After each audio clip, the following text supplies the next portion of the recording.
Oh, thank you, Odo, for the subscription. You didn't have to. You could save your money for something else, but thank you. Congrats, Shawty, on getting first. Congrats, Odo, on getting second, and congrats, Shawty, on getting third.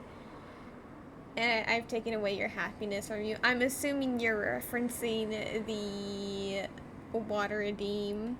Again, no sound alerts are allowed during a main quest. People have the bad habit of appearing and instantly using one, not realizing that I'm in the middle of like a cutscene or like an important moment, so then it's like, oh, that's a bit awkward. I am doing good, thank you for asking, Odo. How are you guys doing? Someone took your third. It was, yeah, no, I did notice that someone redeemed first, then third, and then you got second. It's quite amusing how people don't always get the order correct in redeeming. It's quite amusing. Where is... Oh yes, thank you. Wait, did I fix... Okay, okay, no. I thought for a second my PNG wasn't working, but it was just being a bit rude for a second there. Hello, Abby. How are you? You should be going to bed soon, because it's like 1 a.m. for you. Nearly, actually, like nearly 1:40 for you. Dottore dies in this quest. Oh, I wish, but I know for a fact that he probably will not, because that man is like a cockroach and will survive anything, sadly. Because 3 is the best number. I prefer 2. I don't really like odd numbers, so I will not be one who will steal 3 from you. Do not worry.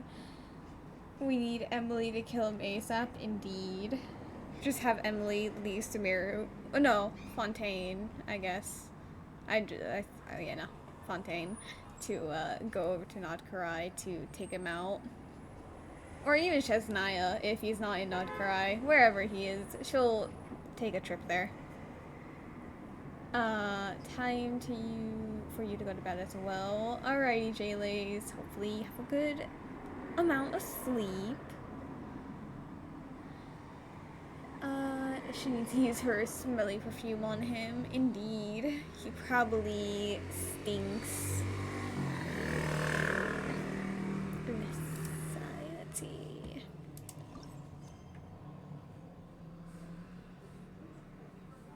Again, this is really funny because, like, I should have done Act 4, like, with Act 3. That definitely was the point, because you can tell in some Archon quests, like, you're meant to take a break in between the 2 acts. This one wasn't supposed to be taking a break, but then, I wasn't able to do this Act 3 on stream because my OBS was dying that day for no reason, and, like, nothing I was doing was fixing it, so I had to record it. I was supposed to also put it on YouTube, the recording, and then I didn't actually put a thumbnail, so then I never published it.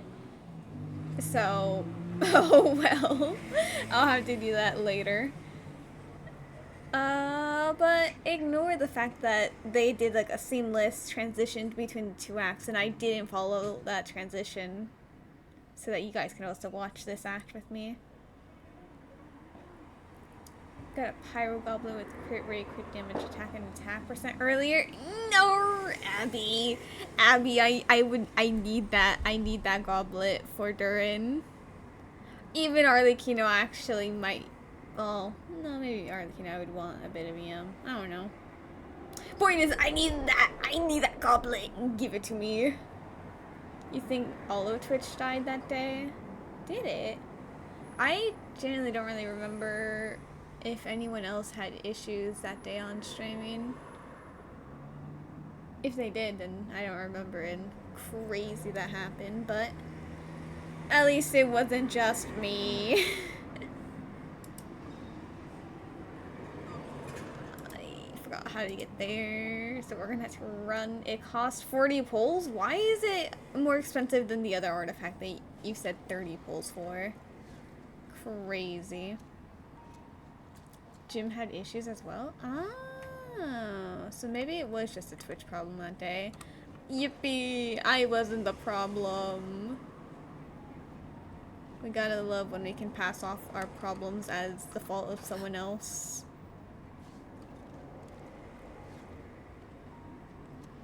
Because this is a goblet, goblets are more expensive. Honestly, I'm pretty sure that is actually true. In terms of, what's it called? Where is it? You. For two. Oh, well the other thing was the sand, so you were overpricing that. Shaking my head. Because it wasn't a circular, right? It was the sands. Or I think it was. Not I.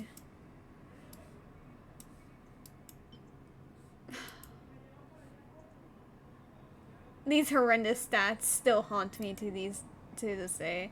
It's actually so bad. I just desperately needed a pyro goblet.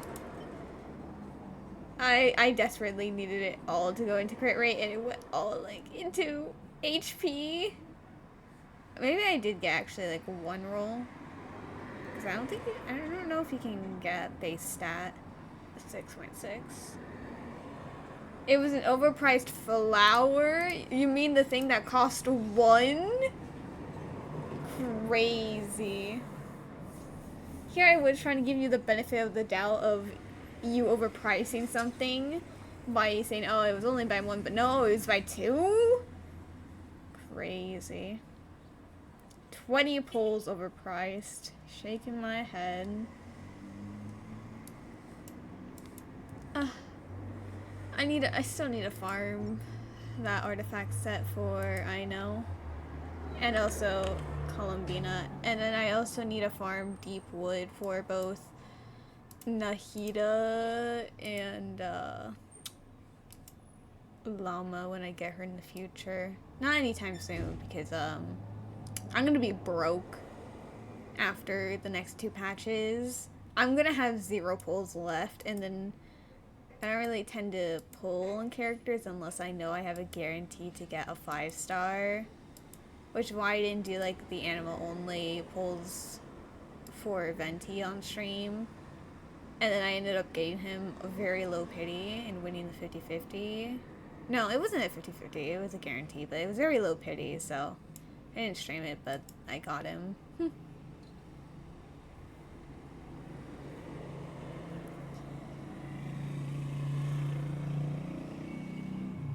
What's your go-to drink if not water? I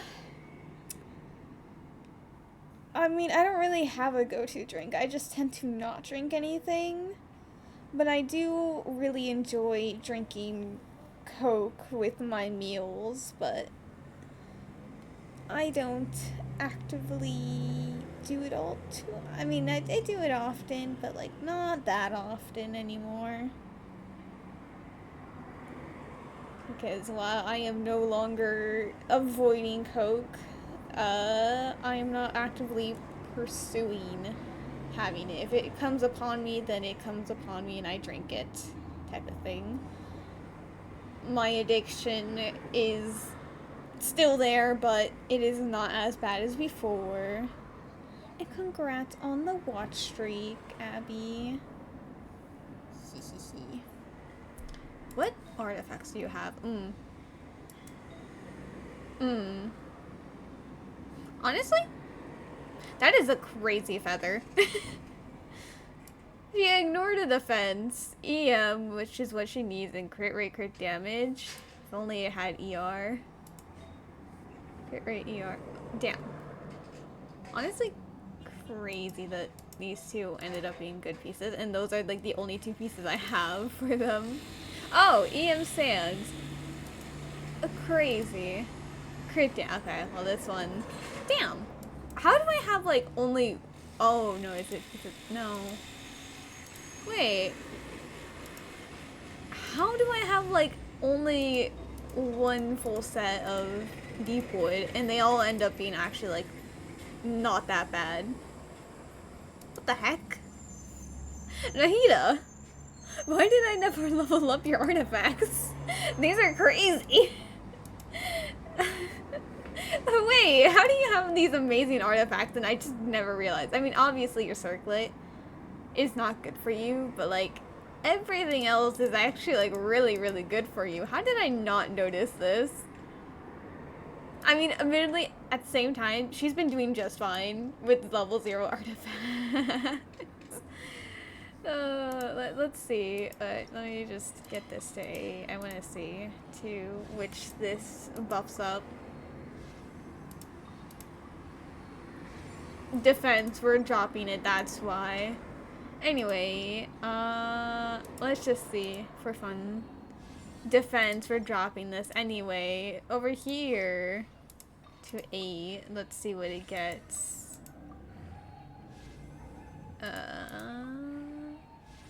HP, anyway, ignoring that. What about this?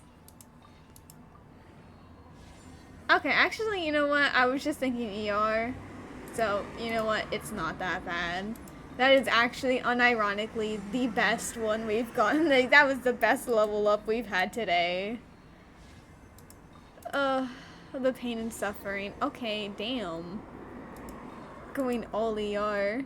Which, like, I like, but, like, I was not expecting it to go all into it. Okay, well, attack. That's not that bad.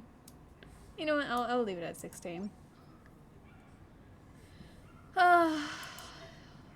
This stupid defense. Oh, guess. Artifact set. Mika. Anyway, so yeah, another day that I do artifact farming. I'll probably do deep wood. And I forgot I was talking about I know, where are you? I know. There you are. Because she too does not have that good of a set. No, her flower is fine. Obviously the flat attack instead of attack percentage and obviously defense, it's not good, but that ER and plus EM, wonderful. We're keeping that. Honestly, that one's also not bad. Wait, why did I think? Oh. I could definitely use a better EM sands on her. But this one will do for the meantime. That's defense. I mean, I just could use more goblets that are EM. But this one's fine because of ER. Attack, I mean, again, EM would be better, I think. But this is a good one because this will give her ever so slightly more damage on her burst. Okay, never mind. I think I know it's kind of just fine. I'll still need a farm for this set for Columbina. But for I know, honestly, she could just be left as is. I genuinely was not expecting that. And if worst case scenario, Columbina actually uses the same exact stats as I know, we might have to farm for I know because we'll be giving all of these to her. But I wasn't ever really planning on using I know, but then I got to think about it. I'm like, wait a second, if I do get Llama like I want, then she could be good on my balloon team. Like, and he does the stand-in for Llama because then they have the ascendant moon, so then her burst will be longer. Llama would be buffed, and Diona is here for to create some shatter reactions and plus EM buffing. Wait, where is it? Wait, am I thinking of something else? I might be thinking of something else. Oh, I'm thinking of her C6. C6? Is it C6? I don't know. Yeah, okay, I see. So I'm gonna need to get C6 Diona for this to actually work like I wanted to. But if I don't get C6 Diona, then she's just here as a stand-in for Sit Lolly. Anyway, I should stop being distracted. It's been 17 minutes already, and I have just been yapping instead of questing like I need to. Oh. Do you think the others are making good progress? Hope it's all going smoothly. I wasn't expecting us to actually look at the creature. Back as well. Blitz, Lama, how did it all go? All is well, thank you. Nefer and Yehoda had to stay at the curatorium to wrap things up, so they won't be joining us for now. I ran into Miss Nefa and Miss Aino on the way back. Their work is still in progress, so I suspect they won't be back for a while either. You seem rather cheerful today, Mr. Flintz. I certainly am. I achieved what I set out to do and came away with more than I bargained for. More than you bargained for. Fighting alone can get quite tedious. I had the good fortune to run into a pair of brave young warriors. Wait, pair? Oh, I didn't realize Albedo was walking in front of him. I was like, wait. No, it does make sense. I, for some reason, thought it was Flint walking in front of Durin, and I was like, wait, but, like, Flint is already in front of us. Why is he walking? But I see. Albedo, what are you doing here? I'm guessing you're here to see Varka. If I can fix my hair, that would be nice. That would be a natural assumption to make. It's also the correct one. Okay, you can just set it. These two courageously lent me a hand while I was fighting the wild hunt. When they told me they were Sir Varka's colleagues, it all made sense. And given how people of outstanding talent tend to cross paths, it's no wonder you're already acquainted. So, who's your travel buddy, Albedo? Why don't you come and introduce yourself?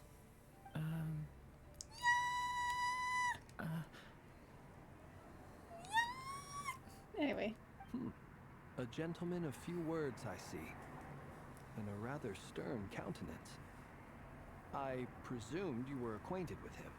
Is that not the case? Wait, those horns. You must be... It's nice to meet you again. We've technically met before. Wait a sec. You're Minnie Durin. Not really. That's right. It's me. I'm glad to see you again. By the way, he says it's okay if you drop the mini. Yeah, I'm not as mini as I used to be. Interesting, isn't it? The first step towards blending into human society appears to be reflecting on whether one's name really reflects who they are. Wow, you look so different. In a good way, of course. It's great to see you looking so healthy. Thank you, Paimon. And although you're as mini as ever, I understand that diminutives don't always convey endearment. I'll be sure to simply call you Paimon as a sign of my great respect for you. Wow, you're such a smooth talker now. Paimon could get used to this. From now on, you may refer to her as your esteemed guide, Paimon. No. I actually think a diminutive is warranted here. Little Paimon is pretty tiny after all. Personally, I think our little Paimon is the perfect size. When people call her little Paimon, it's just because she's so adorable that they can't help themselves. If that's not a sign of endearment, what is? You're absolutely right, Miss Lauma. My brother still has a long road ahead of him when it comes to understanding human relationships. Anyway, speaking of long journeys, didn't Columbina, leave with you? How come she isn't back yet? She's been catching up with old friends. Wouldn't be surprised if she stopped for a cup of tea or 10 on the way back. Uh-oh. People are talking about me. Hope it's nothing negative. Seems like she's in much better spirits after meeting her old colleagues. Judging from your expressions, I'm guessing it all went well? It's getting crowded here. I'll go grab some chairs. No need. Or we could just go into This is a job for an alchemist. I'll whip some up momentarily. crazy. Thank you for your hospitality, ladies and gentlemen, but I was merely escorting my friends back. I'll be meeting Zendrone shortly, as we still have some things to discuss. It's been a pleasure, everyone. But this is where I'll say goodbye. We really appreciate your help. Thanks for standing by us. Oh, come on. Spare the formalities. I'm just glad I could help out some true friends. I understand. Well, bye for now, Harlequino.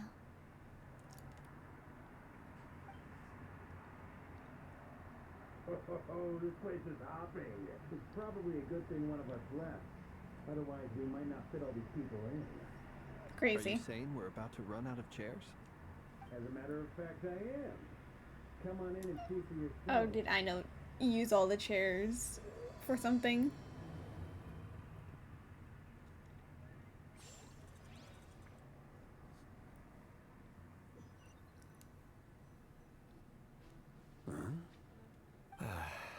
Oh!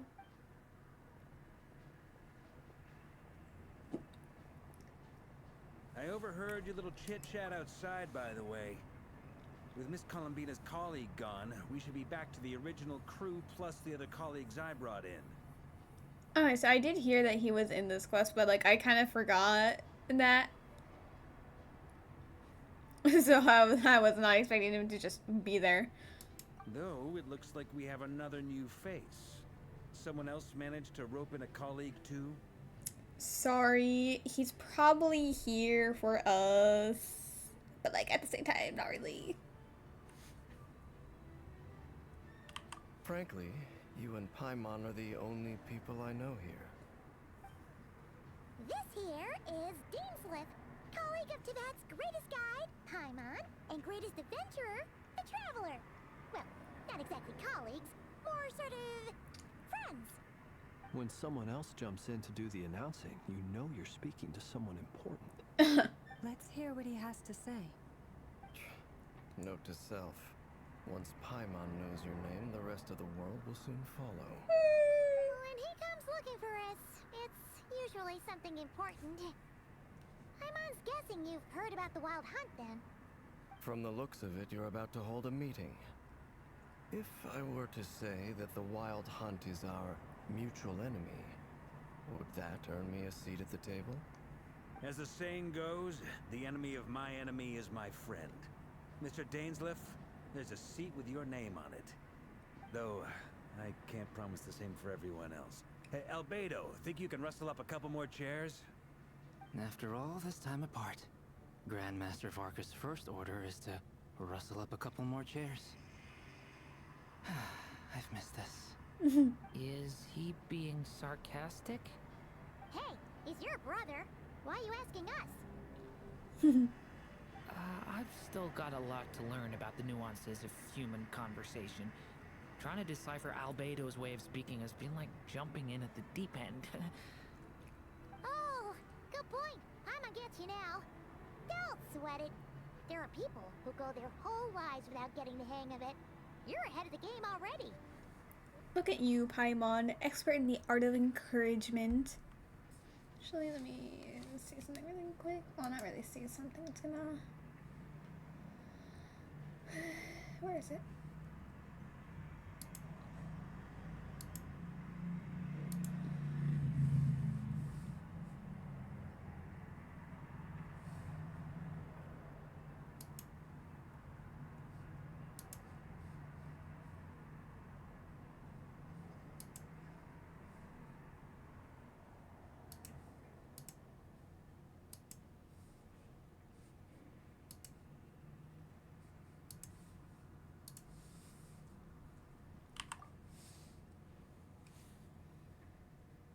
I wonder what's taking Nefer so long. Why did she stare at me Perhaps like you that? should go and check in with her. If anyone can hurry her along, it's you. I just got back from the curatorium. Besides, aren't you curious to see what's taking her so long? Miss Nefer doesn't strike me as the type to share secrets. And since gathering intel is her specialty, I'm guessing she'd prefer to keep her methods confidential. Under such circumstances, would it not be tactless for me to impose? Oh, but it's fine for me to impose. What can I say? You have an unrivaled ability to garner people's affection, Miss Moonchanter. Besides, Neither of them you want to have far go. more in common with her than I do. All right then.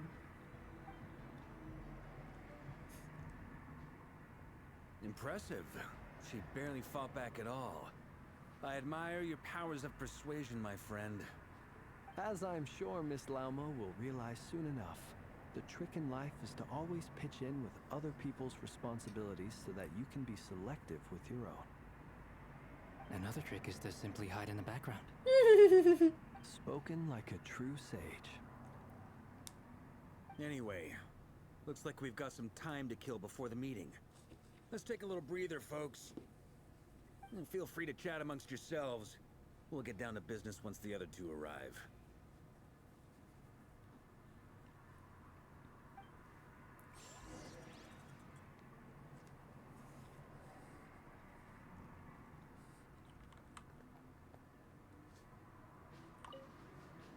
You're both awfully quiet.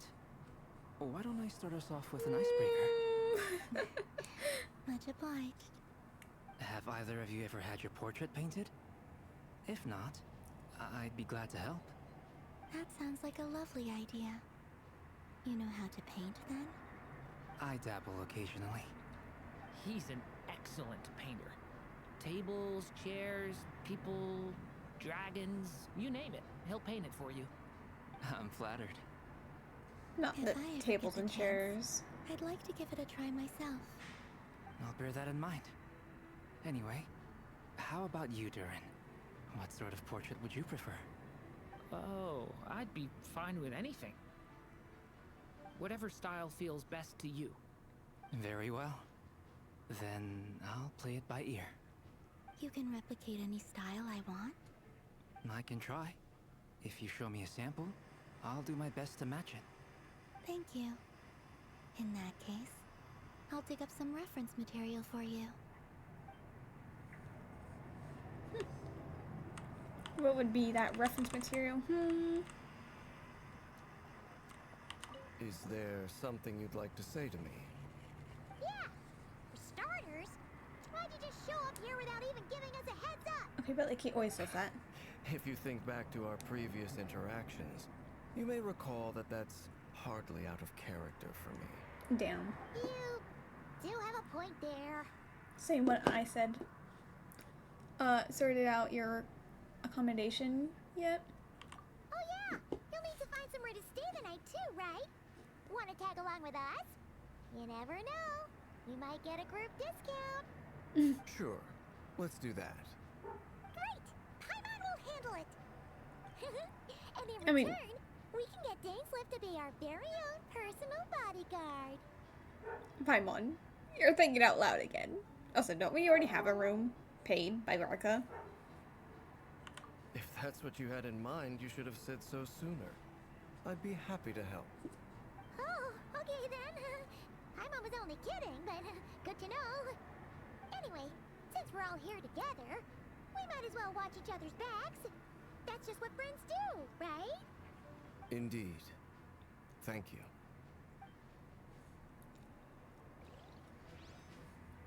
Is there something... Okay. I was just curious to see if we were to have like a little after part. Sure. And in return... If that's what you... Oh, anyway. Indeed. Okay, good to know that there was in fact no what's it called? After part. Check.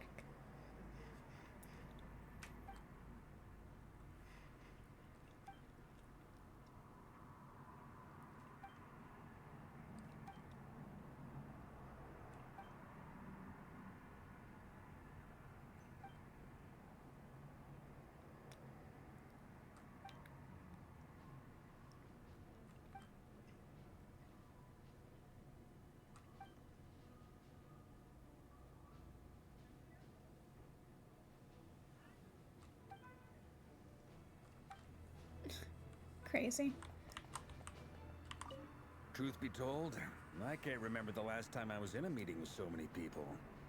You're not alone there, my friend. the Lightkeepers also struggle to bring everyone together for a serious discussion. I don't doubt that. I've only ever met two Ratniki, one being you, and the other being that young guy, Itlua. Itlua is a good apple. I'll give him that. He's kind, honest, and regularly delivers supplies to my lighthouse. A true Ratnik to the core. In that sense, he puts me to shame. So you're what? A fake Ratnik? That's what it sounds like you're saying.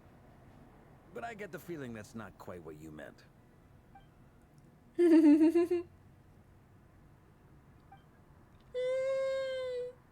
Come on, why the awkward silence?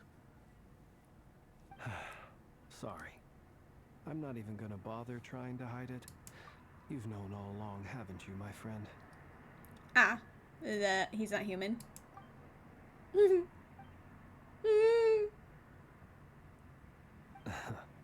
Now that was an awkward silence. Let's just keep this between ourselves. Probably best if Itlua doesn't know, huh? That goes without saying. Gotta be careful what you share with youngsters, after all. Anyone else in the know? Let me guess.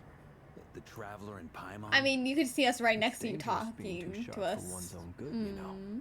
Then, in the name of the Animo Archon Barbados himself, I swear your secret's safe with me. Crazy. Okay, so it's leaked that Columbina has a new set for her. I'm trying to think. Did Mawika didn't come with the set for her. She also just used the stereotypical DPS set in that land, right? Oh, man.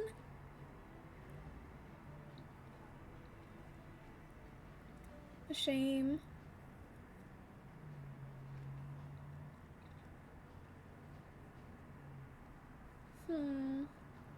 Who knows? Maybe it's gonna be kind of like the same situation with Varessa, where she came with her own set, but she was just as good with the stereotypical Natland DPS set. You didn't really have to get the new set. So hopefully it's the same case for Columbina. When we went for drinks, you said that you and Barbados were practically best buds. In the light of that claim, do you really expect me to take your oath seriously? Of course. Just as long as you don't go spreading around the fact that I'm close with Barbados, all right? Fair enough, then. Nothing like a bit of mutual leverage to seal the bonds of friendship. Probably. But crazy. Oh. Not long after.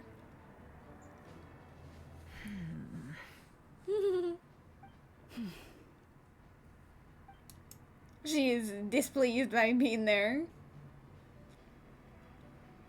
Ah, Miss Nefer. You made it after all. But sadly, you can't stack the set you have on Aino if you're planning using both Aino and Columbina together. No, I do think that I would much rather have them both be on that set in different teams and just be the solo Hydra unit. Which is why Aino has so much ER on her, because if she's going to be the only Hydra unit, she needs to be making those particles for herself. And regain it really fast, so...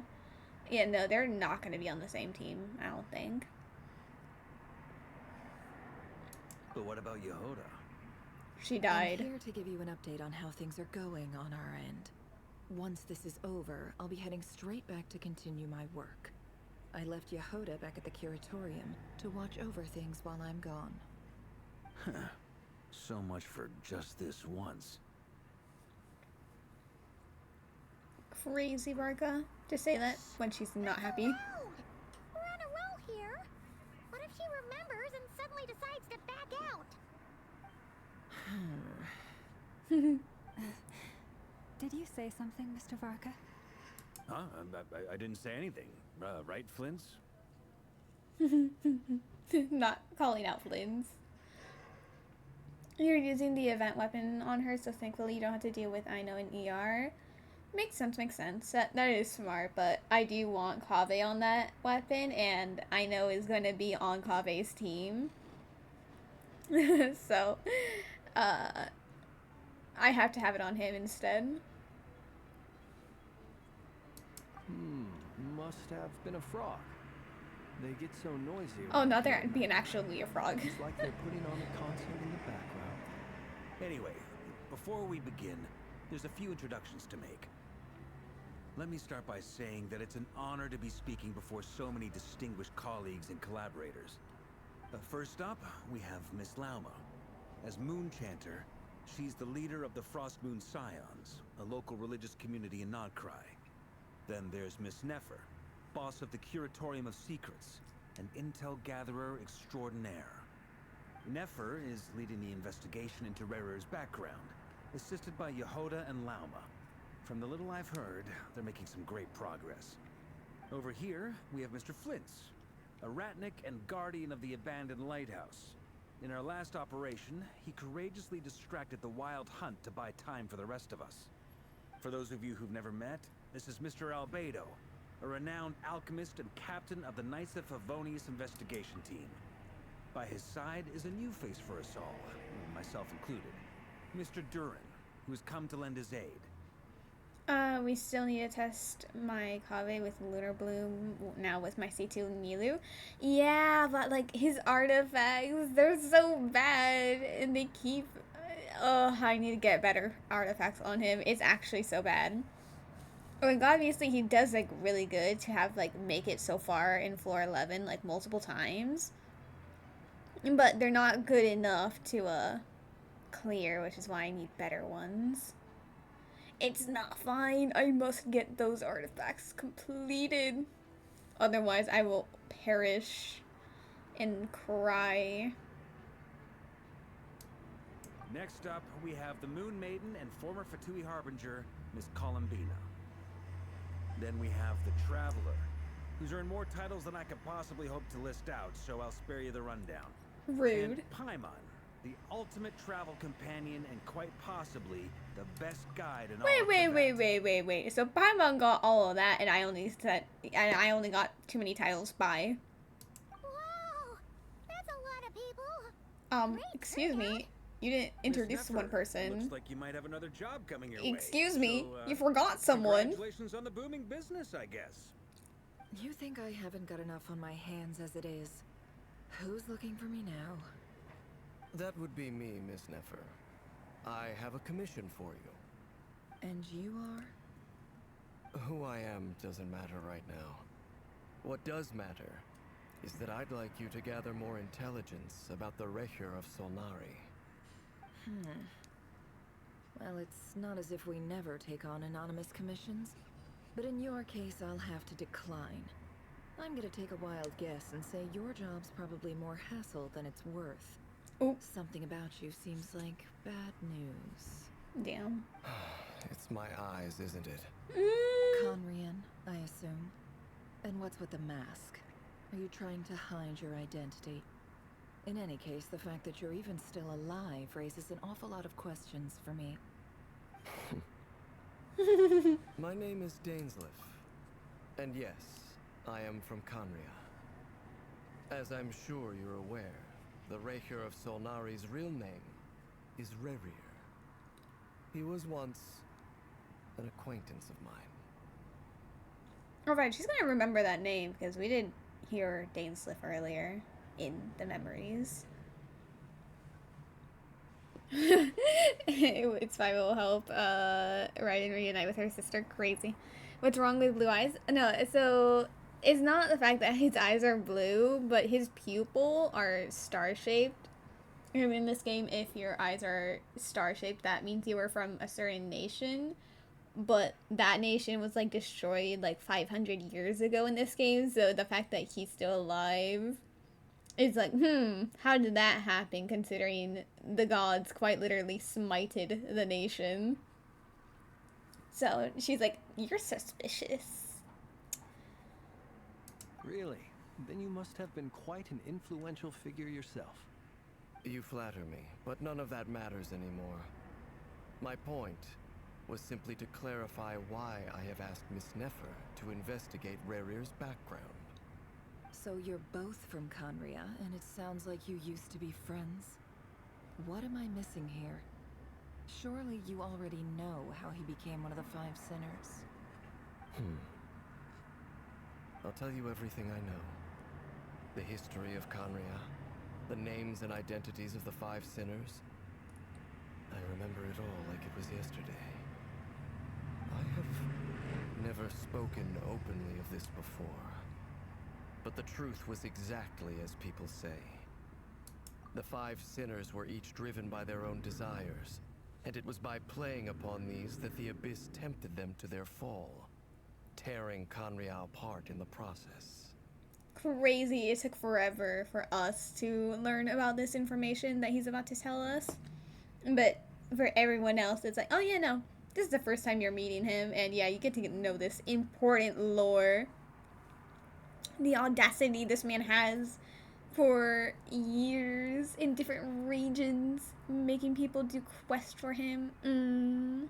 Shaking my head. This disgusting shroom bitch. No! They're cute. Don't be mean. The visionary, Vedafenir, who wished to foretell Oh. the future. The wise, Haroptatir, who sought limitless knowledge.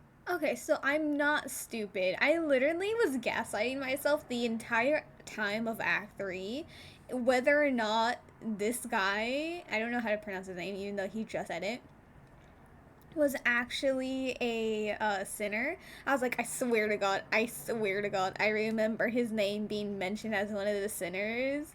And they're like, well, it's just Ainsley's brother. I'm like,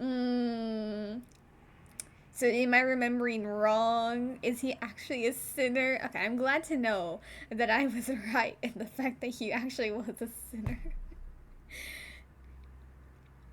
It's because he was intimidated by Nefer's ball. That's why he's spilling everything crazy. Exposition grandma, indeed. Yes, info dumpster. We didn't know this game was religious. I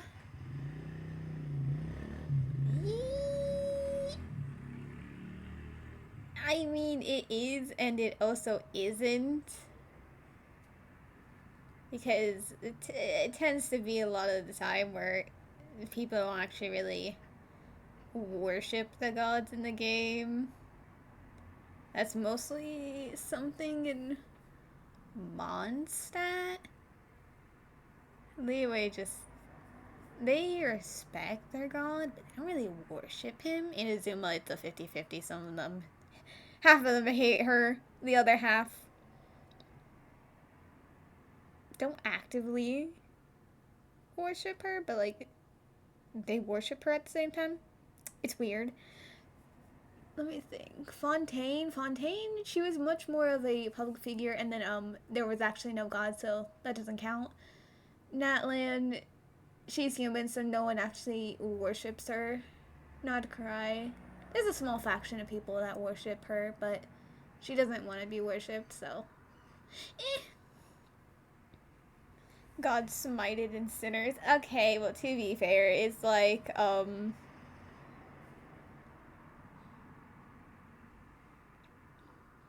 it was a well, how do I, in that case, it's because they quite literally, it's kind of like 5 people in the nation opened up Pandora's box as a way to kind of explain it. Like, they unleashed great evils upon the world, and not the gods in the nation, it was like the gods in the heavens that was like, yeah, they did that, so we need to kind of like stop them and blow them up, and then they just sent the gods of the nations to obliterate them. It was it's a very weird yeah, they bring in, it's very weird the amount of references they use, but at the same time it's not fully in that direction, but it is in that direction. Rosario, cough, cough, true. Old Testament shit, indeed. Gold, Rhine-daughter, who desired to create life. The foul, Sertologi, who pursued supreme strength. And last, but not least, Raker of Solnari, Rerir, Ravager of the Moon. Of the five, Rerir is the only one who remains a mystery to me. He never harbored grand ambitions. So what changed in the space of a single night? How did he come to fall like the others? In other words, you're saying that his change came as a shock to you, and you have no idea what actually happened? His girlfriend was consumed by the moon. I don't actually know, but I'm pretty sure that's kind of the route they're going with. Something with the moon powers happened to his girlfriend, or I guess fiance, because he proposed. Well, no, she never accepted, did she? Or at least, maybe she did before she ended, but like we didn't get to see that part yet, so. Girlfriend at the time. Now you shall go to sleep. Good night, Abby, and do not worry. If you ever miss a Wua or Genshin live stream, I will be happy to send you all the details for them. Anyway, never continue. That's right. Or not.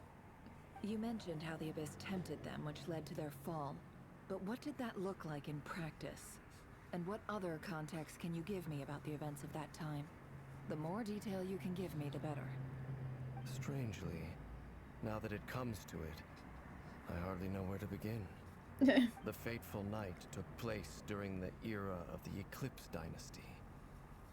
One day, my elder brother, the visionary, Vedafenir, was summoned to the palace by the Vinster King, only for the king to gouge out his eyes and cast him into the dungeons. Oop. When I came to hear of this, my fury knew no bounds.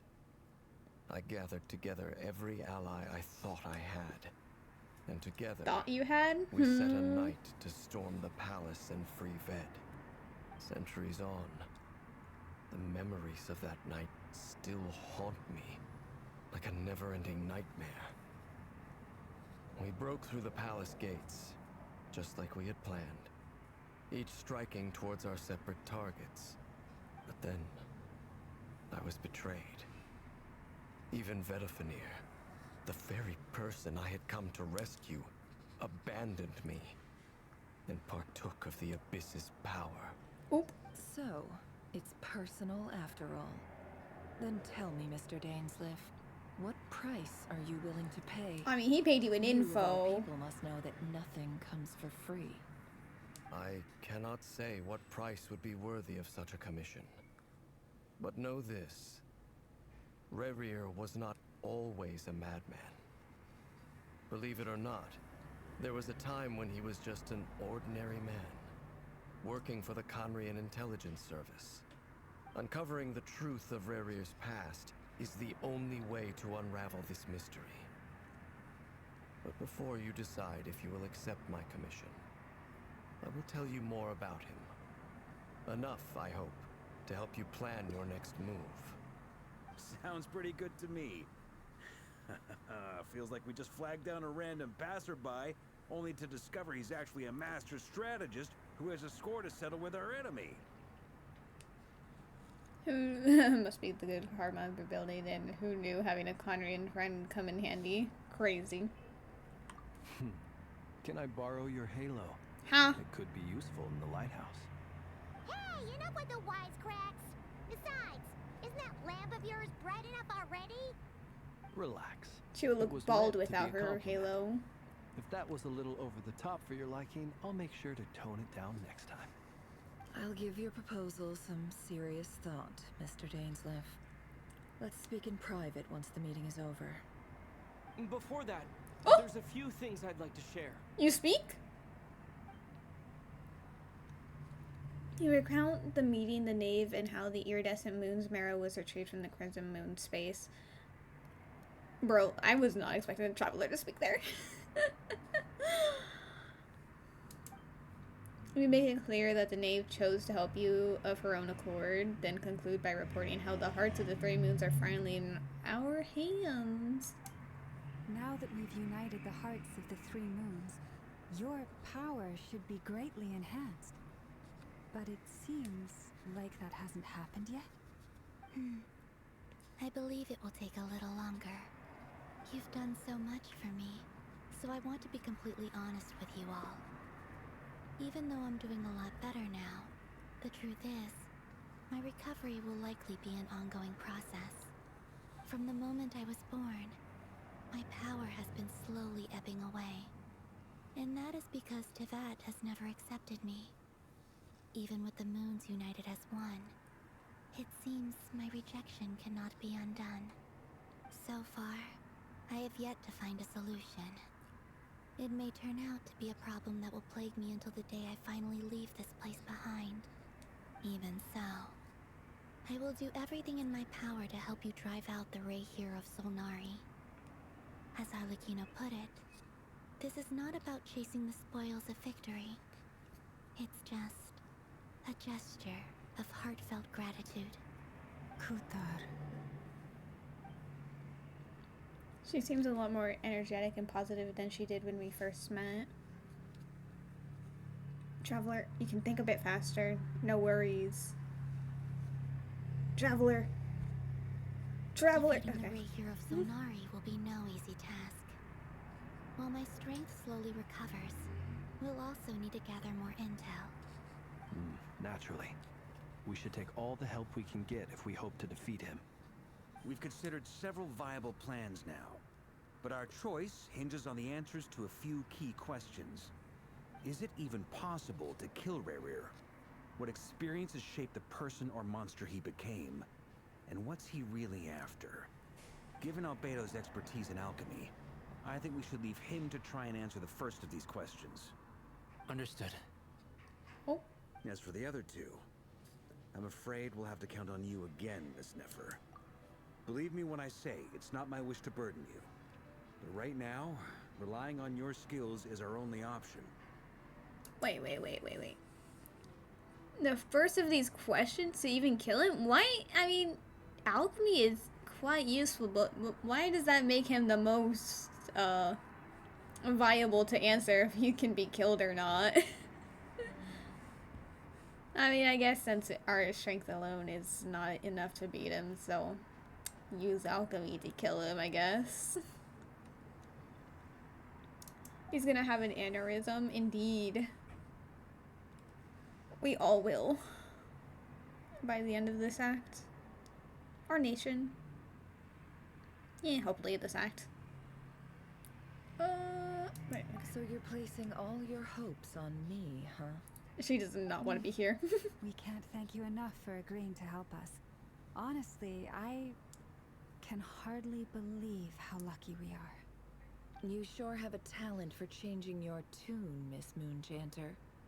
Timid like Yehoda one moment, then flinches insincere flattery the next. Ladies, please.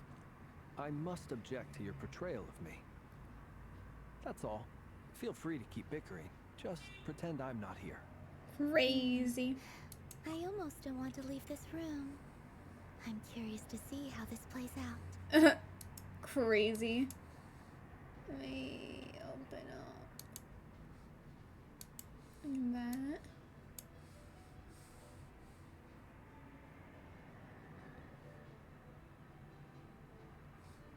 If I could load, that would be nice. Or not. I guess I didn't need. Why? Wait. Oh no. Wait, no, it is just Google being a dick. Rome, why do you have so many issues? I swear. You should not be struggling this much.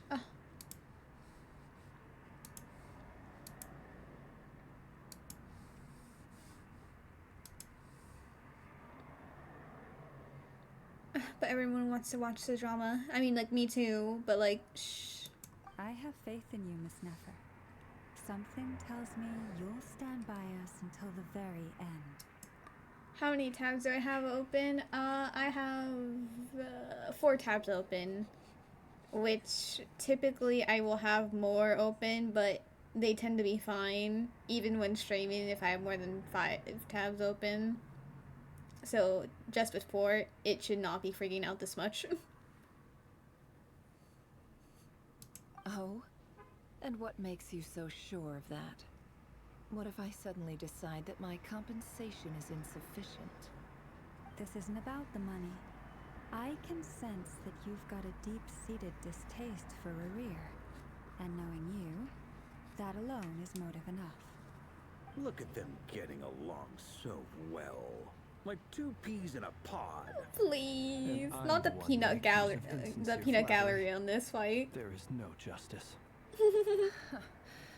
Miss Lauma, you have to understand something. Unlike you, I don't actually enjoy having everyone's hopes on my shoulders. Is that right? Well, maybe the fact that I'm willing to put my hopes in other people says more about me than you. But the fact is, I also trust you. And that's because I know that you're someone we can count on. Anyway, we've got our plan, so let's get moving. Mr. Dainsliff, let's talk. And Traveler, once we're finished, if you've nothing else planned, I'd like you to come with me. This whole experience is teaching me a lot. For instance, I now know that when other issues come up in the future, I'll have far more luck getting Lauma to convince Miss Nefer than trying to do it myself. Crazy. Hate to say it, friend, but that's one of the funniest things I've heard in a while. Why? You think I've got it wrong? Quite the opposite. But what makes it so hilarious is how long it's taken you to realize. Nefer and Dainsliff converse intently for quite some time. From the gravity of their expressions, you can tell how heavily the next stage of the plan weighs upon them both. After a short chat, Albedo and Durin head off with Varka on what they describe as a sample finding mission. Oh, of the Wild Hunt. Okay, I see. Lauma steps out for a while, then comes back loaded with emergency medicine. She tells you that while people rarely expect to get hurt, it's her duty to be ready when they do. You and Paimon wait patiently for Nefer, content to see how well everyone is working together. Once Nefer is finished, you follow her and Lauma back to the curatorium.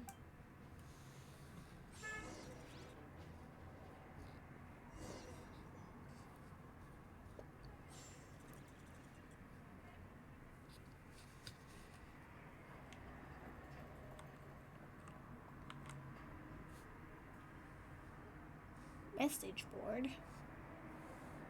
You're muted so you don't get spoiled. Valid.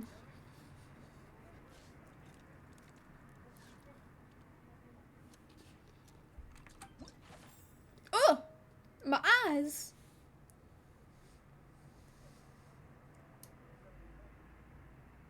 This is incorrect. They understand all.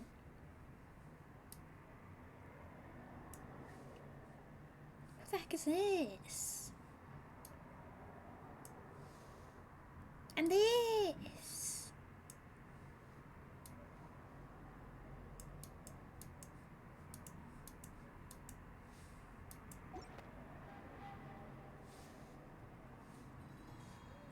All right.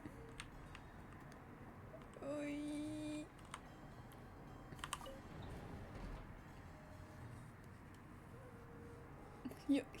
Here. In to the side. Oh. Thank you for waiting. But the streak must live crazy. Dainsliff get a room at the hotel. That's very considerate of you. Now, I trust you share my curiosity about Rerir's past, and you seem fairly familiar with Mr. Dainsliff already.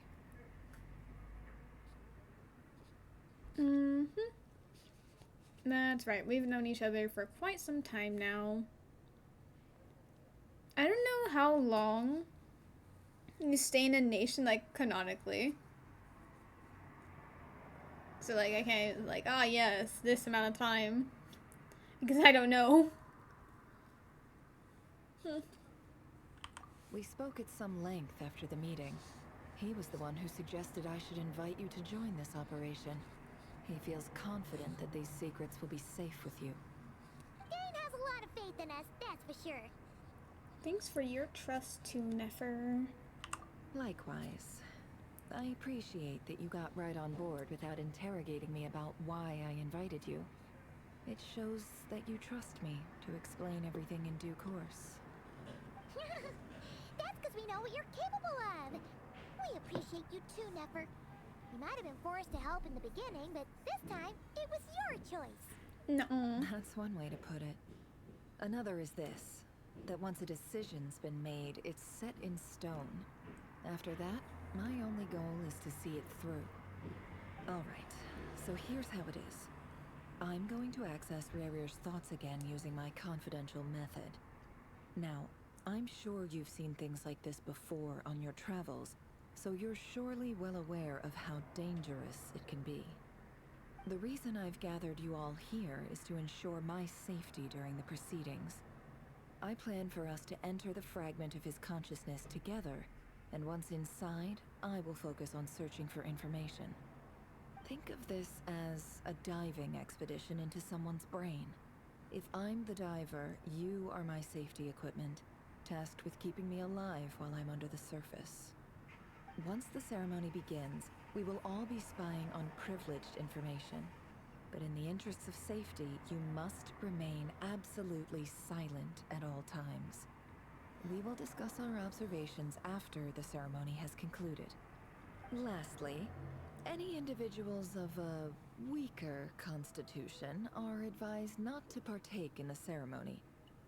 In any case, Paimon has her own job to do, which requires staying in the room, but not joining the ceremony. Nefer conspicuously left out the details of her confidential methods. That's because they are probably... Would they be banned from... The academia would probably ban it. If not, say it's not true. Like, discredit the information from this method. And look down upon it. But anyways, definitely a desert people method. I guess her brain diving techniques are a trade secret. I wonder if it's like a family thing or like a thing from actually King Destrit's time. Sounds like all Paimon can do is cross her fingers and root for you guys. There's a little more to it than that. I was being serious when I said you have a job to do. While the rest of us are inside Rarier's mind, it's imperative that we have a team member on the outside. In the event that something goes wrong, you will be our first responder. I don't anticipate any issues, but the extra level of safety will be greatly appreciated. I second that. This is a dangerous operation here, and you're our whole rescue team. That's pretty much the most important job in the crew. So, Paimon's like the lifeguard? Yeah, that makes sense. Alright, got it. Good. Please, take a seat. We'll get started momentarily. It would be cool if we got Jehoda as a trial character during this, but we won't. Did Mr. Dainsliff tell you anything else? Is Jehoda just gonna sit on the floor? Crazy. I wonder if they're gonna... I think it might just be Nefer as the trial character. But who knows? Maybe Lalma in Traveler will be a trial character as well.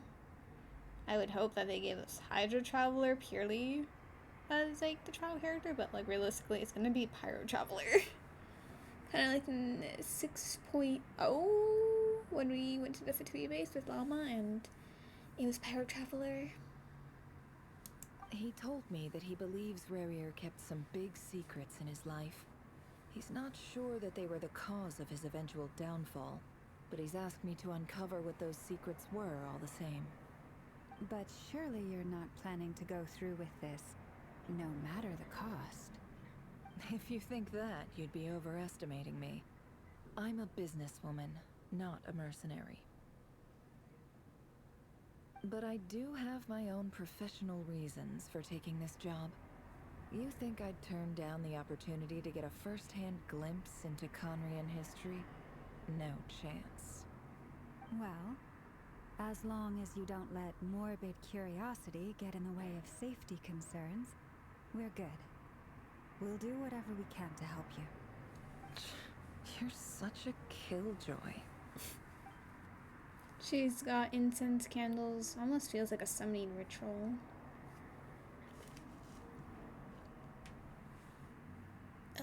Traveler, think faster.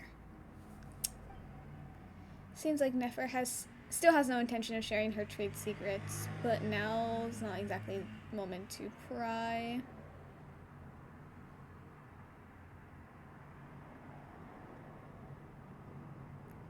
Traveler. Traveler! Please! I see there's a chest set on the table. Could that have something to do with her intel gathering methods? It's a chest set? I mean, it makes sense considering she turned like Jehoda and Lauma into like chess pieces, but that does not look like a chess set. Like, you look at that, that's just a box. It does not open up into a chess set. Alright, I'm good to go. At any point. All set over here too. I'm ready as well. What if I wasn't ready? Promise, Paimon, you'll be extra careful. Pinky promise. Alright. Let your whole body relax.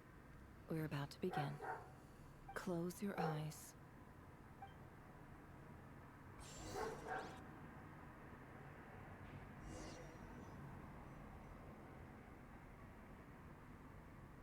Phew.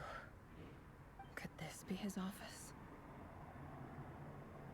Pretty standard setup. Bookshelves, paperwork, files. According to Dainsliff, Rarier used to be an intelligence operative.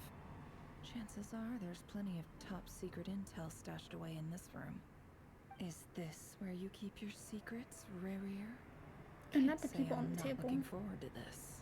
Oh, is that the Crimson Moon Dynasty people that he's looking for? Sit beside. I'm gonna explore in here first. Let's see. Yoink. Bookshelves full of documents. Looks like these are all files, packed with the personal details of individual Conrians. The Crimson Moon Dynasty preceded the eclipse. Since Rarier worked as a secret agent during the latter, it stands to reason that he was tasked with purging remnants of the old dynasty. Yep. Lines up exactly with what Dainsliff told me.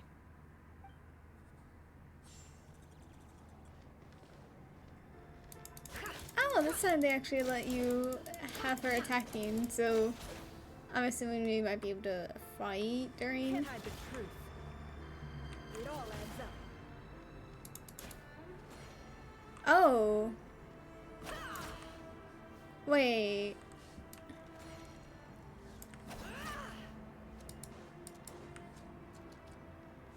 Why is her movement ability so slow?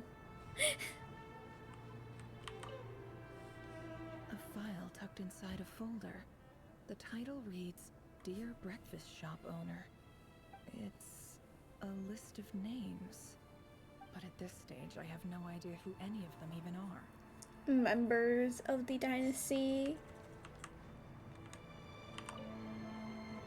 Wonder what kind of encryption technique this is. Seems like it has to be inserted into that camouflage device nearby. Aha! It's an audio recording. Please, hear me out. I can't shake this feeling that someone's been spying on our house. No, I'm not being paranoid. It's true. I saw someone dressed in all black. It was a couple of days back, but that was on another street, not near my house. I swear, I know what I saw. There's a note in the margin. Surveillance of the Runforther residence has concluded. We apprehended the target and filed the mission report last night. Could the voice in the recording belonged to one of Rarier's targets?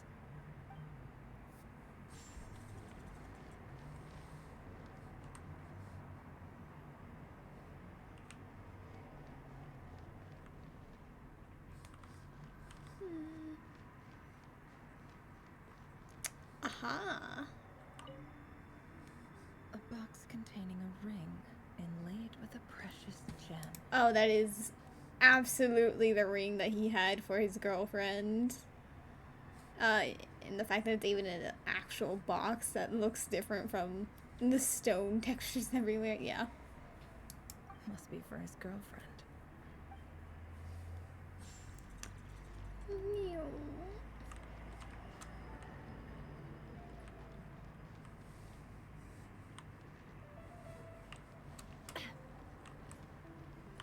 He looks even gloomier than last time. I wonder what's changed.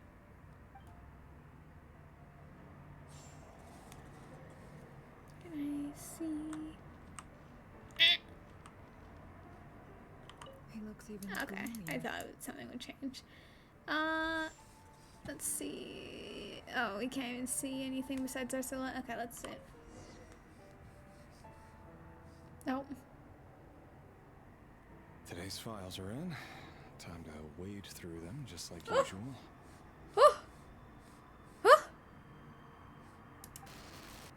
Male, 51. Occupation, cook. Confirmed Crimson Moon descendant. Has maintained frequent contact with other descendants over the past year. Poses a threat to the dynasty. I mean, I was right that they would all be like the descendants that he's hunting down. I mean, it makes sense. It wasn't even that like, oh wow, who would have seen that coming? It was obvious, but eh.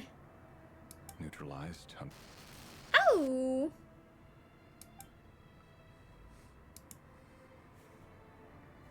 This one should be archived under purged targets.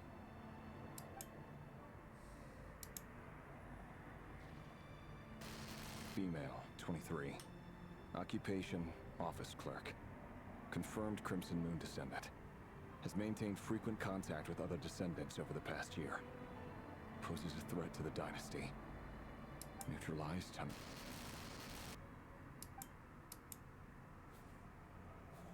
Another one for purged targets. Sounds like she was that other man's daughter. That makes sense with both of them having red hair. Never mind. What's it got to do with me?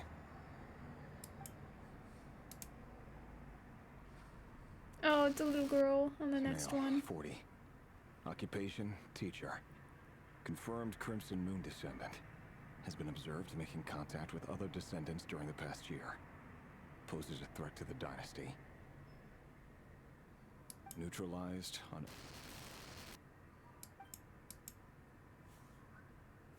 Just another nobody for the archive. Come to think of it, I remember surveilling this man. A case like his never would have been considered a priority in the past. Huh. He barely even interacted with other Crimson Moon descendants.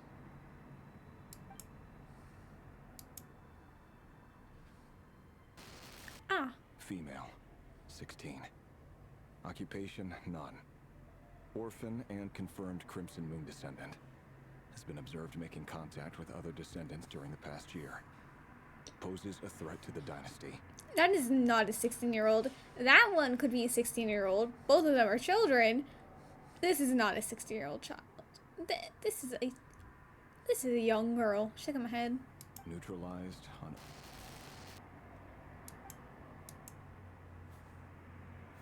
Filed. I have no recollection of this girl. None whatsoever. She doesn't seem to be anyone important, but then again, how many of them really are?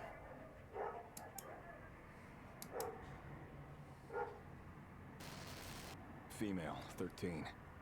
Occupation, none. Orphan and confirmed Crimson Moon descendant. Has been observed making contact with other descendants during the past year. Poses a threat to the dynasty. How is the 13-year-old taller than the 16-year-old? Neutralized on a...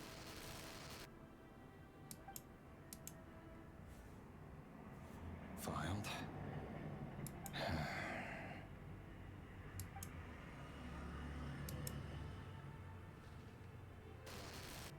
Male, 11. Occupation, none. Orphan and confirmed Crimson Moon descendant. Has not been observed making any contact with other descendants during the past year. Poses a threat to the dynasty. Neutralized and...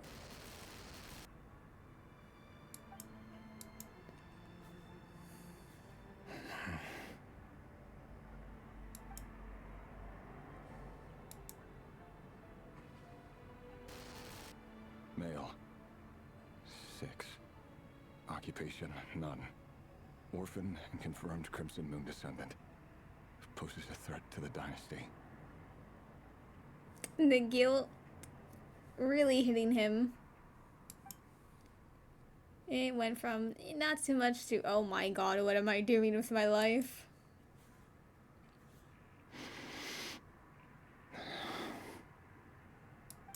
It's funny, isn't it? Oh. Your job is becoming both harder and easier at the same time, depending on how you look at it. Not the abyss. Arr. The Crimson Moon descendants will be completely wiped out. But as their numbers dwindle, they become harder and harder to track down. That's not how it is. Fortunately, however, most of the able-bodied adults have already been taken care of. The remaining weaklings will be increasingly easy to deal with. No! No. My job is to ensure the survival of the Eclipse Dynasty. And the only way to do that is by eliminating any and all potential threats. It's a perfectly legitimate line of work. Every single one of my colleagues can attest to my fairness. And if my friends were aware of the facts, I know they'd back me up too. Assuming, of course, that they were aware of all the facts. Oh, wait. Oh. I didn't get to finish my stack. I wanted to hear more about the other ones, but... And I could have continued, but like, I guess I just wouldn't have said anything. Man. I didn't want to interrupt. But damn. Not the Abyss speaking to him. Making him doubt even more on his actions, which... You know what? Honestly, crazy that the Abyss is kind of right on that. Well, no, it's not making him doubt on the actions. It just... The Abyss made it... How do I say this? The Abyss made it made the situation seem much more dire in the way that it was like, yeah, it's almost gonna be just like people who can't really defend themselves. But that's good for you, I guess.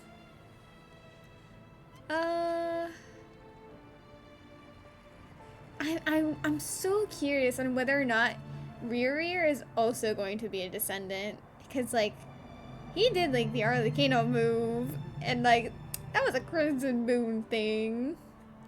But is that because he's a descendant himself, or is that because the Abyss gave him those powers? But like, no, I think it is that he is a descendant, and the Abyss made it much more like the corrupted iridescent moon color. I still think he's a... Yeah, I'm pretty sure he... Okay, I'm not pretty sure.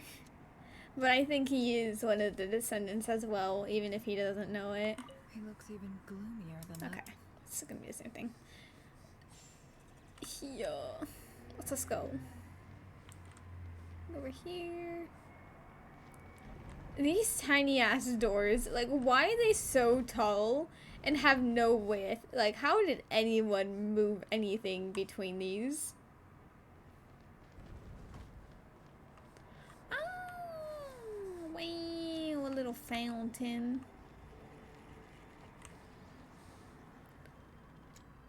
The outside. Anyway, oh. Mr. Vedifalnir? It's been quite some time since we last met. Rerir, I trust you're here because you have something important to discuss. Is it also Dane's? Does the voice actor for Dane also play his brother? Because, I don't know, I didn't really hear it the other time. But, like, this time around, he sounds really similar to Dane. Forgive me. I wasn't tuning out. It's just, I noticed you didn't even phrase that as a question. Hello, T-Ghost. As if you knew I was coming. How are you? Tell me. Does someone in your position ever feel the need to ask questions? Let me talk to my friend. Oh, you go now because of uni. Good luck with uni. Do not die. Do not perish. Do not explode. Hopefully it goes well.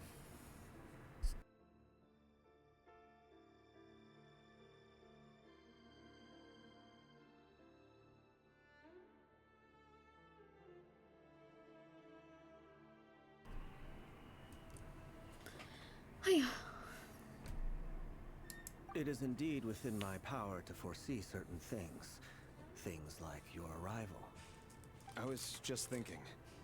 It won't be long before I'll be inviting both you and Dane to my wedding. That isn't a lie, but nor is it a fact as such. It's a wish, isn't it? No fooling a prophet, is there?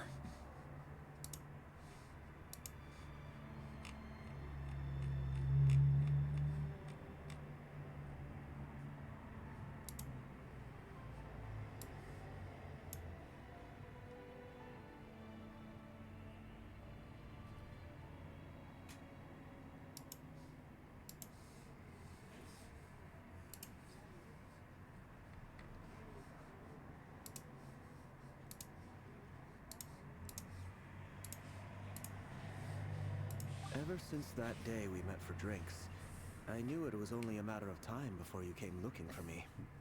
Does it feel good? Knowing how the future will unfold. I'm afraid the notions of good and bad fail to capture the complexity of what such a power entails. Once you've seen what will come to pass, it can be all too easy to succumb to fear and melancholy. Unless, of course, you learn to abandon these feelings. Crazy. It's getting even more and more religious. It's really ironic because this specific nation that these two are from Conria, which is a godless land. They intentionally moved out there so that no god would rule over them. So I do think it's really funny that you say that. But at the same time, I see what you mean, and yeah. Despite there being no god to rule over that land, they do quite have that feeling. Storm, can you calm yourself? This is my side of the desk. You are not allowed on this side of the desk. No, you have your side of the desk. You weren't even supposed to have a side of the desk, excuse you. You just took over it and didn't let me on it, which is crazy. So you have to at least respect my half. Thank you. You fear my silence, and long to hear the words I left unspoken that day. That's right. You must have noticed my reluctance to broach the subject. And the reason is simple. Because the truth could never have lived up to your hopes. For both our sakes, such words are better left unsaid. The burden of prophecy was never meant for your shoulders. So who exactly do you deem worthy to hear your prophecies? None but our exalted king? Or rather, our king as he once was. You're closer to his majesty than I am. You must know better than anyone how much he's changed. You say that as though it is to my benefit. Yet precisely because of that, I dare not speak rashly. A king can turn out to be the most virtuous of rulers, or a tyrant more terrible than the most vicious of dragons. You are so wise and far-sighted, yet still you would have me live in fear of the unknown? You make a fair point. Especially given my silence alone was all it took to send you spiraling downwards. Very well then. Let me offer you some advice. And I say this not as a prophet or a visionary, but simply as the brother of your friend. For many reasons, there is very little chance of your marriage ending in happiness. If happiness is what you seek, you should find another fiancé.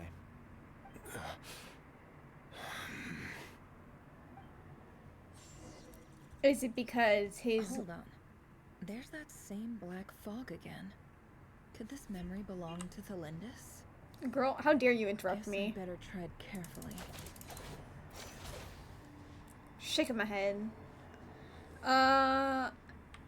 That's because his girlfriend gets consumed by the moon. I don't know.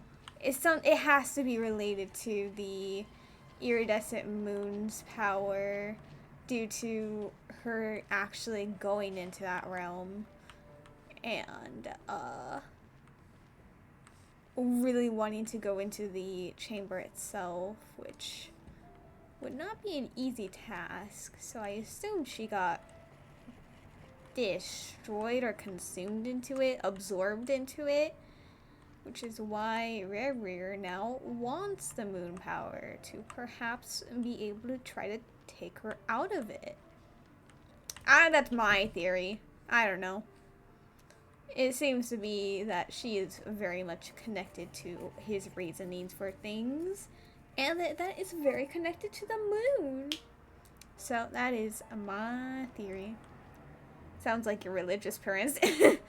Yeah, this game has a lot of religious tones, even if they don't really have the gods themselves actually be like all too much like a deity or be worshipped by the people in the world.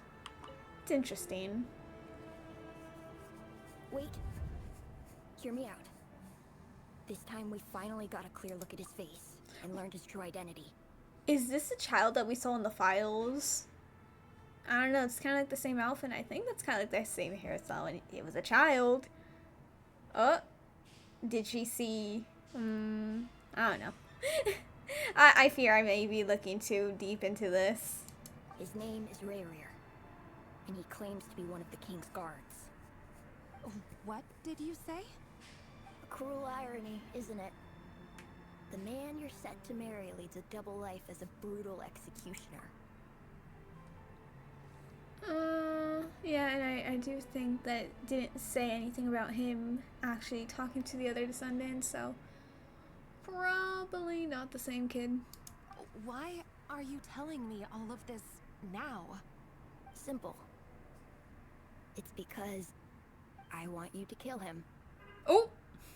You are the only person he would never suspect. Crazy. No, absolutely not. I would never dream of doing such a despicable thing. So you'll just stand by and watch him slaughter us to the last. Do not forget that the blood of the Crimson Moon flows in your veins too.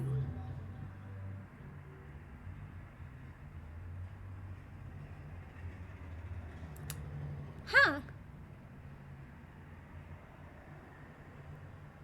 You know,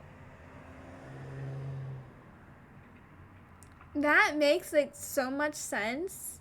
But at the same time, I never really considered it. Because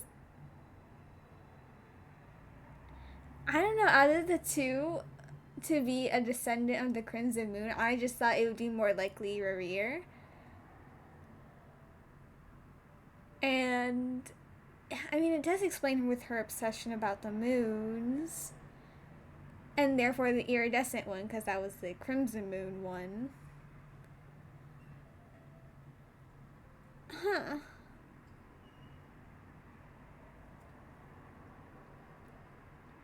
I don't know, I just kind of thought it would be like white girl audacity that she wanted to learn about it. Crazy. The blood of the Crimson Moon? What does that matter now? The dynasty has long been dead and gone. You think that alone is reason enough for me to throw away everything I have? Why wouldn't it be? You two were once a child of the Crimson Moon, just like me. Don't tell me you've never felt so much as a flicker of fury for the way we were trampled into the dust. As long as you promise to abandon this pipe dream of restoring your dynasty, I can try to persuade him. Or have him persuade the Vinster King. Persuade the Vinster King? Do you even know why he's so obsessed with hunting us down?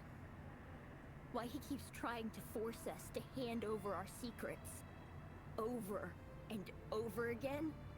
Or why we refuse to give up on restoring the dynasty? The Vinster King. A blind fool. His eyes clouded by powers from beyond this world. A petty little man with a miser's heart. And he dares to sit upon the throne? Mark my words. Sooner or later, Conria will fall. And it will be his doing. So that's why when they went to storm the castle, Dane and what I assume was the other 5 sinners besides his brother, because he was already in the prison there, the dungeon. It's because they were trying to get the abyssal power that the king had.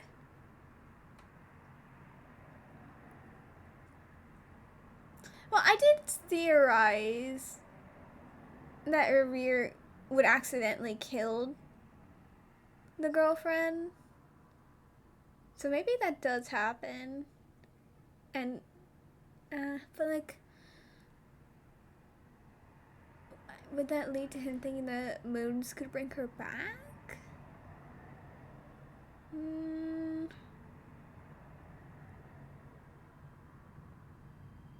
Would the powers of the Abyss be able to replicate or give him abilities similar to the Crimson Moon Dynasty? Because that is half Abyss, half Moon power. I don't know. I keep this is something that I think also happened in Act 3, where I kept stopping to like think about how I think this story's gonna go, rather than just letting the story go on. I that is a bad problem of mine.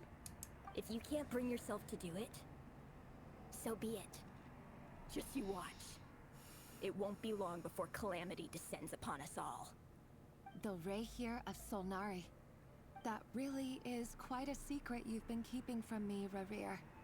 But who am I to talk? Am I really any better?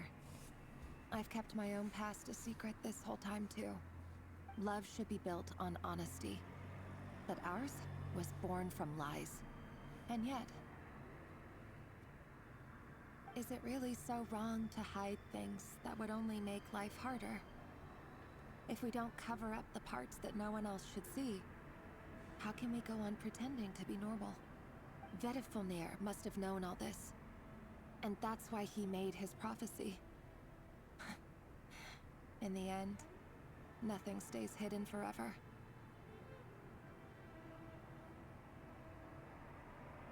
But I won't just sit by and watch this disaster unfold.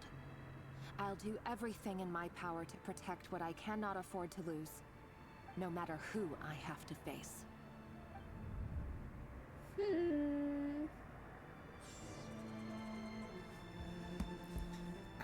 Is she going to die?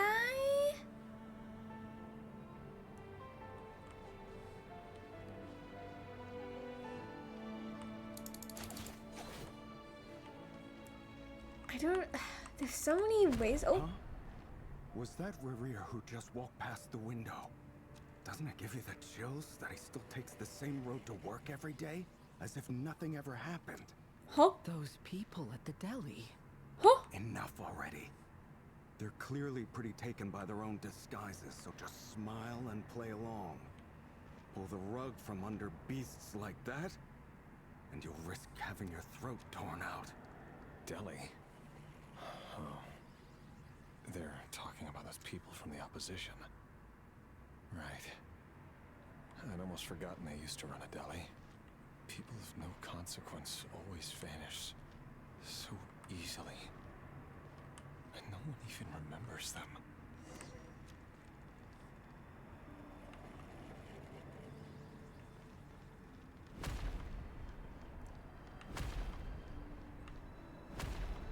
Crazy.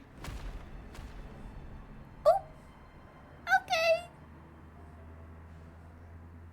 So I guess he busted quite a few descendants of the Crimson Moon that worked at a deli, and so I guess he also went to take care of them himself. That's why everyone's like, look at him go. Like he didn't do anything. But surely you can see he's not the man he pretends to be. So many have died already, and they say that the king's madness grows with each passing day. We're not going to survive this, are we? But why does it have to be this way? Do we really deserve to die just because of the blood that runs through our veins? Felindis, are you even listening? Oh, I'm trying to remember. Like, I remember there was a little girl that was on the papers that also had this hairstyle, but I don't think she had pink hair. I think it was brown hair. Sorry, Freether. My mind was off wandering.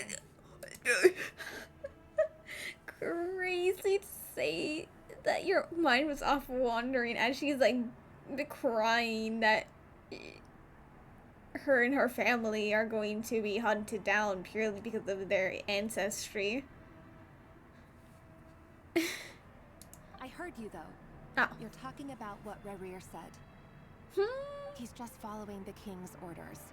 He's a secret agent, and it's his job to hunt down rebels and dissidents. By the time you first met him, he'd already taken lives. Maybe he was using you from the very beginning. No. Rerir has no idea I have anything to do with the Crimson Moon.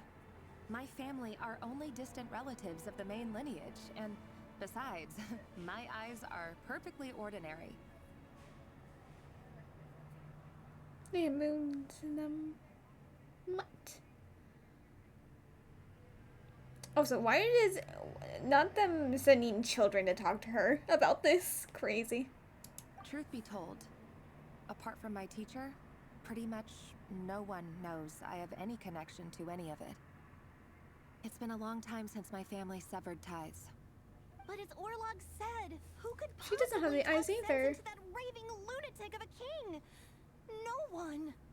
I'll work something out. Trust me, I'm with you all. But for now, you need to keep yourselves hidden. Don't let anyone find you, anyone at all. Don't forget that Rerir is an Eclipse operative.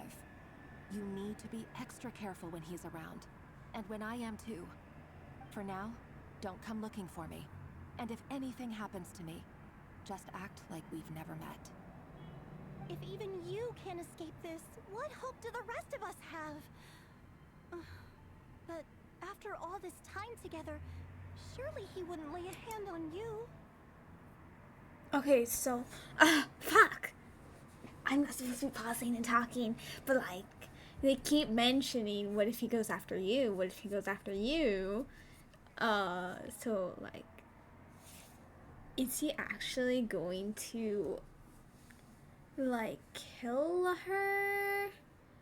But like, not really. Like, maybe, like, we saw that the Abyss is like talking to him, so maybe when he finds out, then the Abyss like sees the weakness, because that's what they do, and start talking even more, and then he accidentally kills her. But like, maybe she doesn't actually like die from that, and then just, I don't know, maybe somehow they go to the iridescent moon place, and then she somehow gets into the chamber because, I don't know, her blood is still Crimson Moon. I don't know. Point is, I think she still gets consumed by the moon power, and then that's why he's like, yes, the moon power can totally stop this from, not the moon power can stop this, like, the moon power can, like, help her, or, like, try to, take her out of the moon so that he isn't, or she isn't in there anymore. I don't know. I'm saying random things trying to form up something that could work. But I don't know.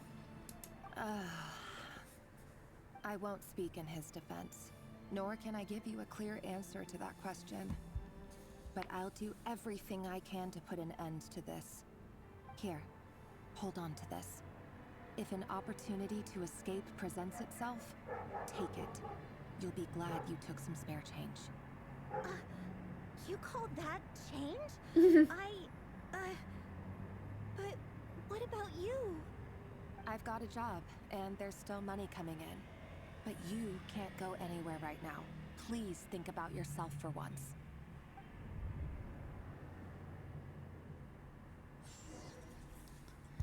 Go to the training room. Forward. See, like, these don't look like a door. I looked at it, looked away, because I just assumed it was an accent part of the wall. And then I remembered, oh yeah, that's kind of how the doors look like in this game, or in this, in Conria. Looked back, walked forward, and yeah, like, what do you mean? It's practically the accent wall. The only difference is, like, it doesn't have this. Oh, we're gonna go back over here. Another day, another round of assassination training. Training ground is just beyond this hidden passageway. When you kill a person, doesn't it bother you when you end up covered in their blood? Why would it? Aren't we all just walking blood bags? But not everyone is accustomed to hunting down others like prey. You've been a hunter for so long now, you seem to have forgotten that most people don't just go around killing one another. Leave me alone. See, the abyss is talking to him, so, like, what if it, like, keeps talking to him and he kind of lashes out once he finds out his girlfriend is,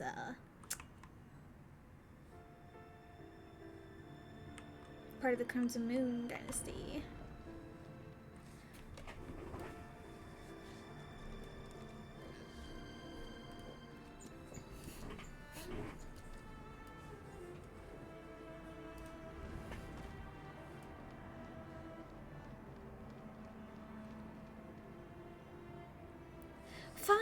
This is really disappointing because I did accidentally see, like, the spoiler for this area. Or I'm assuming it's this area unless they're just gonna have another area that looks identical to this. I did accidentally see that, and, like, it was a split second and I was able to process everything that it said in that second. And it's really disappointing, but oh well. Make sure you have a firm grip on the handle. Then choose your angle well. Keep your movements light and brisk. And the prey won't sense a thing. I'll bet no one's ever died a quiet death in your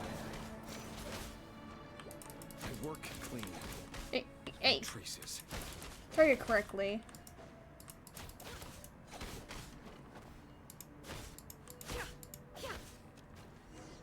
That doesn't make it open or board, though. Your king just happens to need you right now. Somebody doesn't. That won't happen. Things changed. Ever since he fell under the spell of that power. To be free, he only had you take out a handful of his team. The ones I don't have always been guilty. And I've carried out my work flawlessly.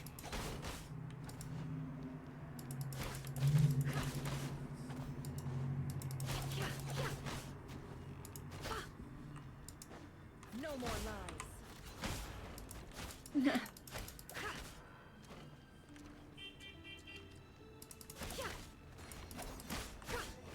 know why. Oh shit. Was it because he didn't trust you? Or something else? Yeah. Yeah, that's kind of what I was expecting. Since it was just a millisecond, I had just read what would do, like what would happen, like what was the, I just read what would happen in this room. I didn't actually see it, so that's, the red glow is, oh wait, 2? This one first. Delindis, do you still remember Orlog? The boy who harassed me originally. Orlog. Is he dead? The boy who was pretending to sell flowers. You spoke for quite a while, didn't you? Yes, we did. What about him? He was arrested 2 days ago. Chances are he's already dead. He... I just don't get it! After everything he's done, why do you still stand by him? Or does it mean nothing to you that people keep dying? No, that's not... Just hear me out. I need to go now, Thelindis. They're looking for us. You take care too. Oh, I didn't... If you ever need a place to hide, come find us. I didn't even think about it. Like, I didn't even look to see if she was, like, I was seeing if she was in that pile, but I didn't think of looking for him. I don't remember what his outfit was either, so even if I did remember, I don't know if I would have actually processed that he was in that area. But does that mean they just, like, use the prisoners as training dummies? Which is crazy. If not, or is it actually training dummies and it's just, like, his guilt replaced them? It could be either, honestly. Since he was, the Abyss was kind of, like, doing its evil magic thing. Is there a boy? It's not him. Is it the one in the middle? Is that him? No, he didn't have the yellow shirt, I don't think. I think he had like a blue one. Author Thelindis. Over the course of this week, okay. the research object was subjected to interference for a total of 47 hours for experimental purposes. The results are as follows. So I thought she was like white girl. She wants to learn about other things, other ancestries type of thing. Like she was just really invested in the moon. But is it because she is a member of the Crimson Moon Dynasty that she has like the interest in studying the Crimson Moon? Whether it is to just learn about it more, if it's to actually be able to help people with this knowledge, I don't know. I'm pretty sure that she gets absorbed by it eventually. Because, like, that would explain why he's trying to get the moon, like, the powers of the moon. To be able to, like, free her? I don't know. All subjects of observation that were sent inside have now... The situation within is proving more problematic they died? than anticipated. No progress whatsoever. What now? Won't you give me even a glimmer of hope? So if everyone goes into the chamber that dies, kind of, or I'm assuming that's kind of like what they were saying, or she was saying, is she gonna try to go in there while injured because Revere attacks her after finding out that she's also part of the Crimson Moon Dynasty, but like that's because the Abyss was like doing bad influence things, so that's why she didn't just instantly die, and then she kind of goes into the chamber and then she kind of gets absorbed. I don't know. Things are getting worse by the day. I have to find a way or we'll all be in danger. Oh, okay, so she is trying to use that as a way to like stop the conflict. But I... If all this research comes to nothing, what then? Sooner or later, it'll be my neck on the line. But could he really bring himself to kill me? No. Surely he wouldn't have the heart. The Abyss says otherwise. The Abyss will manipulate otherwise. You know what, I'm gonna stay over here. Oh, okay, we cannot see over here. Anyways. Oh. Anyways. Oh. Why won't you just let us go? We don't even know each other. All we want is to live ordinary, peaceful lives. Ah. So he... You want to live? Oh. The guilt is overbearing him, finally. Which, like, it absolutely should have, but, like... he had a yellow shirt. He actually might have just been in that pile that I didn't remember. Is he gonna be the little girl? Did she get caught eventually? Oh no, it's just him again. Yes. I just want to go on living. Is that really such an unforgivable crime?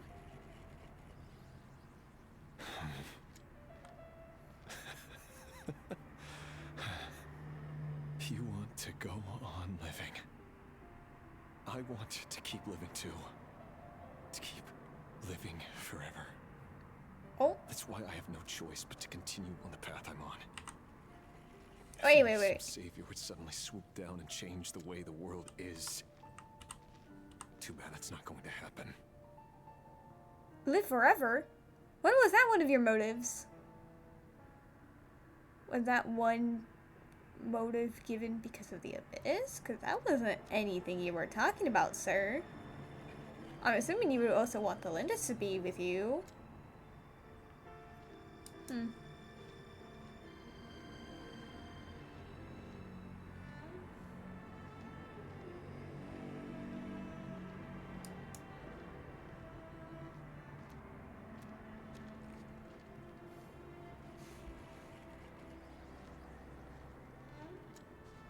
Imagine that.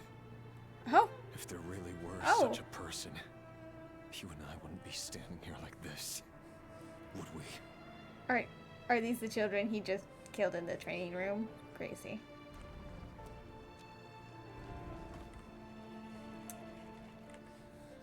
Oh yeah. So these files are in. Time to wade through them just like usual. No, I don't get tired of it. It's my job. And not only am I lucky to have it, I'm good at it too.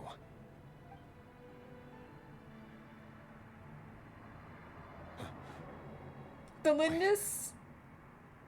That's... the Lindis? Shit. She hasn't spotted.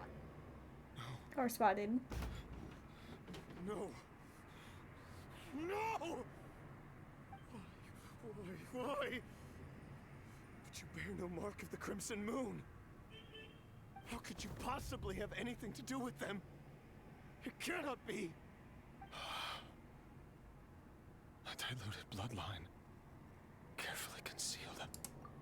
I see it now. You've been living in the shadows just like me. About what you actually do for a living, or about your bloodline? What a fool I've been. Numbing myself with talk of justice. Even imagining my friends would back me up. But in the end, Irminsul. Finster King! How far are you going to take this? From the direct bloodline to secondary offshoots? And then what? Irminsul? Like the fucking tree in Sumeru that connects all the ley lines in Teyvat? The history of the world? Irminsul? Crazy. Today it's the descendants of the Crimson Moon. Who will it be tomorrow? Will you not rest until everyone down here is dead? No. This cannot go on. This is where it ends. Oh. But the abyss will make him doubt even more again?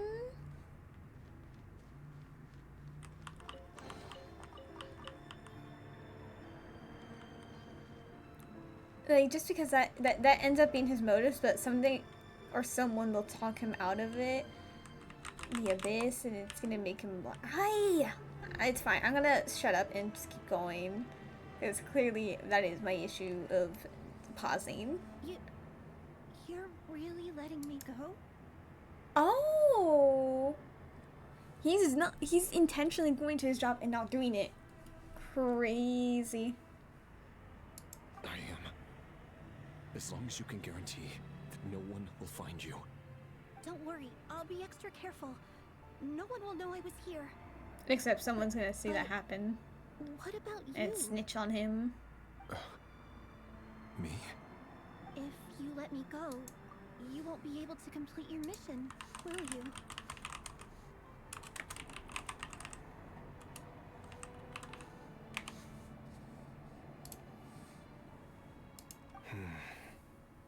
Good point. In that case, maybe you should stay. No, please! I just want to see the outside world again. Please. Go on living. Why did you? Oh, maybe you should say it. Yes. Like, sir. I know you're a man of your word. So please, just let me go. If I let you leave, what will become of me? Just kidding. Go. Please, that is not the thing you joke about. Don't let anyone know you were caught. We'll be seeing each other again very soon if you do. Run, child, straight into the arms of someone else. Oh. Hey. She escaped for now, but will they You've know? been whispering in my ear for days now, Vedifilnir. Oh. What are you trying to do? Break me down? Oh, it's him. Right. I forgot during their meeting he ended up oh no, that was just agreeing to know what he saw. But he was using the abyss to see it. And I guess ended up kind of linking them so that he can talk into his mind. Damn. Evil. The evil seemed to be like convincing him to keep going on this rampage of unnecessary murder. Because it is not a good cause. I only say this because you long for an answer to your problems. Let her go, Rerir, or you risk losing everything. I will not abandon Thelindis. Then you'll need a little more vigilance and a lot more power. The world is changing, Rerir. Keep your eyes peeled for your moment of opportunity. Is that That voice used to be so unclear. But now I know exactly whose it is. It's Vedifilnir. So, since he knew Thelindis was part of the Crimson Moon, that's why he was like, yeah, you gotta let her go because your job is gonna coincide with that. So either let her go, like let go of your love for her and like actually take her out because like again that's your job, and find someone else to fall in love with, or you gotta do the very hard path of what you would need to do to stay with her, which would require more power, which would require, I'm assuming, is why he wants the power of the king, which is the abyss. Because then he would be able to, he would have the power to be able to stay with her, but maybe she goes into the chamber after finding out that he knows that she is a Crimson Moon descendant and is scared to see what he would do, so then she runs and enters the chamber, and then I don't know, she gets absorbed by it, and he's like, oh no, my power, I got this power so I could be with her, but now the moon had taken her, I must destroy the moon. I don't know. He won't tell me how to actually resolve any of this, but he keeps trying to manipulate me like a puppet. What's his game here? Tell me then. What will this moment of opportunity look like? And no answer. He's like a ghost. Always disturbing me when I'm on edge, but never answering when I need him most. So, the Eclipse Dynasty was purging, well, massacring the descendants of the Crimson Moon. And it seems like it was all connected to the Vinster King's research. The King's obsession with abyssal power left the future of Conria hanging in the balance. No wonder every aspect of Rarir's life was so unstable. And it looks like this Thelindis, Rarir's would-be fiancé, herself belonged to a sub-branch of the Crimson Moon Dynasty's descendants. It almost defies belief that a couple like them could hide the truth from each other for so long. If the Vinster King hadn't intervened in such a drastic way, they might have gone on deceiving each other for the rest of their lives. But was that because the Vinster King was like, ah, yes, let me take it up way more as of a severe fate from just the direct to distant? Or was that also because of the Dane's brother telling him, like, maybe you should get rid of them all? Was it planned from all along, or was it just like, well, since he did that, the king, might as well take advantage of this and play it to my benefit? No idea. And why does Vedderfenir, Daneslif's older brother, keep talking in Rarir's head? This guy kept more secrets than I ever imagined. The human mind is like a vast desert of shifting sands. When you follow the flow of someone's memories, you only ever see the parts they're willing to let surface. Time for something a bit more creative. We've been inside Rarir's mind this whole time, building up a picture of his psyche. There's already enough clues on the board to start reading between the lines and mapping out the rest. Now, we can finally begin to put the pieces together. Sure, it'll only be a reconstruction, part simulation, part reasoning, but it's usually pretty accurate. Once we've built up a cognitive profile, we just need to cross-check the logic behind his actions. And then we'll be able to take a sneak peek at whatever it is that Rarir has really been hiding.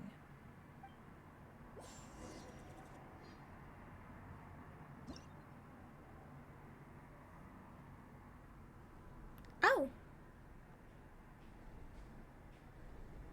Oh? Is that like the Crimson Moon Dynasty? Are you there? Oh.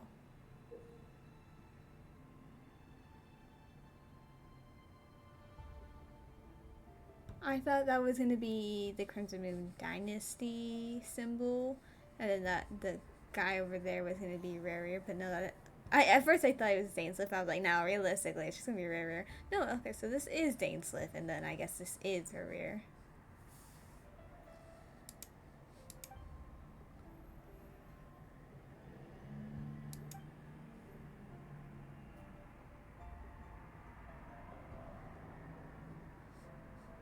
Yeah, so if you go over 1, 2, 3, you get 3 more, and then so 1, 2, 3, and then you run out, and you're like, well, I gotta reset.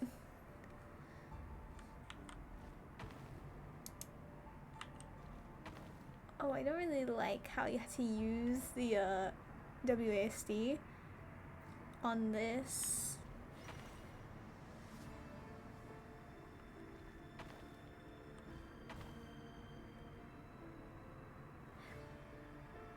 Well, that's a bit unfortunate.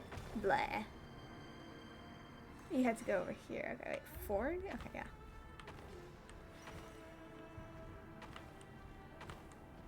There we go.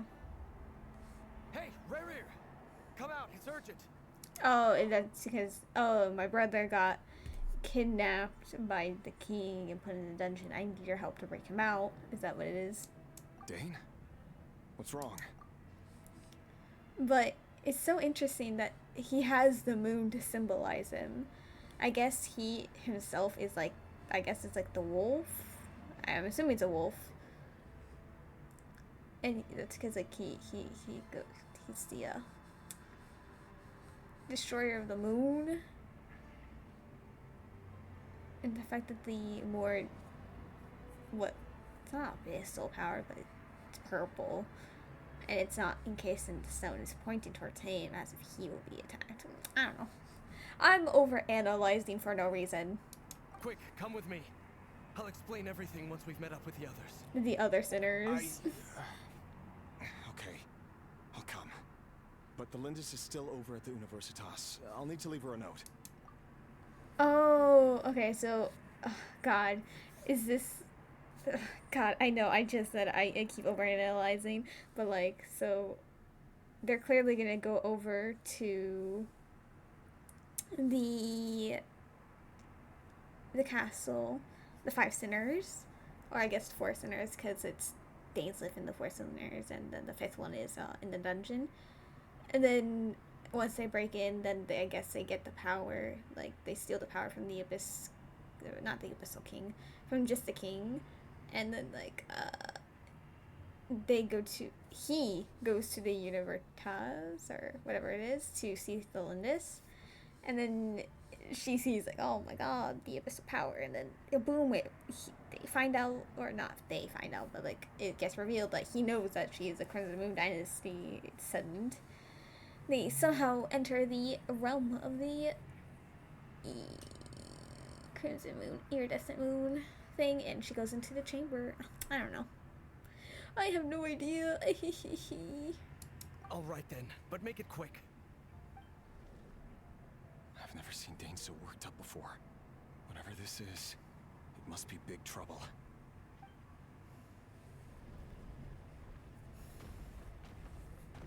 Is that going to be a slide thing? Yes.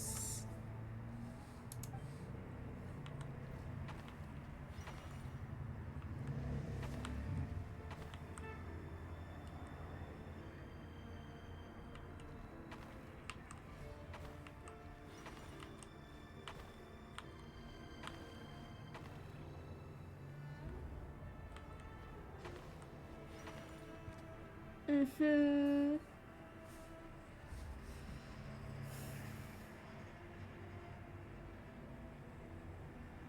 Well, this is a nice change, meeting you all at this hour. When men and women of ambition can speak face to face in broad daylight, I say that's a big step forward for our dear Conria. I don't know exactly how the horse will symbolize her, but the horn and the armor is made out of gold, which is her nickname. Don't be ridiculous. We do not fear the day. Why would we seek refuge in the night? I guess he is the one who trained Skirk, and Skirk trained Child. So I guess like this is reminiscent of their weapons and the weapon that they were trained in by him.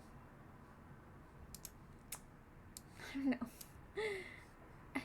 I need to stop talking. Let me just yoink. Yoink. Hold.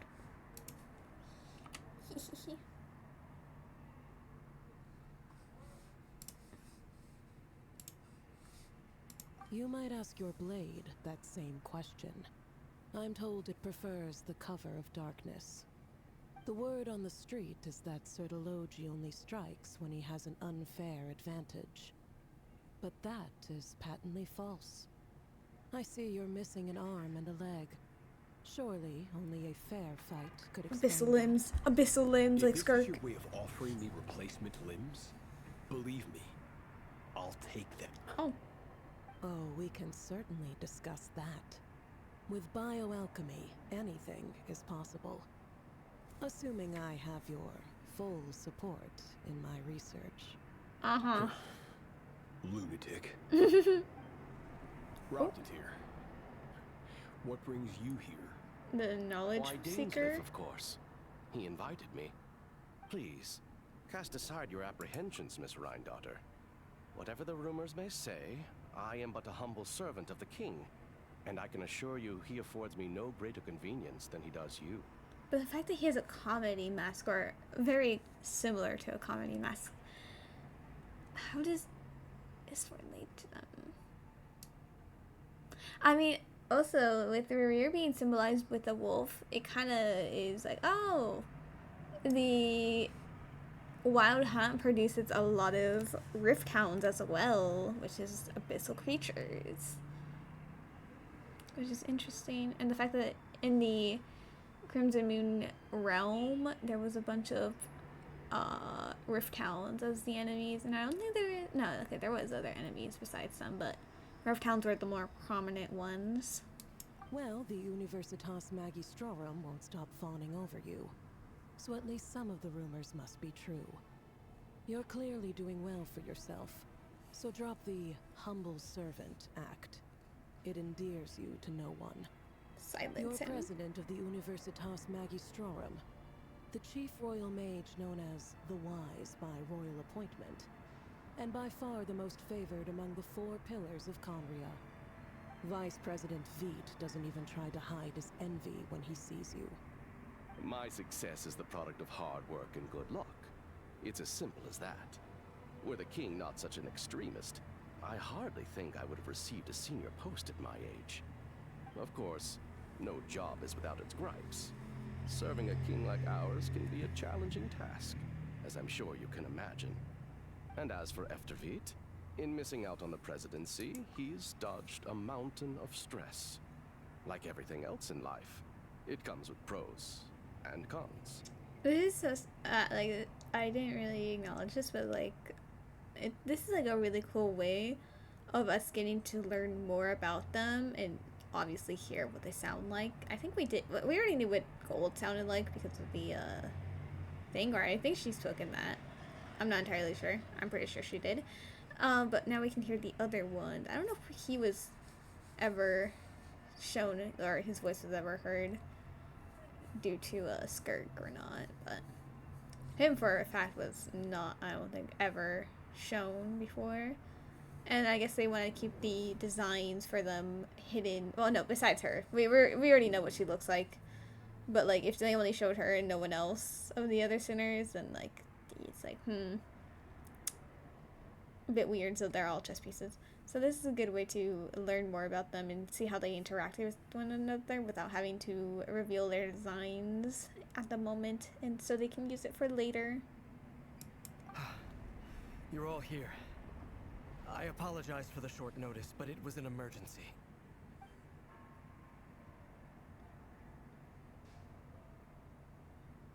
You must be Rarir. Mr. Sertologi. Yes, I handled your case file during your sentencing. Nothing personal, of course. I'm pleasantly surprised that you remember me. You're clearly a person of substance if you've been invited here. But Dainsleif, you'd better have a very good reason for convening this little gathering. It's my brother, Vedofenir. After he spoke at the court this morning, the king was so infuriated by his words that he had him blinded in both eyes and thrown in prison. Vedofenir in prison? Strange. I thought the king trusted him and Heroptatir more than anyone else in the world. Does this mean the king's circle of trust just got even smaller? It has nothing to do with trust. It's about what the king wants, which is as clear as day to anyone paying attention. I simply appease him, because it's in the best interests of the Universitas Magistrorum. And also because you're slimy. Vedofenir, perhaps less so. But still, a visionless visionary? It rather inclines me to think that qualifications are not what get you ahead in Conria. Do you honestly think this is an important discussion to be having right now? Dane, what are you planning to do? Rescue Vedofenir, I assume. Correct. It will mean storming the palace by force. Tonight. I need all of you on my side. That's far too dangerous. And don't forget, Dainsleif, you're captain of the Royal Guard. You swore an oath to the throne. You've been planning this for a while, haven't you? I have no desire to commit treason. But whatever critique the king may have of Vedofenir, disfiguring your most loyal subject for putting the best interests of his court and nation first, This is not the conduct of a wise ruler. My blade will force the king to see the error of his ways. So, Vedalfnir's prophecy enraged the king. I'm sure it wasn't what he wanted to hear, but if he won't take counsel even from the visionary, that is deeply troubling news. The extent of His Majesty's madness is now all too clear. The question is, how does a man like me get out of this situation unscathed? You have noble ambitions, Dane, but I'm afraid they don't do much for a guy like me. I'm not interested in saving the world. All I want is a letter of pardon. A letter of pardon? For whom? Thelindis? The chances of the Vinster King issuing a pardon for anyone connected to the Crimson Moon seem vanishingly slim.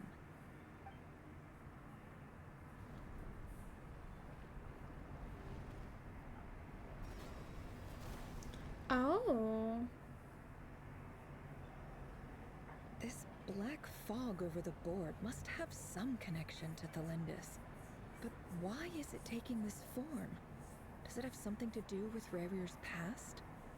Another mystery I'll need to unravel.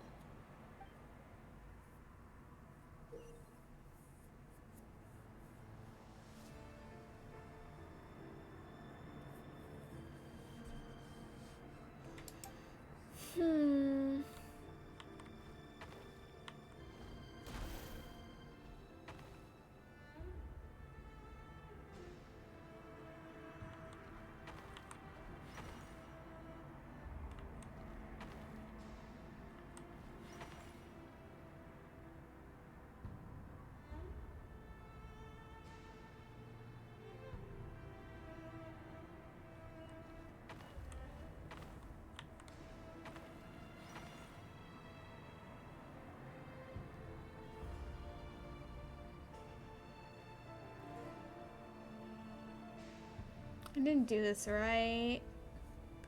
Good survive. Go here. I don't have enough. Yeah, even there. It's like, yeah, no, that's not the right way. But even if I do that. Okay, so if I go for 6. Oh! Damn, so you're supposed to sacrifice your pieces.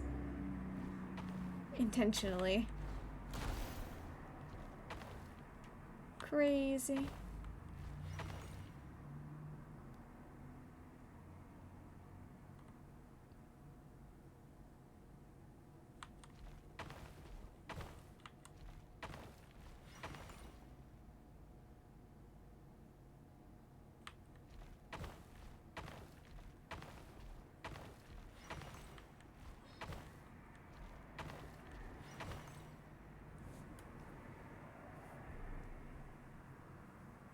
Author Thelindis. Over the course of this week, the research object was subjected to interference for a total of 60 hours for experimental purposes. The results are as follows. Research dating back to the Crimson Moon Dynasty has established 2 points regarding moon marrow. Firstly, its origins have something to do with a god's power. Secondly, it serves as a portal to an as-yet indeterminate location. Moon marrow can thus be defined as a spatial gateway. However, there are a number of hurdles to overcome before we can answer the question of where it leads to. To start with, opening the gateway requires a specific power source, which the relevant literature indicates. An enormous amount of power is then required to keep the gate open. Currently, the total power output of our instruments remains in the single digits.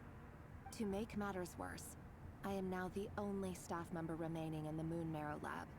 The Universitas Magistrorum recently decided to move most of its personnel into abyssal energy research, which has stymied all Crimson Moon-related projects.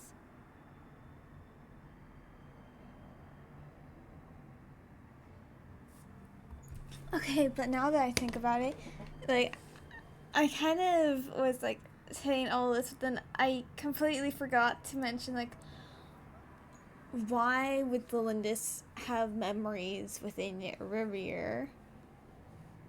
And how would Rarir even have taken the form of the Wild Hunt. So maybe she opens up the portal, and since she's the only one left, she went in by herself, and like he went in there, and something happened with the moon marrow, or within the chamber, that, I don't know, I guess she got consumed. I don't know if he attacked her, because abyssal power is quite corrupting. But point is, he was able to, I'm assuming Revere was able to absorb a bit of the moon power, the moon marrow, but at the same time the lens got absorbed by said moon marrow, so then he kind of also absorbed some of her after it absorbed her, and then he got expelled out of it, or maybe he didn't, and then, I don't know. I have no idea. This is not a wise move. I have always maintained that placing all our hopes in a single source of power is risky, especially one as poorly understood as this, as well as making ourselves overly reliant on a single resource. We are neglecting other promising technologies. So, studying the abyss. I apologize if this comes across as disrespectful, but as a moon marrow researcher, I desperately want to see the world beyond the gateway. If we really made it there one day, what would we find? And how would we go about taming the unknown? My imagination is endlessly fueled by questions such as these.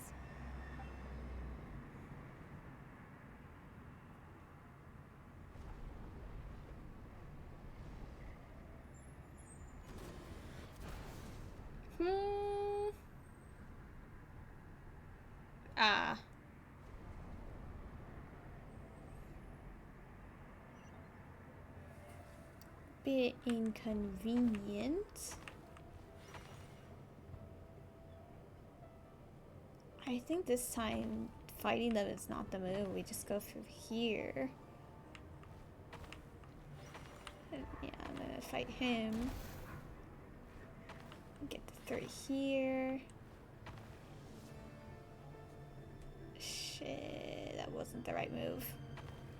Oh, wait, I wasn't supposed to do that. You. Oh! How fucking dare you?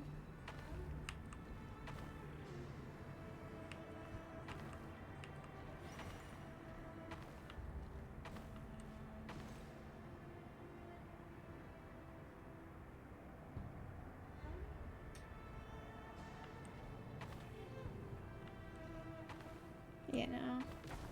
Damn, do we actually have to go up there? Through that route? Ugh, fine. Goodbye, Seth.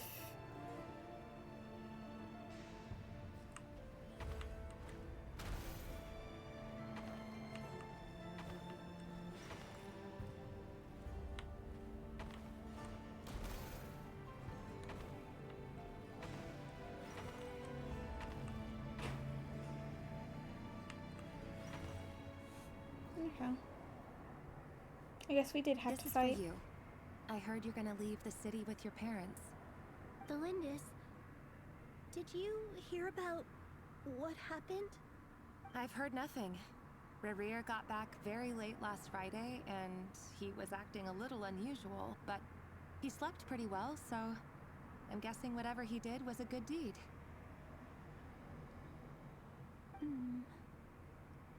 You never saw him, and I don't know what he did. And this conversation never happened. You understand? What if he finds out that you pried into his secrets? Don't be silly. I don't know what secrets he does or doesn't have. All I know is he's just a normal guy who happens to run some errands for the king. Are you scared of him? I don't know. The Revere I know doesn't match the person you all describe. Logically, I should be scared of him. And yet, I don't want to lose him. But enough about that. You should get going, and be careful with the package I gave you. Keep it secret. Keep it safe. What's in it? A piece of the moon. All you need to know is that as long as you keep it safe, then in the future, everyone will be able to see a red moon. Oh.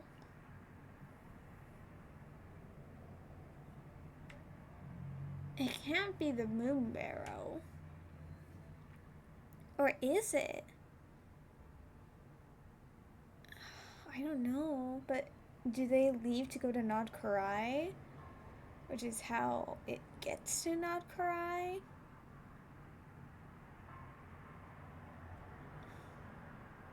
A red moon?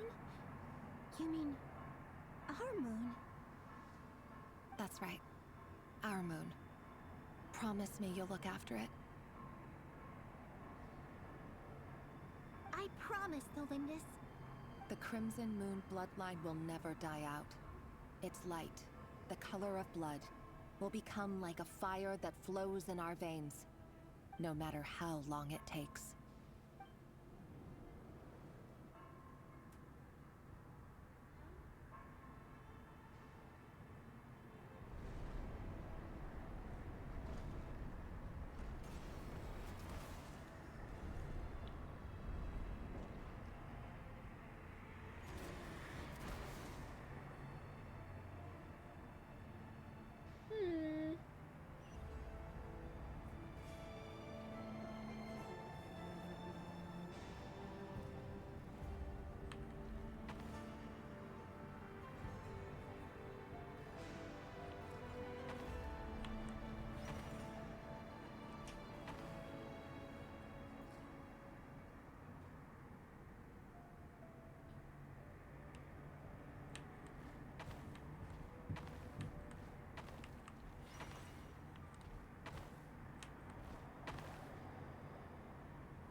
Yeah, I went the wrong way. Ugh.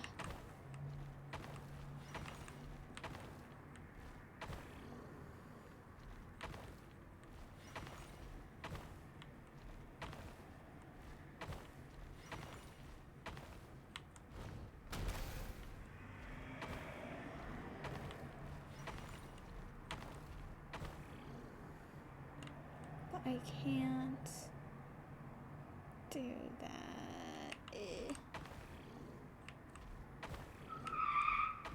Perish, thank you.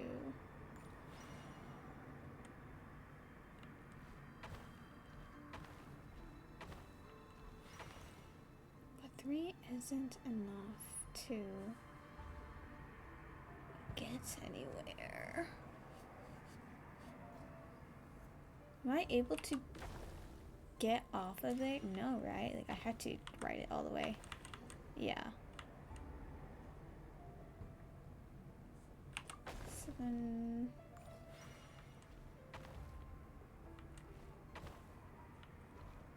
Like over here. Crazy. Then do that. Then reset. Get 4. And come over here. Except you don't have enough anymore. Hurry, everyone, and stick to the plan. Oh. Sir Dainsleif, what are you? Is this treason? You know what happens to those who betray the throne. Please, don't do this. Where's Capitano? It is the king himself who has betrayed the throne. He has betrayed all of Conria. If where are you the have other 2? any love left for justice in your heart, you should join me. It's showtime. Dane and his group will handle the troops in the palace. Then Hroptatyr and Rhindaughter will disarm the security measures. My job is to enter the prison and rescue Vediflnir. Stay safe. Wish me luck. Look after my brother. Draw your blade. The brother It is time for evil and justice to will prevail. destroy the whole of Conria.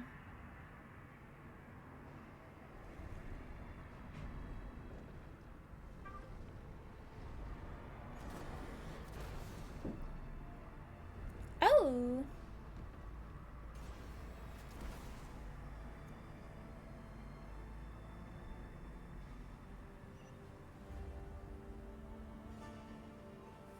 I see.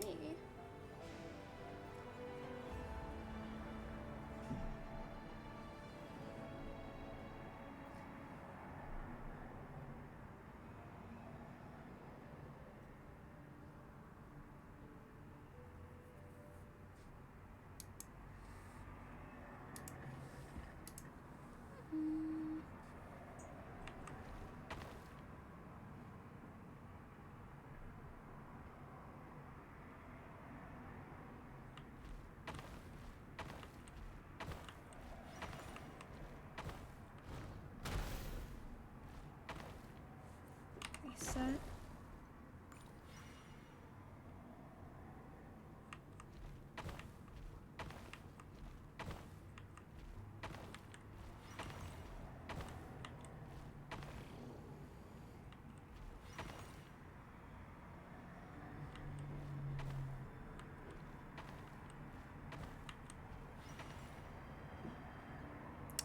Why fight him?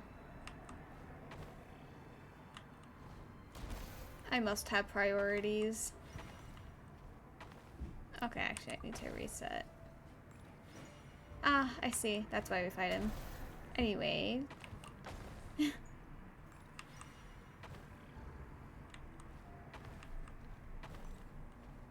Oh, okay, fine. I guess I just won't be hee hee ha ha. Fine. Let's say.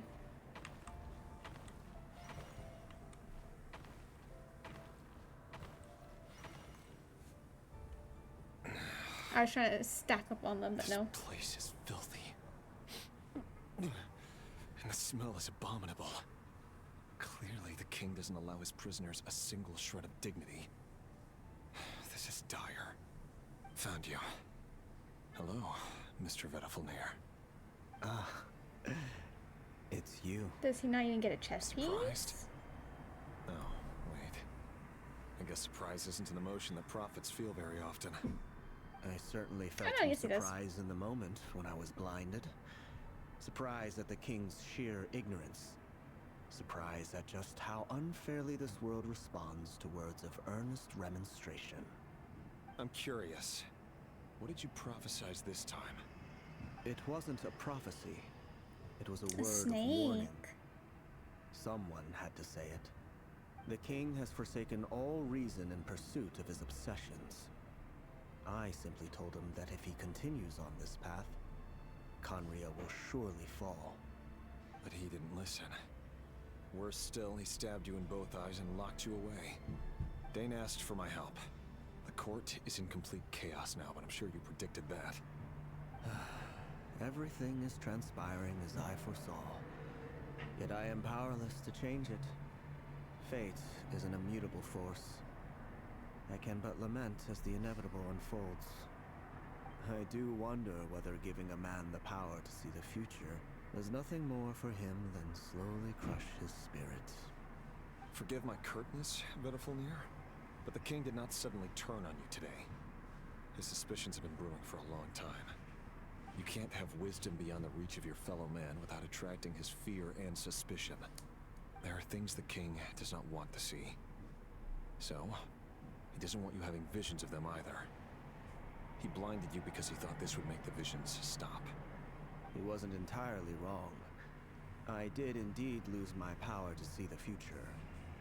Right up until... You took in the powers of the abyss. Until what? Just now.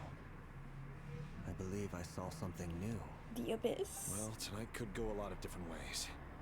5 of us banded together to storm the palace, also we could rescue you. This will go down as the most tumultuous day in Khaenri'ah history. I sense hatred in you. But also hope. A desperate hope that with the tyrant deposed, that will be the end of the story. But this is not the end. It is the beginning of a new chapter, in a whole new story. There are many men of honor and courage in this world, Rerir. But you are not one of them. You're not here for justice, are you? You're here for yourself. Is that a dagger? Interesting. Why not the polearm? It was always your weapon of choice. With your abilities, I don't doubt that you were able to recover some of your sight. But I also doubt that you want to make an enemy of me right now.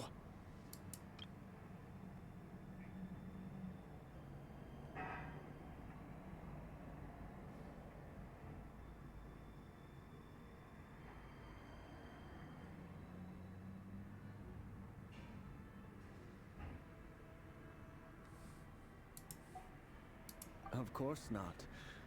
We're on the same side, aren't we? We could be. But I need you to be honest with me, Vedafilnir. At this point, you're my only hope for the future. You mean your future?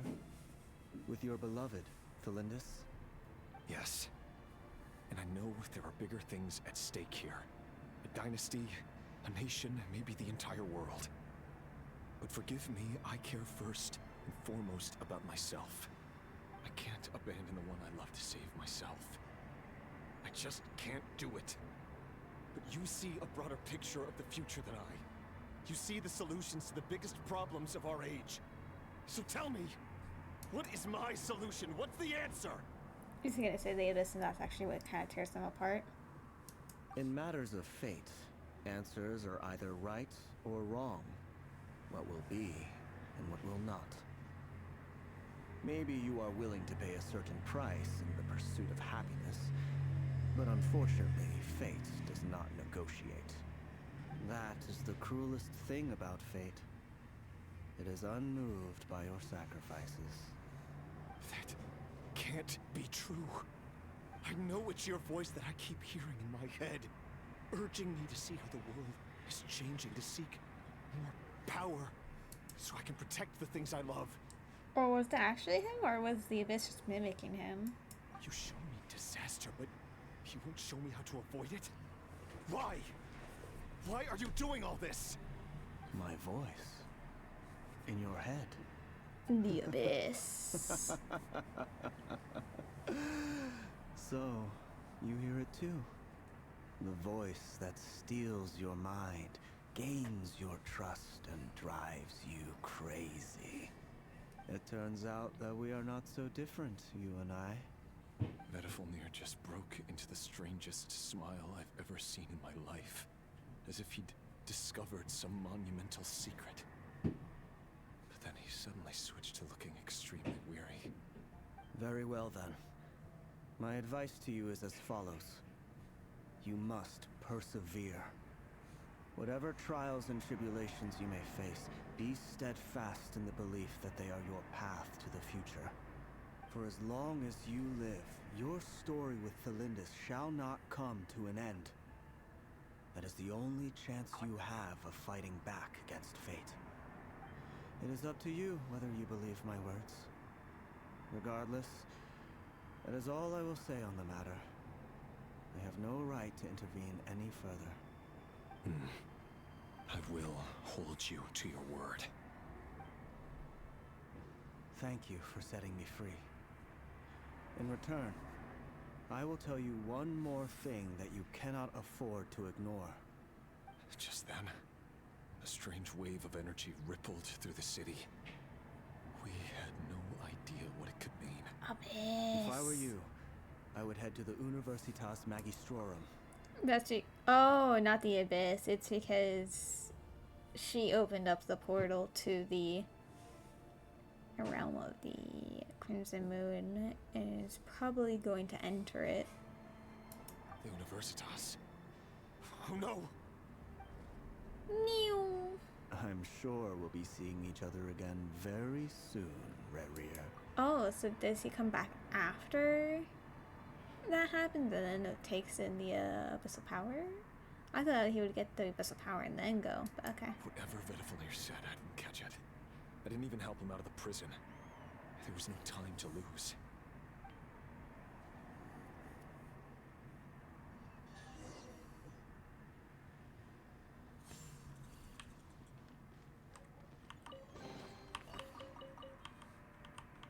Oh, I don't have a good team for you at all. I have no Hydro units and your whole thing is Bloom.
monsters? Ah. What is this Rhine daughter's doing? The Universitas Magistrorum. It is absolutely Rhine daughter.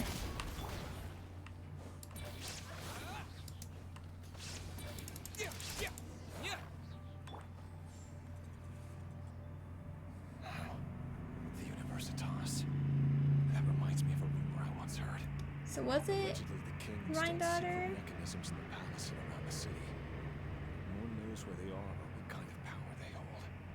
But if they were ever going to activate, it would probably be on a night like tonight. Help! Help! Oh. Hold on! Don't let them anywhere near you! Save me! I can't! Ah! It sounded like an explosion. So the rumor is true?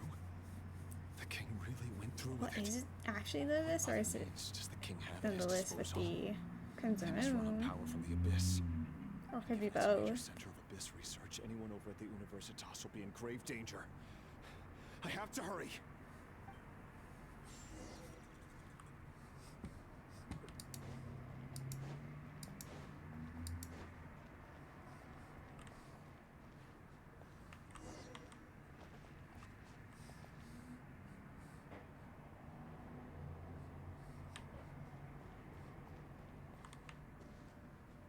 I'll be right with you. What's over here?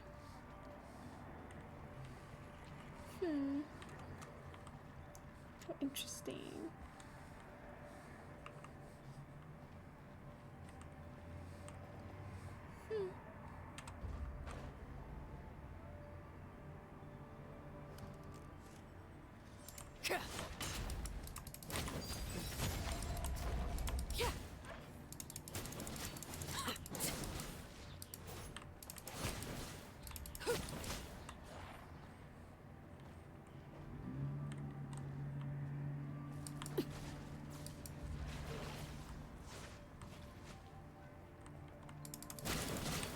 Transfix. There is no escape. Stop right there!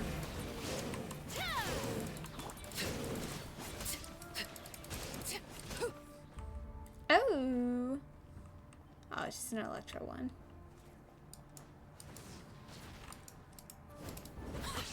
Oh, I'm supposed to be using Nefer. I'm so stupid. My bad, guys. I forgot. Nefer. I don't have her right team, but it's fine. We didn't need that. Oh, the damage. Abysmal without her Hydro. Anyway, and also Llama, but like, anyway. That was all Nefer. Trust. Final warning!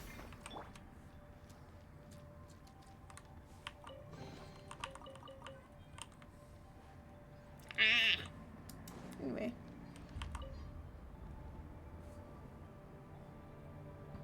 Monsters at the Universitas Magistrorum? Why now? Okay. I guess it was, in fact, Rhine Doctor or Oh, no. the King. They're coming. Time to open the portal No and use, the hide. table won't hold out much longer. The weapons. Where are the weapons? Of course. All the lab equipment was upgraded after the inspection last week, but the new weapons haven't been allocated yet. I'm done for. Is anyone there? I need help! Ah!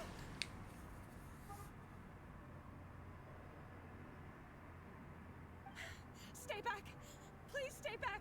Please!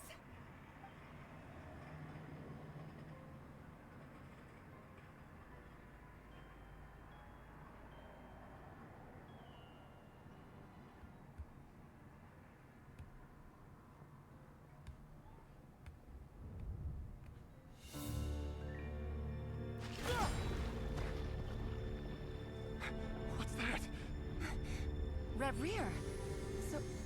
So the rumors about your work are true. What? No! Listen, something happened at the palace tonight. We have to leave! You don't need to lie to me anymore. What do you mean? I know why you're worried, and I will respect the decision you've made. But it's okay, because I found a solution. I know how to end all this. You can have it back. The normal life you so desire. But until then, I'm afraid our wedding will have to wait. Celindus? No, don't do it! Celindus! Celindus!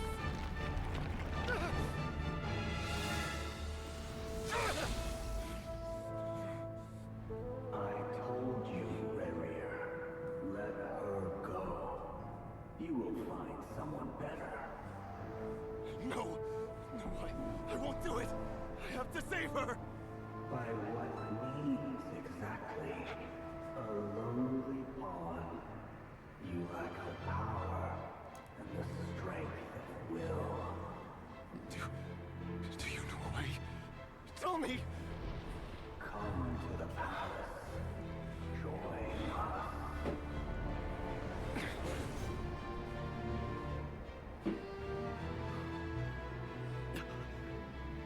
Rarier, thank goodness we...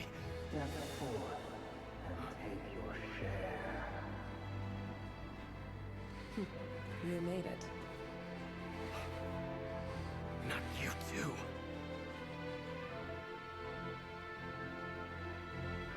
Hatred for grief, despair, desire.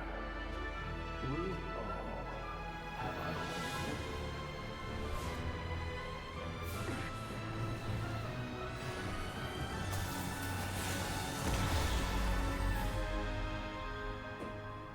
Rarier. Rarier.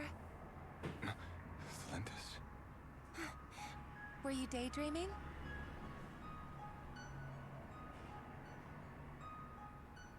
You still remember, Rarier? That question you asked me a couple of weeks ago? Oh. You mean the proposal? Yeah. I'm wondering, where do you think would be a good place to discuss it? Maybe in the garden? Or were you thinking a fancy restaurant? It's your choice.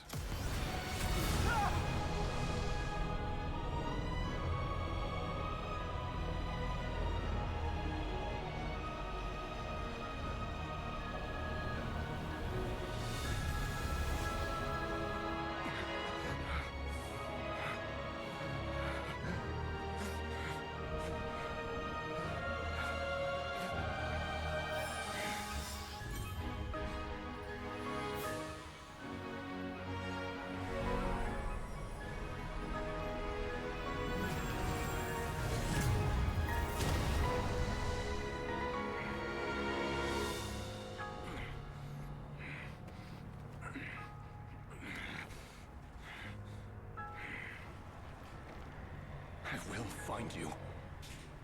And then... you can give me your answer.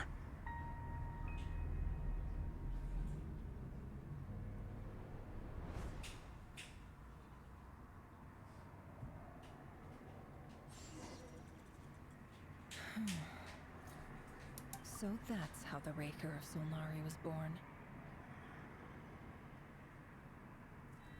So I guess he jumped into the abyss, which then made him kind of lose his form. Which then is how he ended up turning into the Wild Hunt. And is that why he's going after like the moon powers? Because like he isn't fully sane again, so he can only remember like, ah yes, the power of the moon hunted down. Because it didn't really seem like the Lindis was going into that realm of the Crimson Moon. It looked like she was going into the abyss. And so I do think, I was curious if the Crimson Moon part that she gave to the child was like actually just a small part of the marrow, so then it wasn't actually the full marrow that Arlecchino got, and she kept the other part of it. But no, maybe I think she did just give all the marrow to the child, which is how it got brought to Krai. And since she's a descendant of the Crimson Moon, and it was 500 years ago, was my thing about her sounding a lot like Columbina actually drink they're the same VA. And is it like she did something, because like technically still in the end, moon powers, are they connected? Because like she was born 500 years ago, I think it was said. I don't know. A monster created by circumstance is a monster all the same. Viewing other people's thoughts for too long can get uncomfortable. Right now, I'm feeling a strong sense of loathing. In a nutshell, the story of Conria is what happens when the truth falls by the wayside. Everyone tells little white lies, and before long, you have a huge pack of lies that destroys everything. Phew. Time to get back. His past is filled with sorrow, but the tale of any fallen civilization is one of endless tragedy. Cruel as it may be, that was Conria's fate. Ay, my eyeballs.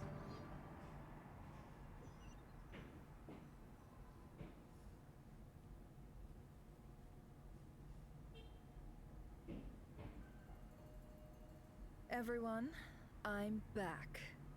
Can I get a standing ovation? Never! How are you holding up? Feeling okay? She's fine. Boss is a pro. Yes, I'm fine. You will have seen the events of Rarir's life through my thoughts. It's now clear that he is just a regular nobody, driven by personal tragedy, as he said himself. I mostly agree. There's only so much we can know about him from his memories alone, but they did give us a clear glimpse into his life in Conria. However, I would not consider Rarir to be a nobody. He was deeply involved in the events of that era. Yet, when the catastrophe of a generation strikes, nobody is safe. Sounds to me like you're speaking in riddles again. Is this you urging me not to abandon the people of Krai in their hour of need? That's not what I meant. Although I do hope you choose to remain a part of the plan.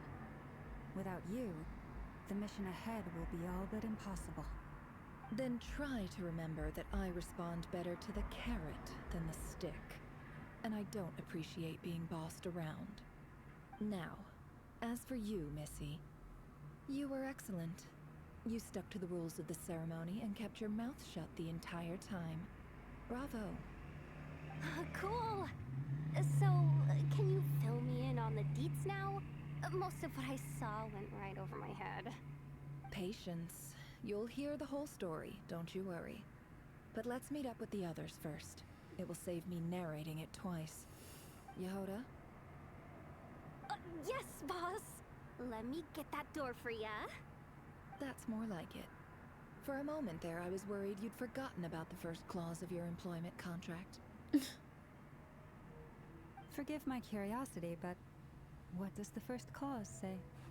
It says I gotta do the annoying stuff that boss is too lazy to do for herself.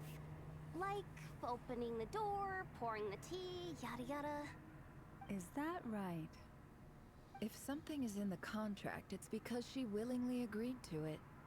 Rest assured that the Curatorium abides by the very strictest of labor policies. You don't seriously think I'm cruel enough to treat her like my slave. In any case, I've hardly shied away from my share of the work today. Hope I don't catch Flintz and Varka lounging about in their chairs, enjoying a leisurely cup of tea. There's nothing I dislike more than other people enjoying themselves while I'm hard at work.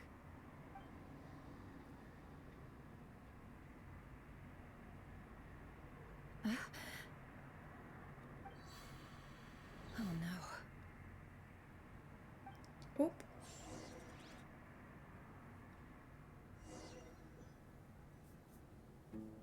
Sorry to disturb you, but we seem to have run into some trouble. Evidently so. Don't worry, I'm not about to leave you to fend for yourselves. I'm not that kind of boss. And it would go against the Curatorium's labor policy. I'm sorry. What did you hear me say? I wasn't talking about labor policy. Wait. How long have I been standing here? Not long. You just appeared by the door a moment ago.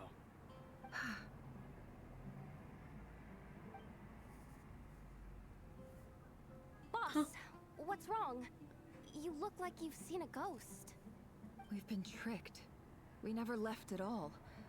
Somehow I hallucinated that whole scene back inside the office. Hallucinated? But how? How indeed. This place should heed my will alone. All thoughts and actions that occur in here are just a result of pawns moving across the chessboard in a carefully calculated manner. And nobody has access to this chess set but me. I don't know if you're going into someone else's mind. I think they will have the ability, if they know and focus hard enough, to move their own parts. So you control everything in here? More or less. But yes, it's a special technique of mine. Has anything like this ever happened before? Only once. It was the first time I used the chess set. Is there any similarity between what happened then and what's happening now? I suppose my thoughts are a little turbulent, which was also the case my first time. Is there anything I can do to help? The first clause of your contract clearly states that I only need your help with things that I'm too lazy to do myself. Meaning, you're not feeling lazy right now? Meaning, this is not something Yehoda can help with. The chess set is a personal treasure that I alone understand. I must be the one to find our way out of here. Boss, it's fine. Really. Let me do something useful. Oh, listen to you. Whatever would I do without you, Yehoda? What? Really? Yes, really. Where would I ever find another employee as obedient and servile as you? God forbid anything ever happens to you. Oh, okay. Well, anyway, I was thinking of fetching some water. There's gotta be a source around here somewhere. I suggest everyone finds someplace comfortable to take a rest. We gotta conserve our energy. Even though all this chess malarkey doesn't exist in a physical sense, mentally speaking, it's all real. And so is our tiredness and fatigue. You don't want to dismiss mental fatigue. Just because it isn't physical doesn't mean it's any less serious. But anyway, I got your backs, so don't worry about a thing. Don't I have the best employees? Jealous much? If we can find a suitable time, I'd love to borrow Yehoda for a day to help out at the Frost Moon Scions. Would you be amenable to that, Boss Nefer? Oh, Lauma. Have I ever told you just how pretty you are? Beauty runs from the tips of your antlers to the depths of your imagination. Time to rally, everyone. Follow me. As we continue our journey, the same rules will apply. That means stay focused and no talking no matter what we encounter. And don't disturb the chess pieces. You have my word that I will get us all out of here.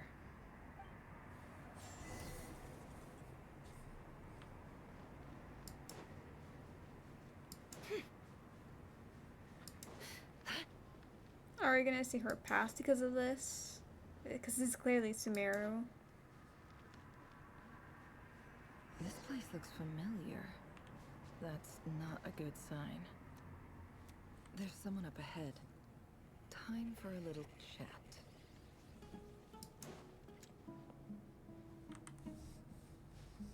I wasn't expecting visitors at this hour. Wait, is that? Oh, it's him. There you are. Sinue's been looking for you all day. I think he has some news for you. Oh yeah? What were you doing just now, Uncle Retinue? Hiding away some more loose change? I know I saw some Mora. What do you mean loose change? Oh, come on, I'm too old for this.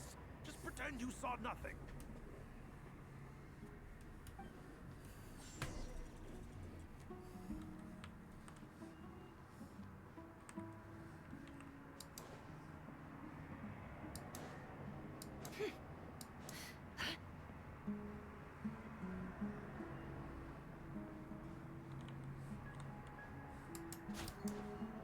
So there might be combat later. Hey, kid. Mind telling me what Sinnohei's been up to recently? I'm trying to get in his good books and I need a way in. Get in his good books? Why? What do you want with my dad, Uncle Apepi? I've written a new song. I was hoping to showcase it at the next festival, but I'll need his approval. A new song, huh? I'd love to stay and listen, but unfortunately, Uncle Retinue says my dad's looking for me. Well, there's plenty of time and I'm not going anywhere. See that pile of stones? I'll be sitting there warming up my vocal cords. Come find me when you're done. Pile of stones. Got it.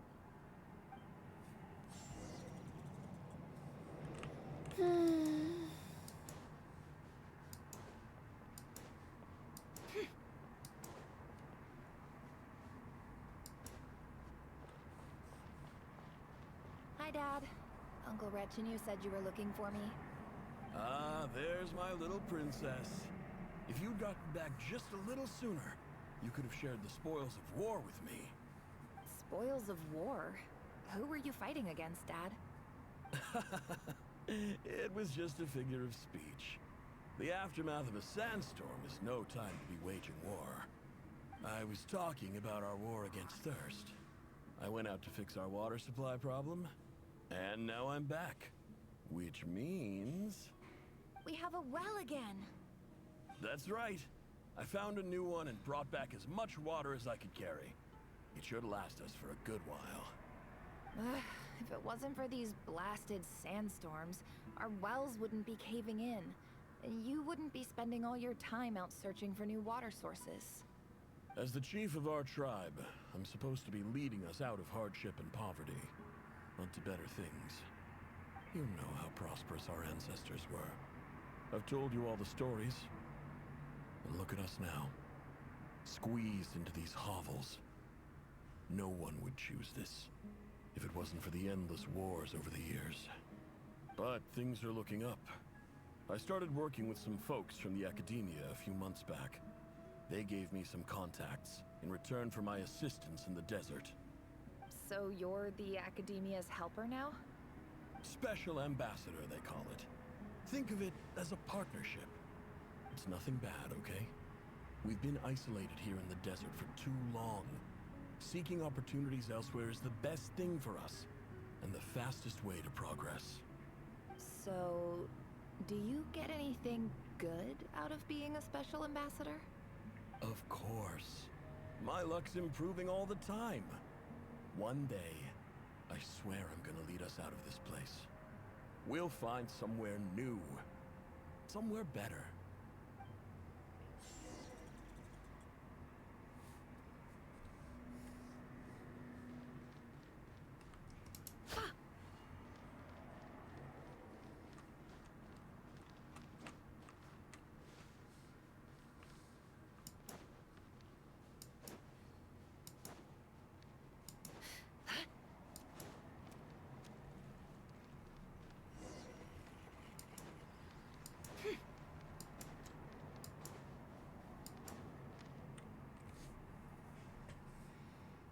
That's our well, and you know it.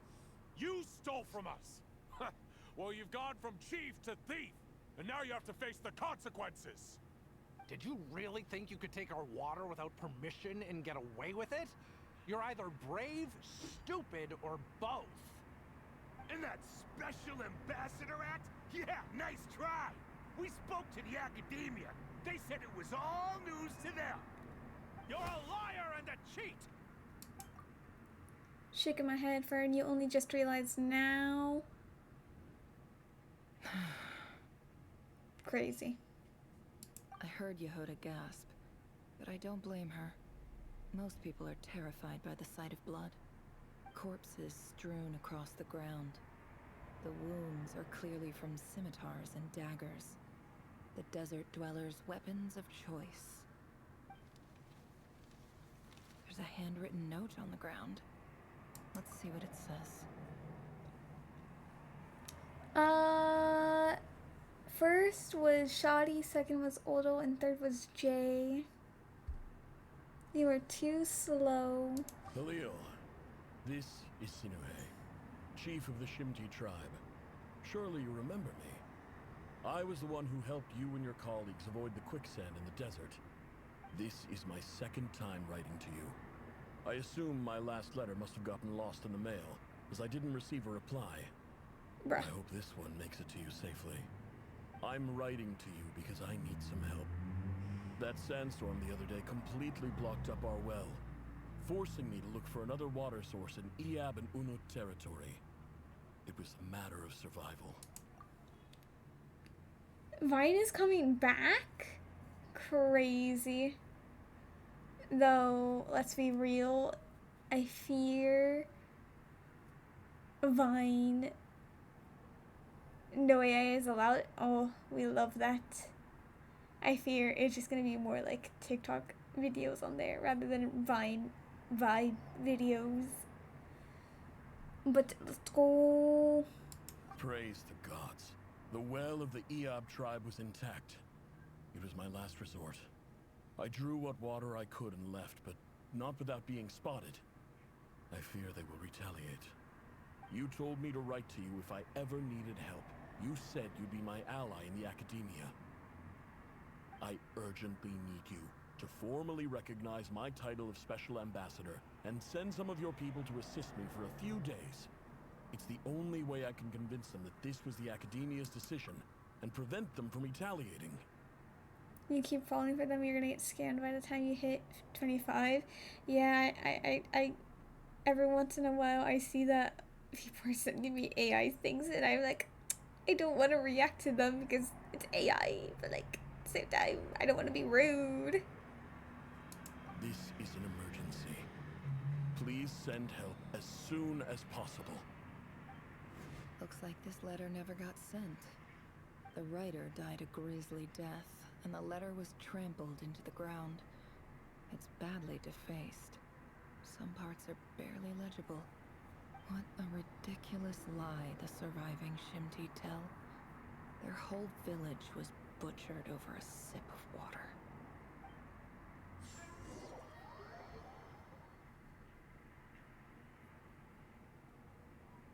Ah, officer.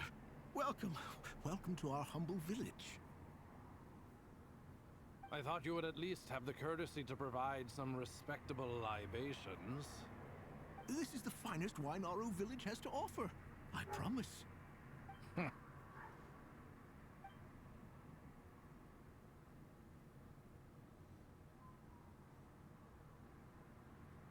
The Academia has agreed to reserve a single space for a candidate from your village. But I remain skeptical of this entire endeavor. I highly doubt anyone in this desert possesses serious academic potential. Please, have faith. If not in us, then in our god. The child we found shows great promise. I beg you, take her away from this place. Give her a chance. Don't let her talent go to waste. I don't recognize her. New arrival? She showed up here a few days ago and we took her in. She's a really bright kid. Please help. I'm begging you. So, where are you from? Nowhere special. Just a sand dune. What about the rest of your family? How many of you are there? Just the one. It's only you? Correct. So, no brothers, no sisters, no mother or father? Any who have slept on a bed of sand, I call my brothers and my sisters. Apart from that, I have no family. All right. Get over here. Sign your name on the form.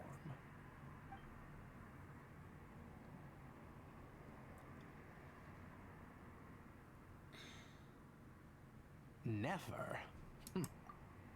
Rather fair-skinned for a desert dweller. Bye, not them calling themselves out, please.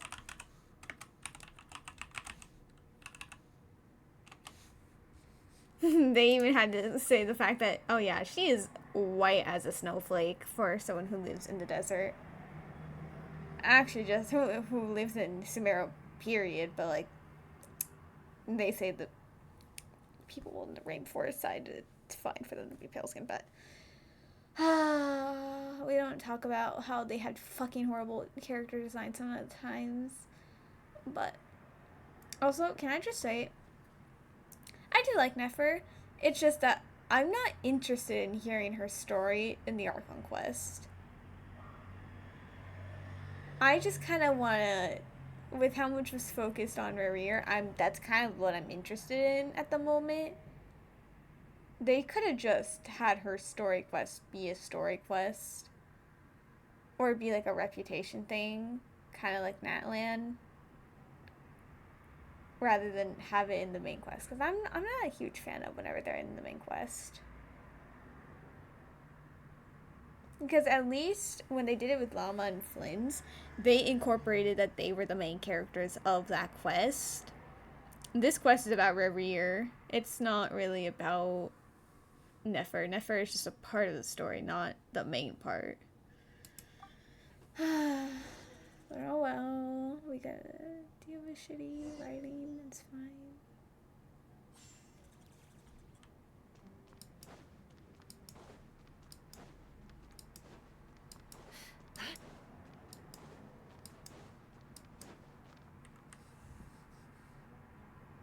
Nefer, this term's assignments have been issued already. Please read through the materials thoroughly, conduct your own additional research, and then write an essay on the topic. Yes, Professor, I'm aware. I just had a couple more questions I wanted to get your perspective on. Oh? Please, ask away. Well, I saw the other students' problem sheets, and I couldn't help but notice that my assignment is much easier than theirs. Do you really think I'm a weak student? A weak student? Goodness, no. Quite the opposite. You have a sharp mind. Almost too sharp. I think what you're saying is, a weak student wouldn't have noticed the discrepancy. And if they did, they certainly wouldn't complain about the lighter workload. You see, sharp as they come. You see things the way they are. And I'm sure you know why they're like that. Because of where I come from. Because I'm different. I'm sorry, Nefer. I don't like it any more than you do. It's just... Anyway, you said you had a couple of questions. What's the other one? I wanted to check. If someone sent me a letter to the academia, where do I go to collect it? Ah, your family wrote to you. Well, as long as they put your name on the envelope, someone should hand it right to you. Not exactly. It's not even a recent letter. I was just curious where the mail would end up if no one collects it. The House of Dana, I expect. I know there's a box for unclaimed mail somewhere in there, probably sitting on a shelf. Whatever you're looking for, that'd be the place to start. Okay, got it. Thank you, Professor. Oh, don't mention it. Honestly, I feel like I failed you. I'm supposed to be your teacher, but I haven't taught you anything. Hey, don't say that. You're a great teacher, and you do your best for all your students. But the rules are the rules. You're not allowed to teach students like me. It's not just the academia either. The whole world bends over backwards for the successful, and leaves the losers to suffer and die. Oh, my dear child. Don't tell me you've given up on life already. I haven't. I just think that if you want to make it in this world, you have to find a way to become successful.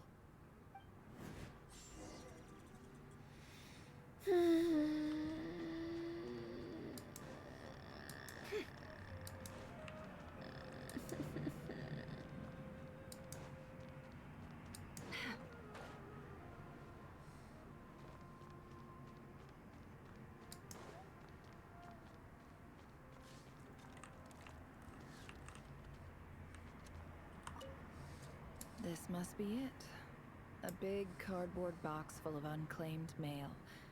And probably some letters that ended up here by mistake, too. Let's take a look. I don't care.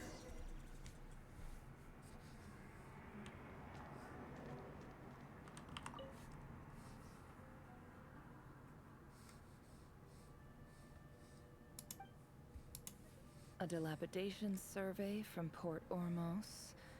Looks like it's from a Core of 30 representative. What a strange thought. A bunch of mercs losing sleep over rundown buildings.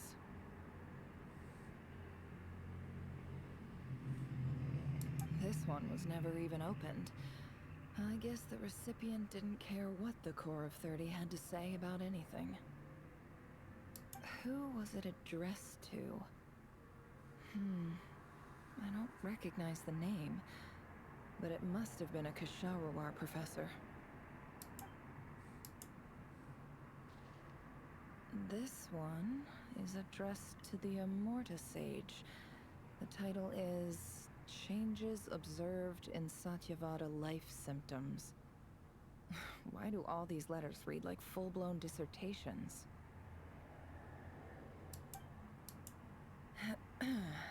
Guided by the incense, we became lost somewhere in the forest. All the barriers between levels of consciousness disappeared as our minds soared around in circles, looking for a branch to seek refuge on. In clinical terms, these symptoms fit the description of incense poisoning. The Immorta Darshan strictly prohibits the use of hallucinogenic substances, but I believe there are still people getting away with it. For example, my neighbor who always breaks out into song and dance after using incense. This seems like something the academia would want to know about. Why wasn't it collected? Wait, what's this written on the back? It's so small. The note says, the sender authored this letter while under the influence of mushrooms. I would send it back, but no return address was provided. Stamped by the Grand Conservator of the House of Dana.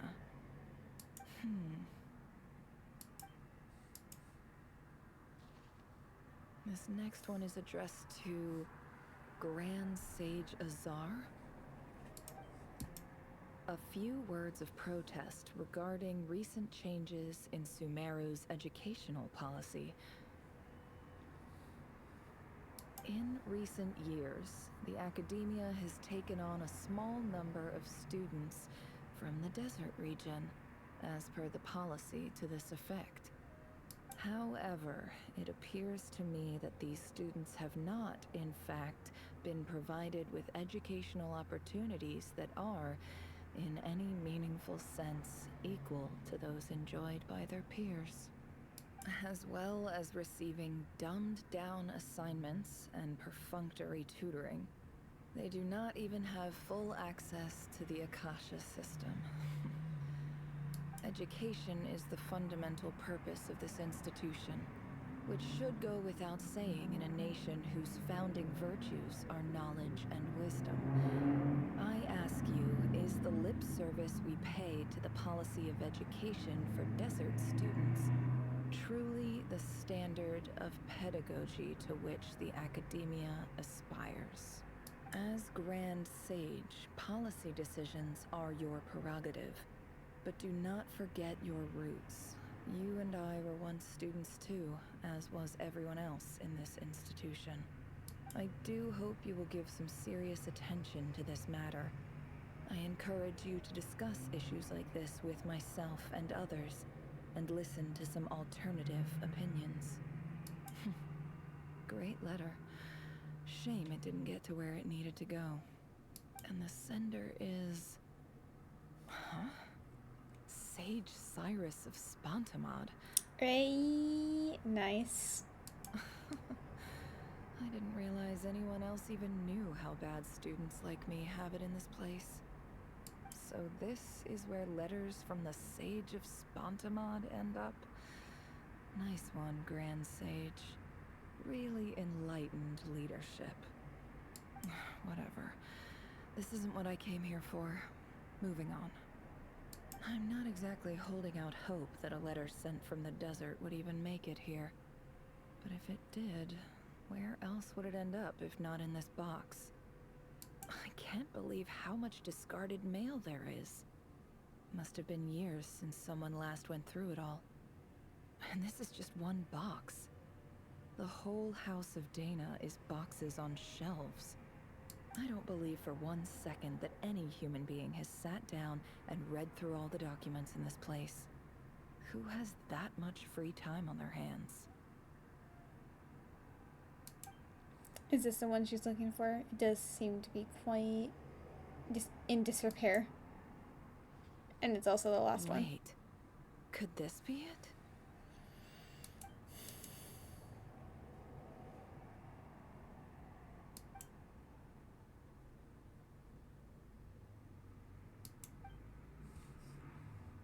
Greetings, Halil.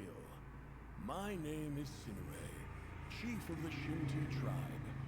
I was the one who came to you and your colleague Zaid when you ran into trouble in the Great Red Sand.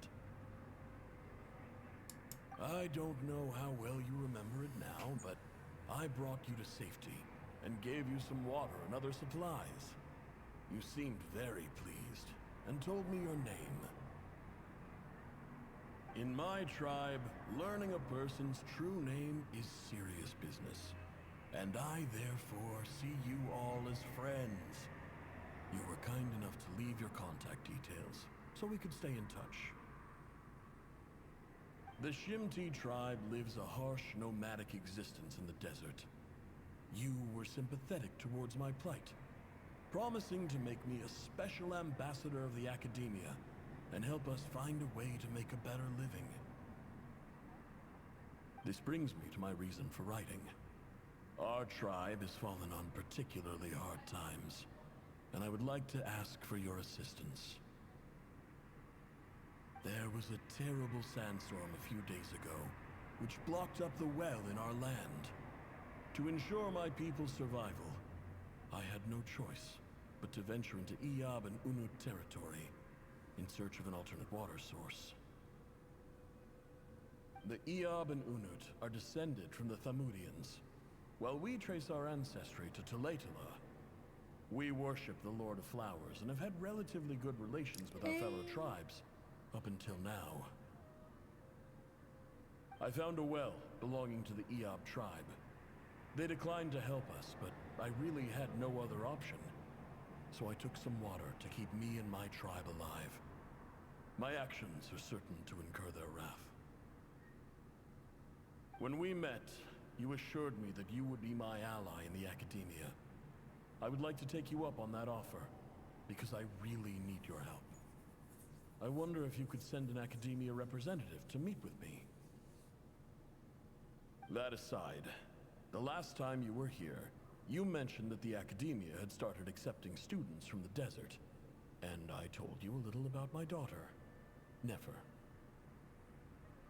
We have next to no resources here in the desert, and my power and influence are limited. Would you consider enrolling my daughter at the academia?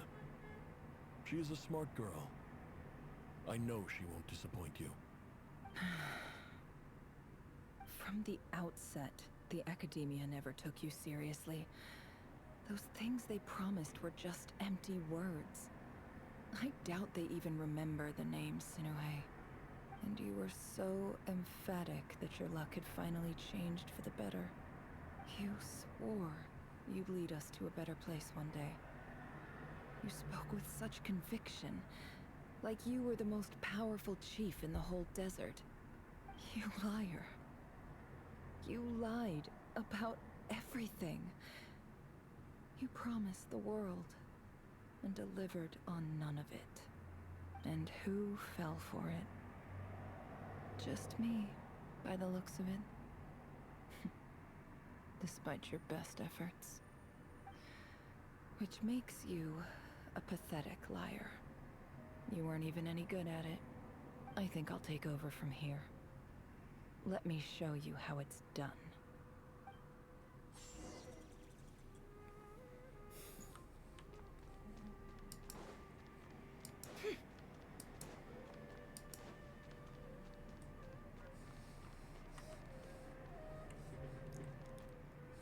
I shouldn't do it.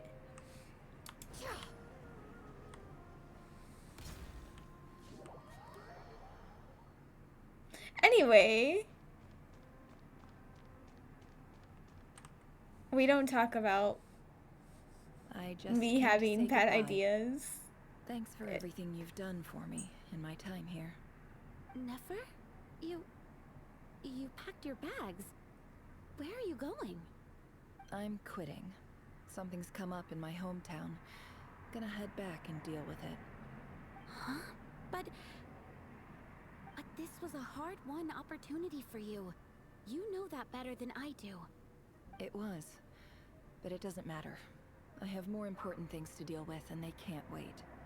Oh, and I didn't want to overfill my bags, so I left some incense on your desk.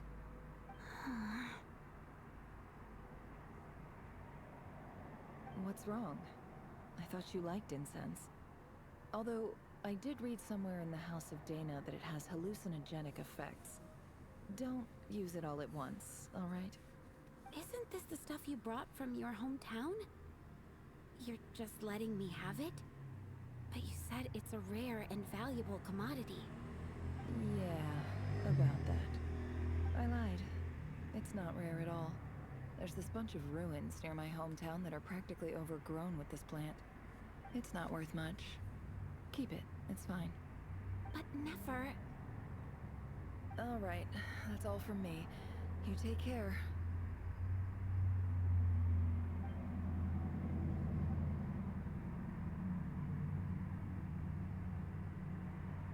Don't forget me, okay? I mean, we're more than just classmates, right? We're friends. Yeah, I'll remember you. I lied again. That incense is worth a fortune, and it's a rare find even in those ruins. And as for remembering her, I have far too much to do when I get back. No time to reminisce. I'll be lucky if I even make it through this alive. But either way, I expect I'll forget you pretty quickly.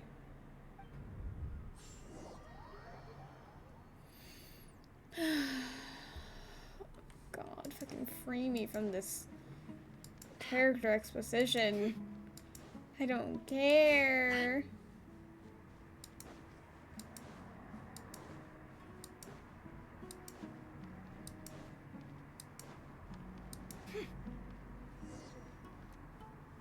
Ah.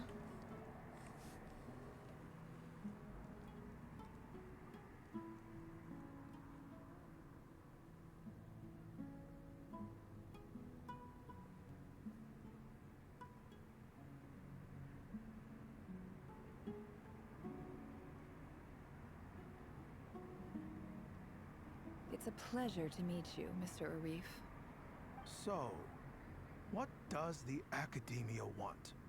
Since they've sent their special ambassador, I assume there's a big business deal to be made. If not, I'd be very disappointed. Please, sir, lower your blade. You're lucky I'm the one they sent. Not all special ambassadors share my admiration for the Eab people. The ever-shifting balance of power in the desert reduced the once great civilizations of this region to rubble and sand. But the story of the Eab has a very different trajectory. Others grew weak, but you grew strong, beginning in obscurity and moving to prosperity. You're the only ones who defied the trend. Huh. So, you do know who you're dealing with? This well is the perfect symbol of your strength, is it not? It used to belong to the Unut, but it looks like you have control over it now. You're not wrong. But I'm sure you didn't come all this way just to flatter us. Of course not. I came to bring you some very good news. Some information that recently came to light, which might just be your ticket to freedom. Records uncovered by the Vahumana Darshan show that a certain well currently under Eab control is built on top of some ancient ruins. These ruins are of great archaeological interest to the Academia. I checked the map carefully on my way over here, and I'm confident that this is the well in question. The Academia is offering 50 million mora in return for excavation rights. 50 million? No, wait. If these ruins are as important as you say, 50 million's a little low, don't you think? Don't get greedy, Eab. We know far more than you think. We know that you seized this well by force. Wasn't that the first step in your rise to power? To drive away the Unut and steal their water supply? So what if it was?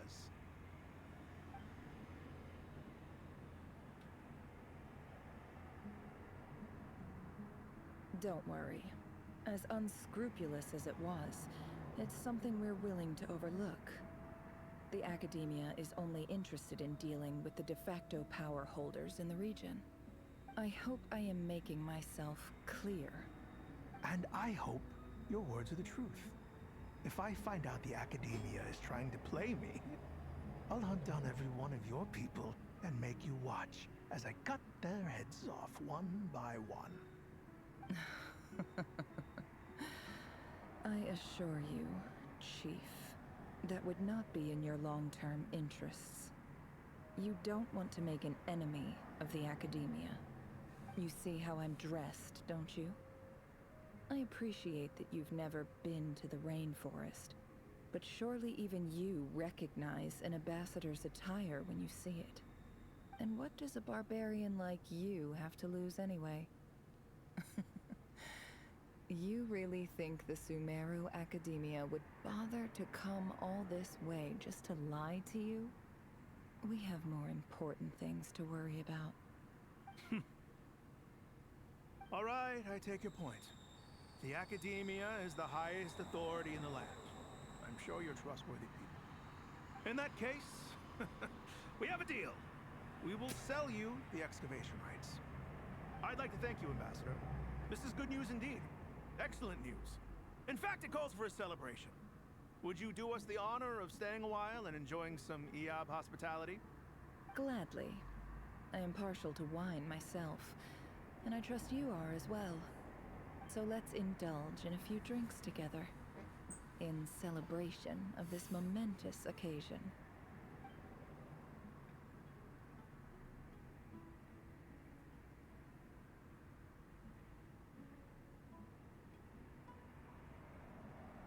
Chief!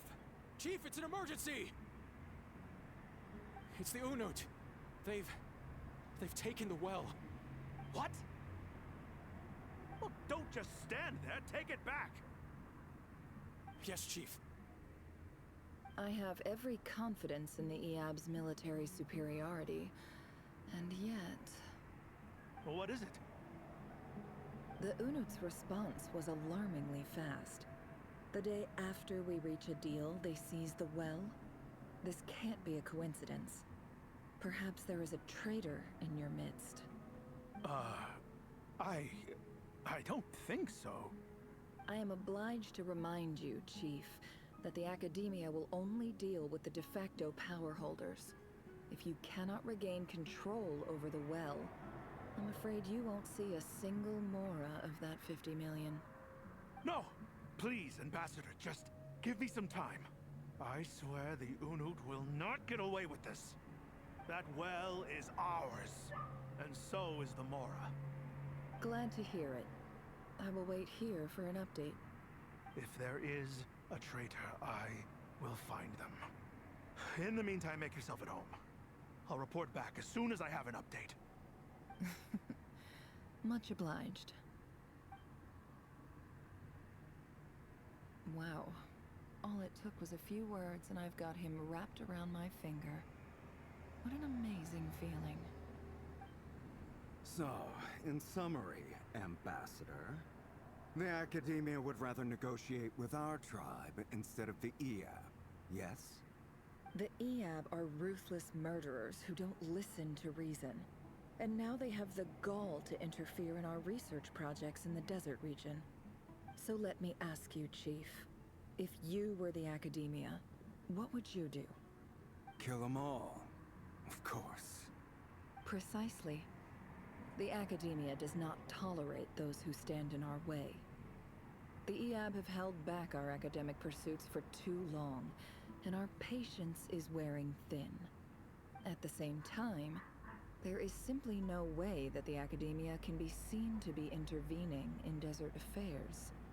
I'm sure you understand where I'm coming from. We have our own rules out here. If the rainforest dwellers raised arms against a desert tribe, you'd start a bloody war. Right. We can't confront them ourselves, but we can support their enemies. The Unut have always had strained relations with the Iab, which makes you our natural allies. Natural allies? Weren't the Iab your allies once? You were quick to send them after us to protect your interests back when we stole that water. And now look at you. You're at each other's throats. Let me be clear. The Academia wishes to collaborate with the legally recognized rulers of the desert in this matter. We are asking for excavation rights to that well, and our offer is 50 million mora. Say no more. I believe we have an understanding. Good. Then I suggest you get to work. Get us access to that well, and the mora's yours. You see, Dad? Lying is easy when you know how. People will believe anything.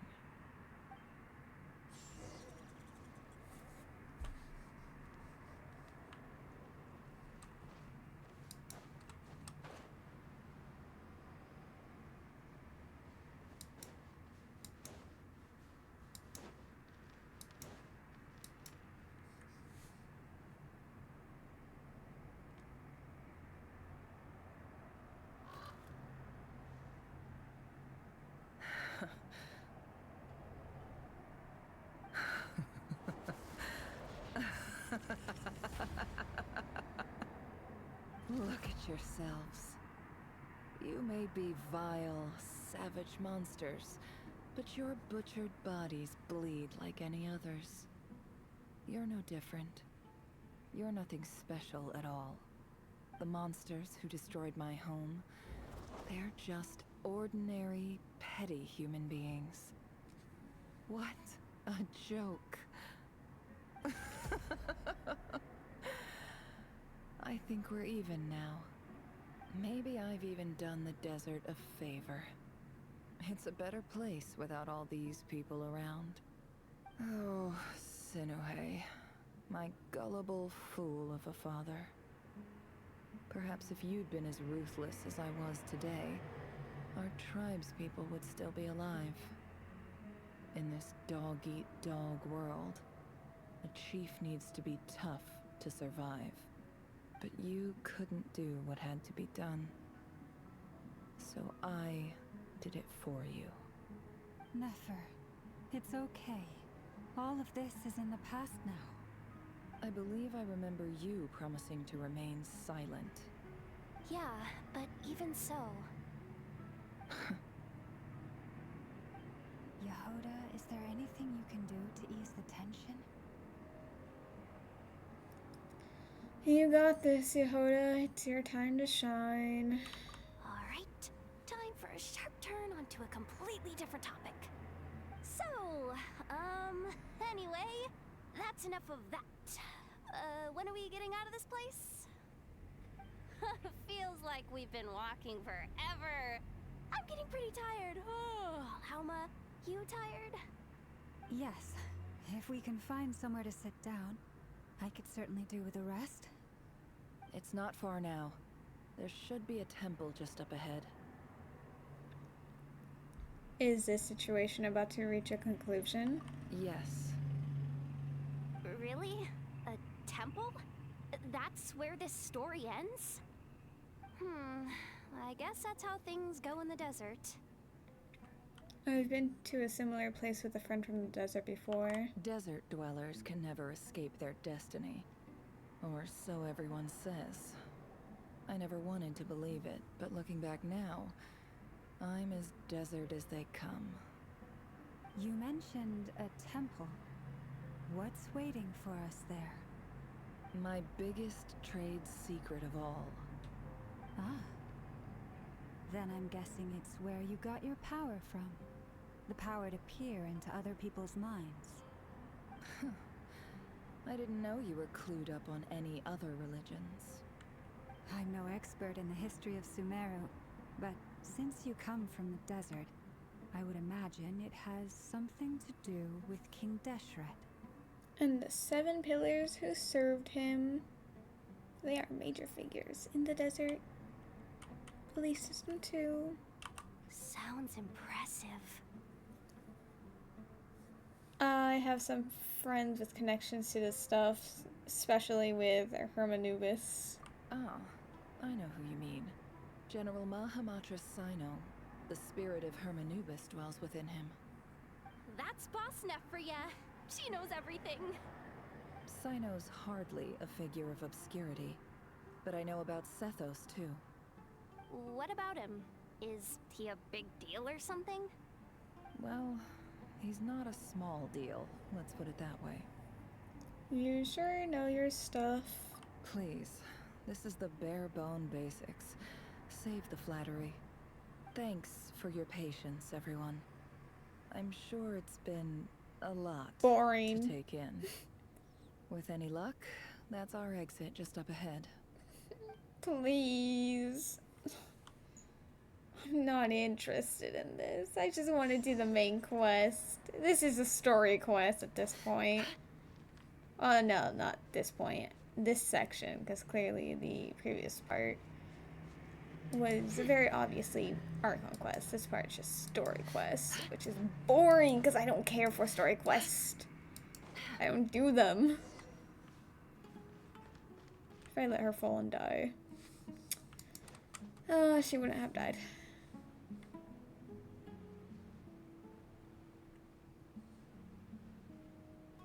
Is it gonna be the same one as Candace, or is it gonna be a different one? Because it's a bird, man. Uh-oh. Uh-oh. Uh-oh. I'm totally out of my depth here. I don't have anything to add about any of this stuff.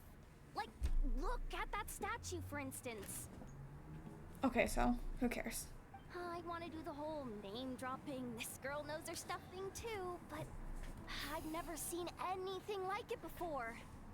A statue with the head of a bird. Looks like something out of King Deshret's mausoleum. That's Thoth, the Ibis King, one of the 7 pillars of King Deshret. The legends say that he, the Crocodile King, and the Goat King were the 3 retainers of King Deshret. Is that the one that Candace is related to? I'm not like related literally, but like associated with. Let's take a look. Because like the eye thing. Oh.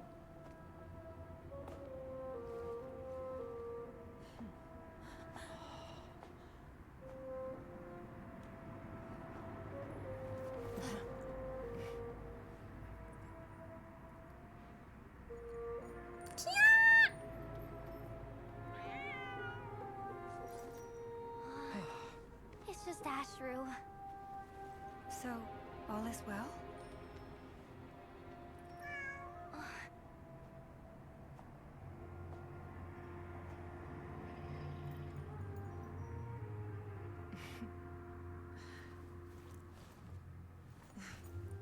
Typically speaking, at this point, the world disintegrates.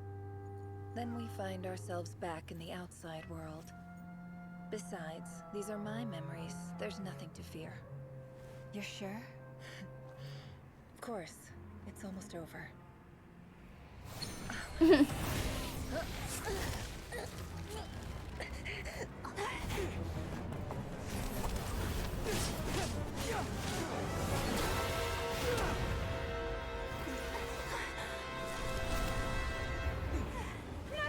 Hold on!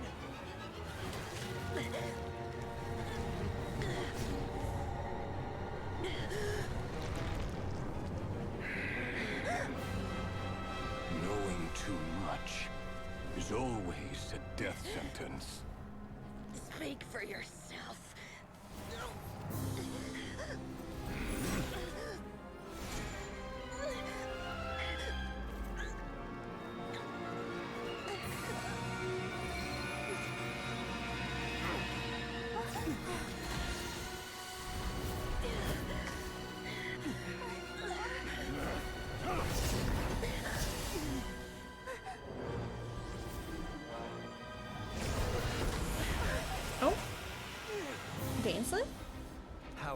repulsive.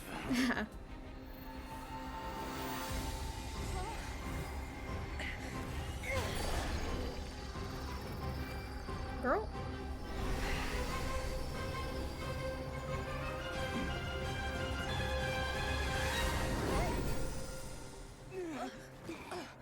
Please, what was she doing?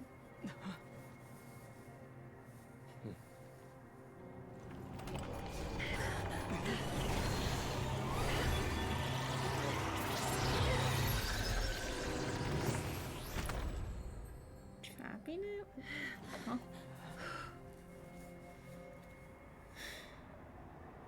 Tengen, if he was evil, crazy. Oh, we're free from the story quest after 10,000 years. Timed that pretty well, didn't I? But hey, Dory's trinket, it's gone. Rip. You certainly did. Thank you. It's okay. I'm just glad no one was hurt. Paimon noticed you doing something too, Dainsleif. Were you helping get them out? Of course. When I asked Nefer to conduct this investigation, I was not naive to the dangers involved. I had a duty to ensure your safety. Good to know your sense of justice is still intact after all these years. I take that to mean that you saw the truth. That comes as a great relief. To like water redeem, so like you guys play it when something's happening during a main quest, therefore you guys lost all rights to it. So, no. I certainly did. And thanks to your help, I also managed to trap Rerir inside the chess set. Okay, but like, how did you do that? You do not have that much power. Anyway. Whoa, really? How'd you manage that? Well, to be honest, I sensed that something was wrong long before we made it to the temple. By using this fragment to probe into Rerir's past, well, the monster formerly known as Rerir, it seems I alerted him. I was tracking him, then he caught on and started tracking me too. Can't say I'm surprised. But how did he track you through your thoughts alone? That shouldn't be possible. I mean, she shouldn't be able to read other people's minds, but like, that's possible. There's many things that should be impossible that are possible. Like, calm yourself. Also, do not threaten me with a knife. How dare you? Rerir was a secret agent who reported directly to the Vinster King. He is an expert at finding a trail and hunting down his pursuers. No wonder. He infiltrated the chess set, read my thoughts, and built a new virtual chess set inside of it. That's why we weren't able to leave at first. Speaking of your chess set, it's quite a remarkable item. Would I be right in thinking you have some connection to King Deshret? You overestimate me. I only have a connection with one of his underlings, the Ibis King. You all saw how this came to be.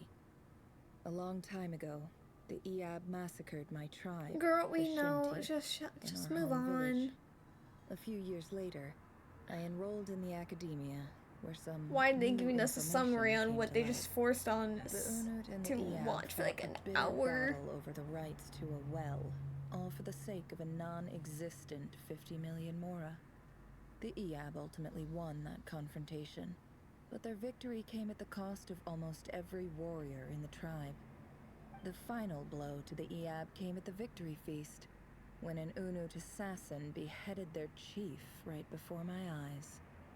The remaining Eab fled, and have been scattered to the winds ever since.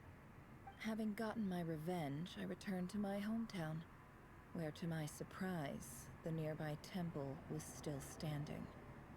There it was, seemingly immune to the relentless hostility of the desert, while my tribal home lay in ruins. As I stood there gazing at the temple, I noticed a cat just outside. This cat, as it turned out, was home to the spirit of the Ibis King. He led me to a gate deep inside the temple, and there he made a deal with me. This chess set is my gift from the Ibis King. The chessboard within is made to the same specifications as the one in the mausoleum of King Deshret, and represents his power of piercing analysis. With this chessboard in its container, I gained a certain ability to perceive hidden secrets. Now, you could conclude that the Ibis King simply wanted to give the people of this world the power to seek the truth, but I don't believe that's the full story. Every god plays favorites. Their hearts are as fickle as any human's, full of secrets, perversions, egotistical tendencies. But precious few gods are willing to admit this. It is the same with all powerful forces, including fate itself. Their gaze falls preferentially upon a select few. As you rightly point out, this is an act of favoritism. It is not Allura. Shaking my head. If you're alluding to the Abyss, then yes, I agree. Gather the others. It's time to share everything I've learned.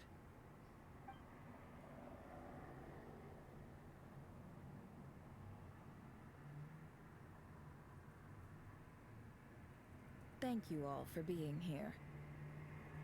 As promised, I did some further investigating into the Raker of Solnari's background. I am pleased to report that the investigation has been most fruitful indeed. The Raker of Solnari, real name Rerir, was once a Conrian subject who served the Vinster King. I will now share the important details of his story. Please save any questions or comments for the end.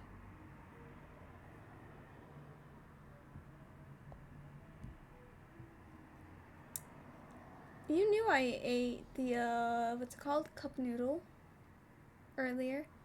And the solution to Allura being in your lap is to just grab her and throw her. Easy.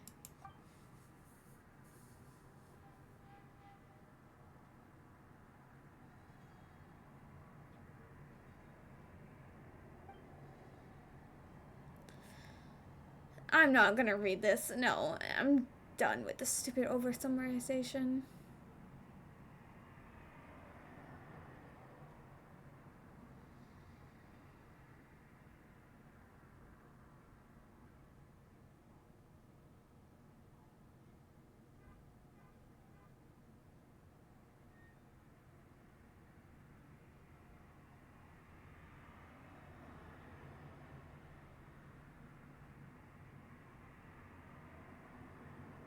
I forgot how slow they are to read out non-spoken words.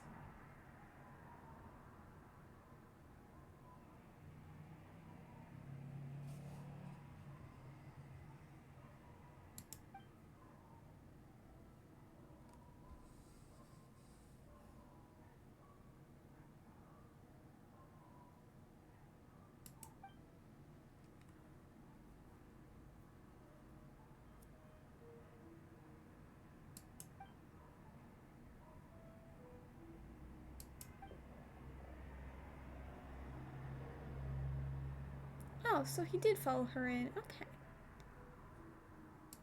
So that's why he's so obsessed with the moon. A tragic tale, to be sure. But it does not excuse his many transgressions. No matter how much Rerir suffered in the past, the fact remains that he is what we know today as the Wild Hunt, wreaking havoc upon innocent lives in Krai. He becomes more dangerous with each passing day. If left unchecked, it is simply a matter of time before all of Tevat suffers the consequences. This is a threat that the Knights of Favonius cannot ignore. A question for Miss Columbina. Forgive me if this is presumptuous, but have you ever seen the spatial gateway that appeared in Rerir's memory? Never. But I have heard stories of something called the Moon Gate, and this seems to fit the description. Miss Lama, any thoughts on this? In the lore of the Frost Moon Scions, the moon is believed to hold many secrets. Some sources speak of ancient knowledge, others of a gateway to the unknown. The term Moon Gate is one I have heard before, but as is the case with all of our legends, There are no records of any first-hand witnesses. We cannot know whether it truly exists. Then back to Miss Columbina. As a moon goddess yourself, do you have some idea of where the moon gate leads to? Not at this stage, sorry. I do hold the power of the Frost Moon, and my strength is recovering well. I can sense that the gate would open at my command, but... But there's more to the power of the Frost Moon than that? Yes. A moon goddess has the right to open the moon gate, since it is a path to the moon. But as Nefer mentioned, holding open a spatial gateway takes a huge amount of power. And right now, I need to conserve my energy to fight the Ray Hero of Solnari. I'm afraid this is one mystery we may have to leave unsolved for now. I agree. Better to save your strength. But if you'll humor me for a moment, I have a bold conjecture of my own regarding the world beyond the gateway. I highly suspect that neither Tholindis nor Rerir made it through unscathed. The evidence pointing to this is the fact that the Rehir of Solnari exists in the form of countless fragments. With the abyssal power he wields, no ordinary foe can touch him, let alone tear him to shreds. And yet, the Wild Hunt proliferates wherever his scattered fragments lie, drawing hordes of monsters to many different locations across the land. So your theory is that Rerir was physically torn to shreds by some powerful force? Hence, why the Wild Hunt is a distributed phenomenon, rather than a unified one? Makes sense to me. Explains why the Wild Hunt is so pervasive, and why he's been trying to piece himself back together. He was whole to begin with, and he wants to be whole again. Without the power of the Abyss on his side, he almost certainly would have perished the moment he was torn apart. But the Abyss, much like a curse, has kept him alive. I could not agree more. The power of the Abyss is most surely a curse. It is a compelling explanation, and one that accords with my present understanding of Abyss creatures. Whether the life form in question is primitive or advanced, if a curse has extended its lifespan unnaturally, it will continue to survive in spite of everything. This raises some interesting questions. I will run some experiments and see if there is any validity to my suspicions. That being said, regardless of whether my research bears fruit, I would like to thank Miss Nefer for conducting such a thorough investigation. Already, it has greatly enriched my understanding of the entity we face. My pleasure, Mr. Albedo. I too hope that the information I have shared today proves useful as we look to formulate the next stage of our plan. Hey! What is it, Dainsleif? You look really upset! It's just... when I think of the man I once knew as Rerir, I struggle to understand why things had to turn out like this. The two of you used to be friends, didn't you? I don't know if these words will bring any comfort, but my heart goes out to you. Mine too. We can never know all the hows and whys of the way things are. The moon and stars are full of untold secrets and lies, and the skies are host to many more mysteries than these alone. Yet, none of that can begin to compare with the complexity of human life. Those are the first comforting words I've heard in a long time. Thank you, both.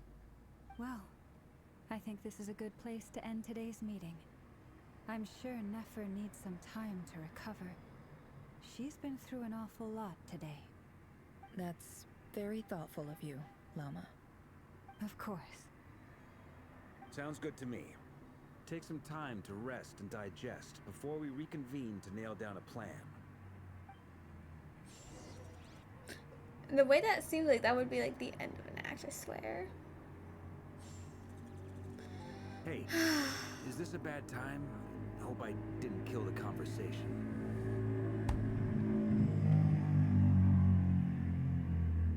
It's fine. Come on in. No need. Come on, let's talk outside.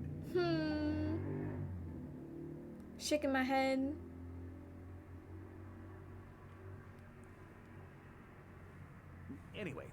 Nefer went back to the curatorium to get some rest. But before she left, she shared some things with me that I thought you should be aware of. And she couldn't share them with me? Firstly, although she managed to trap the Raker of Solnari inside her chess set, there's no guarantee that the power of the Ibis King is any match for one of the 5 sinners. It's not. Their powers are beyond our comprehension.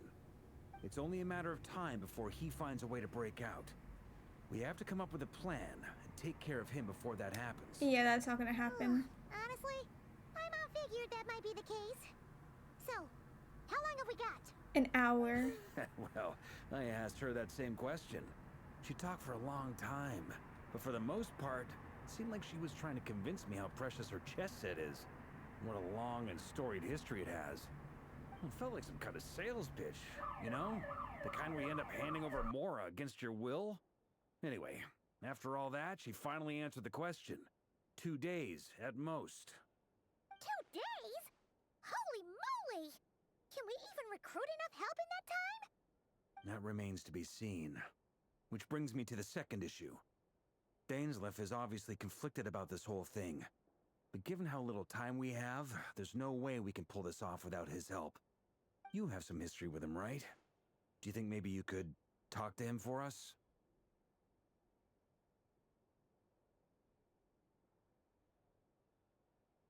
Great.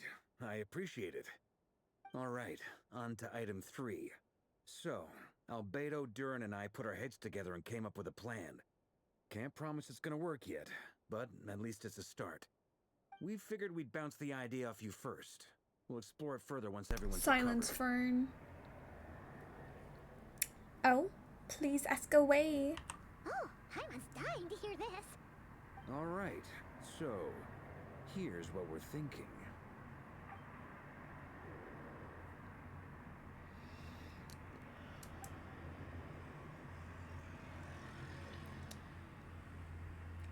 I didn't even read the first one. What was it saying?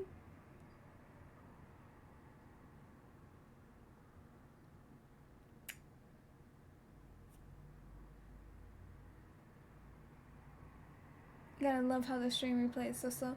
In a hushed voice, Rarka lays out the current plan. It's a shocking plan, but nothing can faze the greatest traveler and trustiest travel guide in Tevat. It doesn't take you long to get behind it. Yep, you gotta love that the traveler knows the plan, but you don't. When, if anything, you should know more than the traveler, but like, it's fine. We felt a little uneasy about roping you into this. I mean, firstly, you're not locals, and secondly, none of us are your boss. You're well within your rights to refuse if you so choose. Roping us in? Why would you even say that? We know the stakes here. It's all of us against the Raher of Solnari, or none of us stand a chance. I choose my words very intentionally, I'll have you know. I like to think there's an art to striking a down-to-earth tone even when the stakes are through the roof. Sir Varka, I have a few thoughts about this plan. I'm all ears. I think we can be more flexible with how the roles are allocated. In my view, the most sensible lineup would be like this. Oh, of course. Fuck you too, game. Anyway, gotta I see your point, yeah. fuck off with this. But if that's how we're shitty gonna writing. approach this, you'd better make sure you're ready. To be clear, I don't doubt your abilities. Far from it. I just want to make sure. Are you really willing to take all this on? Can we just I move will on do with this? Everything within my power. The Raher of Solnari is a truly fearsome opponent, and if I do my part, it'll greatly reduce the risk for everyone else involved. Well, that tracks with what I've heard. Jean's mentioned in her letters that you're so diligent it's almost abnormal. Listen, this is not the first time they have made the traveler hear a plan and not the player, and it is irritating each time, and I was just forced to listen to a story quest that I had no interest in, and I want this to be over. You trying to get the word requirement for an essay? Crazy. As in, most people weigh up the risks and rewards in situations like this. But you seem to just march towards danger without a moment's hesitation. Of course, everyone appreciates a fearless pioneer. But all that aside, I'm the Grand Master of the Knights of Favonius, and you're our honorary knight. I want to make sure your courage doesn't come at the expense of your safety. Thank you, Sir Varga. I should be the one thanking you. It means a lot to have you on board. I'll give some serious thought to your suggestions. Varga gives a very knightly bow and says he'll meet you at the hotel again later. He has arranged for everyone to meet and finalize the plan of action.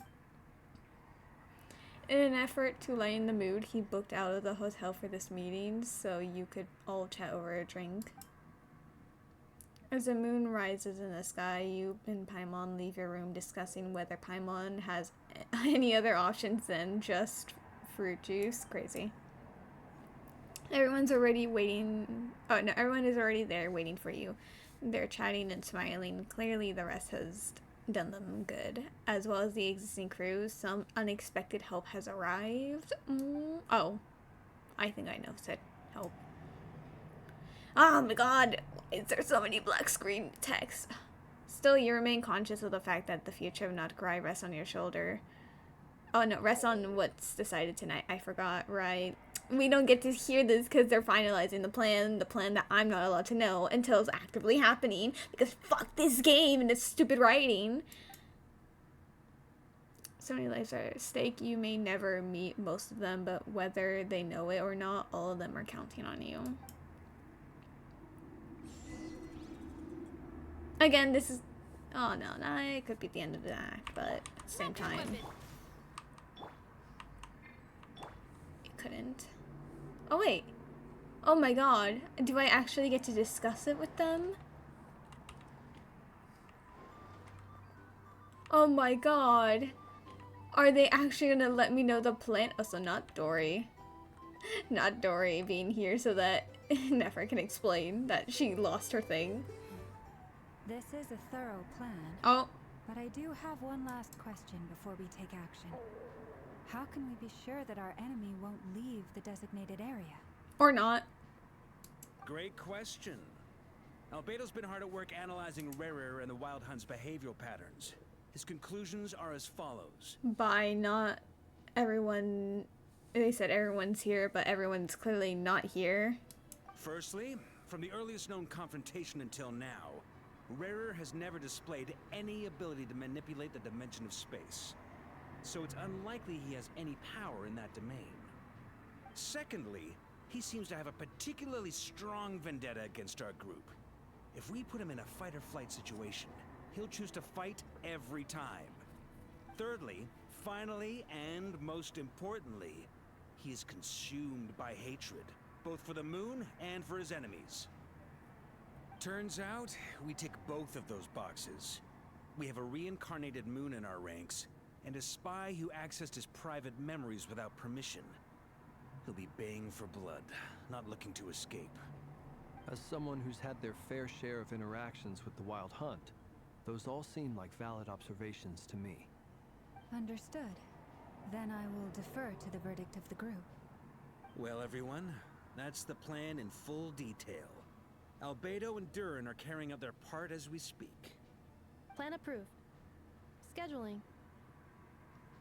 Okay, any firepower you need, I got you covered. Let's light this baby up. The Frost Moon Scions are behind you as well. And the rest of you?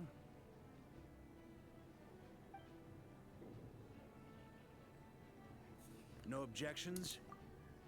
All right, then it's settled. This is the plan we're going with. Next up, an old tradition of mine. Anyone who wants to back out, now's your chance. Also crazy that they're letting Dory be part of this plan, because she wasn't part of the final part, like the final plan in Sumeria. She had a part in the Archon quest, but she wasn't part of the coup. Wait, we can still back out of this? No. Everyone says things they regret, right? I don't want anyone feeling trapped because their mouth said yes before their brain had time to think things through. A very people-first approach. I hear that's common practice in the Knights of Favonius. Who'd you hear it from? D-Luke? We don't use people's real names at work. This contact will be known only as Owl, please and thank you. Of course This it is. plan can only work if everyone does their part. Flint's and I will absolutely support it. We shall indeed. You'll be glad you accepted our help. Also, you are the last person I expected to see here, Miss Dory. It's not often I get called Dory in a work context. My peers usually call me Lord Sangama Bay. So, the longer your name, the higher your net worth. Is that the idea here? In that case, Mr. Flint's here must be worth a fortune. That's right, I know your full name. It's... Crazy. I'd appreciate you keeping that a secret. Okay, fine. I'm actually only here as a favor for someone else. Do you have any idea how much it would cost to hire me otherwise? Wait, a favor for someone else? It's clearly not Nefer, because that was the whole part of the trinket, and she lost the trinket. So it has to be for Varka, right? Oh, does this mean someone out there actually has the power to boss Dory around? It most certainly does not. We have a long-standing and mutually beneficial business partnership. Ah. She's actually the mom of a friend of yours. It's Alice. That makes a lot more sense. Said mom supplied me with a great little trinket, but now that lady's ruined everything. If I don't start building a little goodwill now, my whole business in Krai is gonna go down the drain. Oh, okay. That does make sense on how that trinket was able to actually protect Nefer from Rayrir, because if it had been anyone else, then it would probably just do nothing. But since Alice made it, it does make sense. Okay. So what exactly is so special about this pendant? It's a lucky charm that a great mage made for me. We have a business relationship, and she was worried that something bad might happen to me. So, she wanted me to have something that can store power to protect myself with. I finally got it all fully charged up with Kuvaki, and then Nefer went and used it all up at once. Never lost so big in my life. You're right. It was all my fault. I didn't mean to drain all the Kuvaki in the pendant, but I'll make it up to you. You will? Well, in that case, how about you give me your chess set? And we She call it knows. even. Crazy. I knew you'd say that. Well, it's yours if you want it. In fact, take it now, and I'll even throw in a free Raker of Solnari. Deal? You're putting me in a difficult position here. It's a very useful thing to have around, but I have a funny feeling it won't be around much longer. I guess we'll see in a couple of days. Looks like bankruptcy for me. Hey, don't be so pessimistic. See this through and you never know. You might find a new business opportunity on the other side.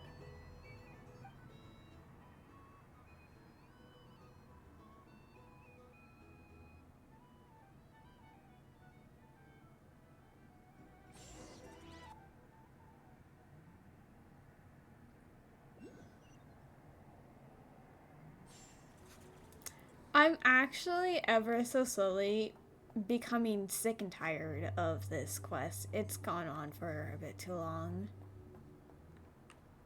The Nefer part actually really, like, messed up the tempo. Dory, how are things going? Feeling ready? Oh, I was born ready. We only have 2 days. You think Lord Sangama Bay would let an opportunity like this slip by? Don't forget, when something's in high demand, the people with the goods on hand get to charge the highest price of all. Even higher than the sellers taking advance orders. Ta-da! See? It's right here. Oh, wow. It's so pretty. Did you make it? I had no idea you were so skilled with your hands. She absolutely did not make that. She had to have gotten it from someone, whether she bought it or had it as a trade or something like that. No, I have a supplier.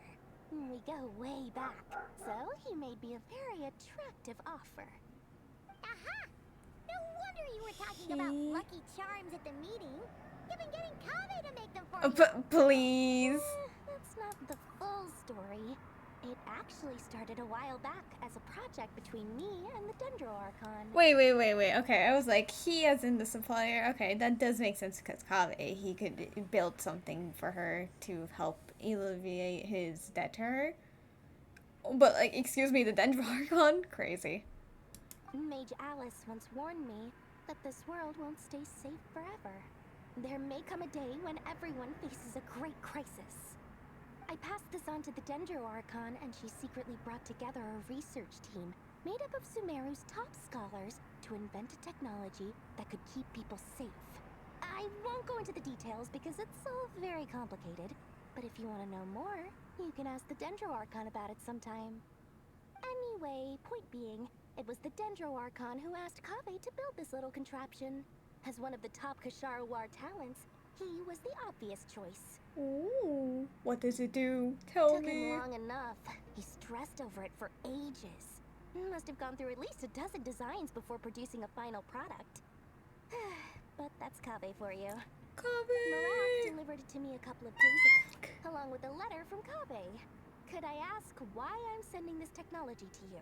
And what's your proposed use case? Has it been approved by the relevant authorities? So nosy. My fault for sending him the research permit to begin with. Surely Nahida must have told him you were involved in this project. He was probably just nervous because you're always so secretive about your business. Could be. Anyway, I just replied, let's hope there never has to be a use case. Because it would involve grave danger. I'm pretty sure that just stressed him out even more. But it sounds like he was just being cautious. He probably felt responsible as the one who made it. Or maybe he was asking as a favor for his housemate. He's done that before. Not sure why, though. His housemate doesn't seem to really care that much about this kind of stuff. Either way, all's well that ends well. I'm just glad to finally have my hands on the product. I wouldn't want to be without it, given the potential dangers that lie ahead. Huh? What does that look the eyes. Paimon's just super surprised. This must be the first time we've ever seen you actually get serious about something. This is not the Lord Sagnomia Bay that we're used to. Well, a long time ago, I made a promise to myself. I promised that I was gonna live every day of my life with a big beaming smile. Obviously, Mora plays a big part in that. I'm glad we get to see Dory. There are always gonna be times in life when Besides you have just to give her something act. back. That could mean paying back a debt, returning a favor, or showing some kindness. Alice has been a huge help to me over the years. She was the first investor I ever had. And I want my investors to know that Lord Sangama Bay is the best in the business. And more than that, no one knows what the future will bring. Whatever happens, I want to make sure the Dendro Archon and all of Sumeru is prepared to face whatever comes. So, back to the pendant. You never intended to ask for it back, did you? Oh, that? I was just making sure Nefer and I are square. Don't be thinking it was some sort of benevolent act. I'm no saint, so don't treat me like something I'm not. My priority is doing the business that I want to do. So long as my conscience lets me, but it usually does. That's the Lord Sangama Bay business model. Alright, if you say so. I do say so, and that's the whole point. I'm a businesswoman. Don't go trying to figure out what kind of person I am. You'll exhaust yourself. Much easier for everyone involved if you just take my word for it. Oh, and could you two help me get this stuff where it needs to be? Thanks so much. You're my favorite assistants.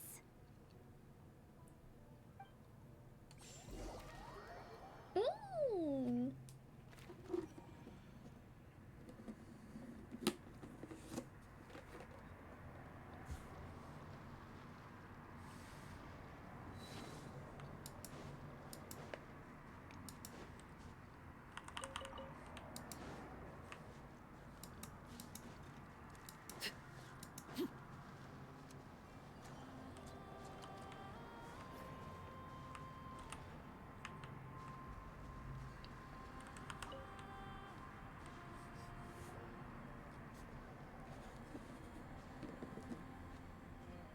Traveler, Paimon. It's good to see you. Everything going smoothly over here? Sort of. As you're probably aware, Varka, Durin, and I captured some abyssal creatures from the Wild Hunt. I was Per not the aware. plan, we dissected and analyzed some samples of these creatures. The process went very smoothly. The findings, however, come with some troubling implications. What? You can actually dissect the Wild Hunt? That depends on your definition of Wild Hunt and dissection. Harmless, lifeless. These words are accurate descriptions. The Wild Hunt is an interesting phenomenon. In and of itself, it doesn't seem to possess anything akin to a human personality. But taken as a collective, the medium through which the Wild Hunt is summoned does appear to have a soul. Master griped a lot about the wise Horoptetyr, and seemed somewhat fascinated with the foul Certology. But she barely mentioned Rerir at all. I don't think that was because of his lower social standing, though. Anyway, it's a pity.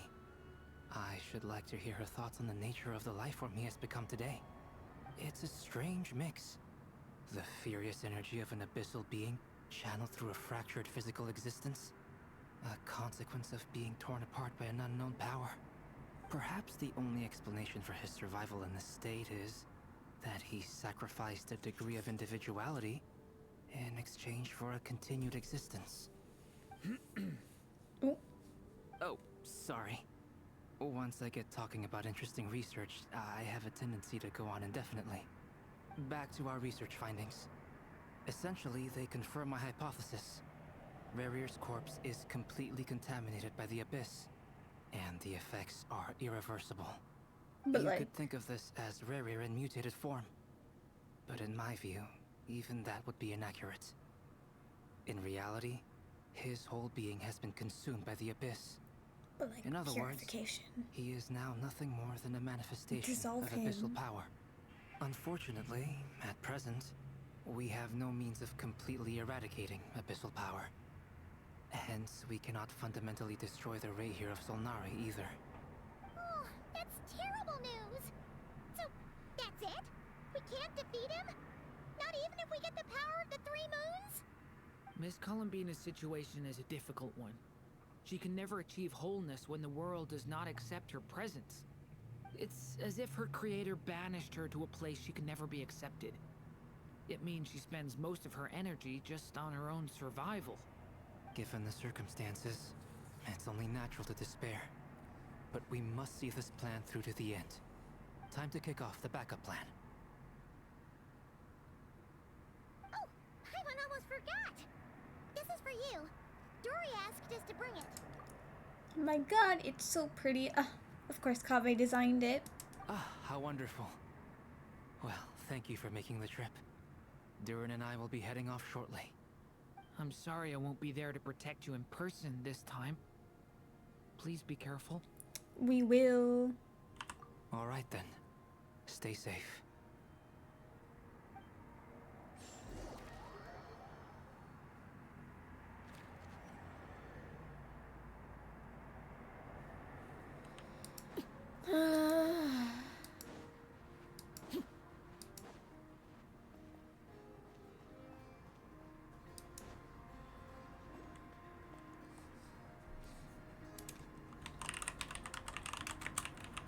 Miss Lauma, is everyone here? Well, fuck off, I Yes. guess. The fate of my flock is in your hands, Grandmaster Varka. Please keep them safe. My lady, what are you saying? Within the next 24 hours, we will face the biggest crisis the world has ever seen. This is not a burden that we deserve to bear, but I believe that we reap what we sow in this life. Please, So the I intend to UGC act. propaganda. I must do what I think is right.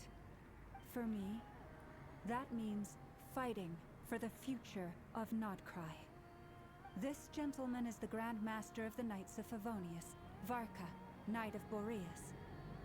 In my absence, please follow his lead. Hey, everyone. Guess I should introduce myself. Well, to start with, I know my way around a battlefield. Your biggest strengths are honesty and hard workingness. Anyway, point is, I don't intend to let Lauma down. I'm gonna do everything in my power to keep every last one of you safe and sound. Sir, you are literally the Grand Master, aka the leader of Mondstadt. You should not be this bad at introducing yourself. Oh, that was it? Crazy. That was like the tiniest. Oh, I don't have a waypoint up there. Rip. Wait, it's down there. Let me very quickly get the waypoint. Since it's right here. Theoretically.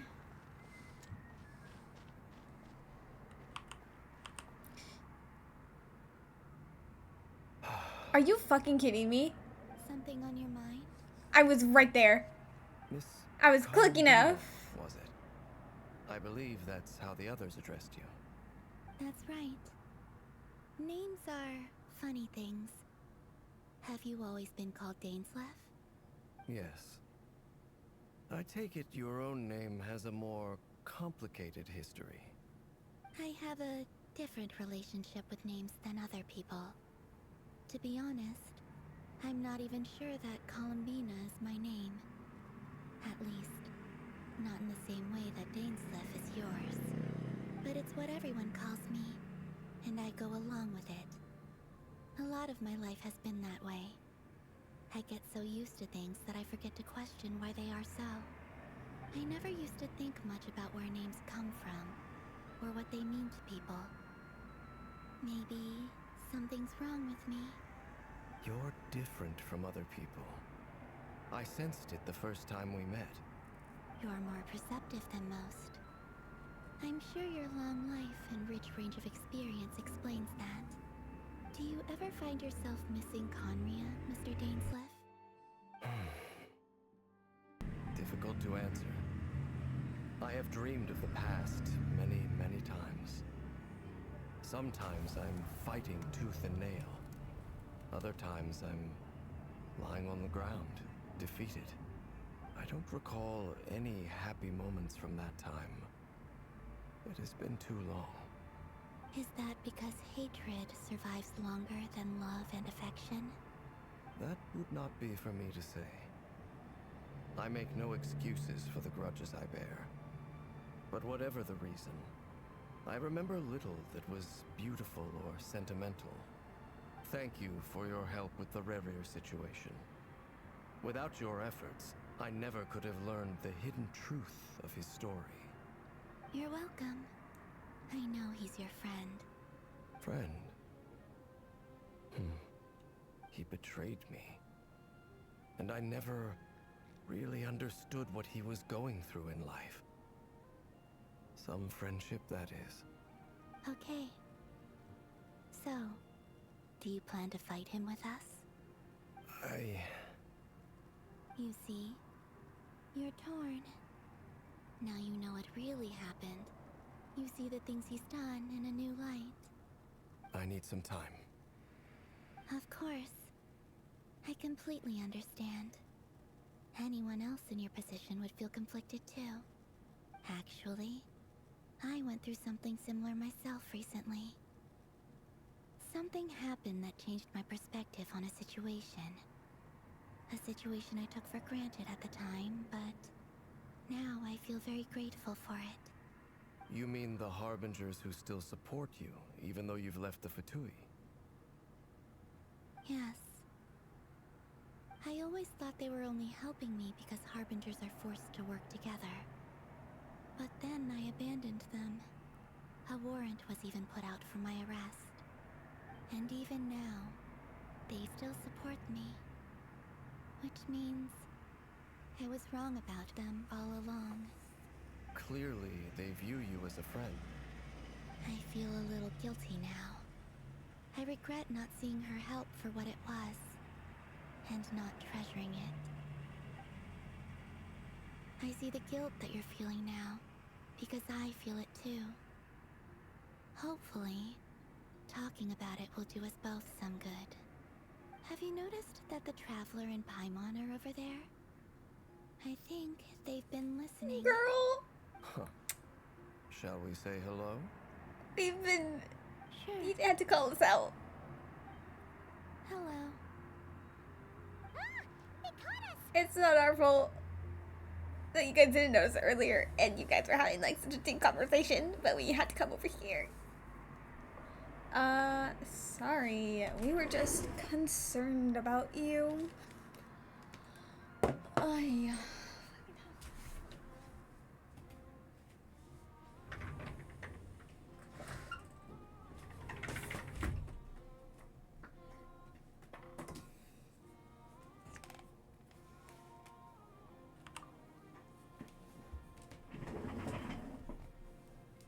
I apologize for making you worry. No doubt you wish to know where I stand on the plan to take down the Raker of Solnari. I'm afraid I need a little time, but I will seriously consider joining you. You will?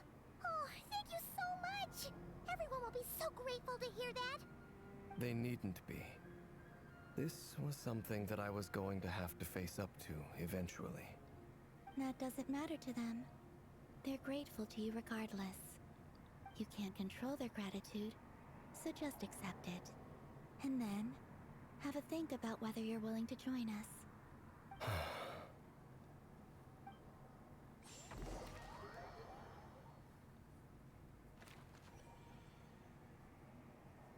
It's nearly showtime! Let's go rendezvous with the others. You know the place.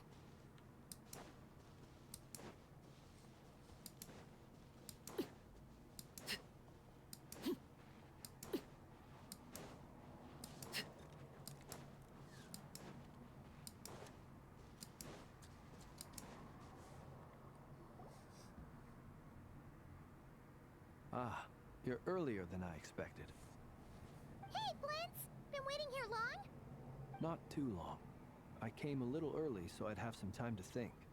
Are you nervous about the battle? Quite the opposite. I'm reminiscing on my past battles. When I was awakened by the Radniki, I had not touched a weapon in many years. I felt like the battlefield was not where I belonged. But after waging war against the Wild Hunt for so long, I came to realize something. A life of absolute peace is simply not a possibility for me. My restless flame indicates that somewhere inside of me, there is a deep yearning to root out the evil in this world. Oh, that doesn't sound like such a bad thing. I agree.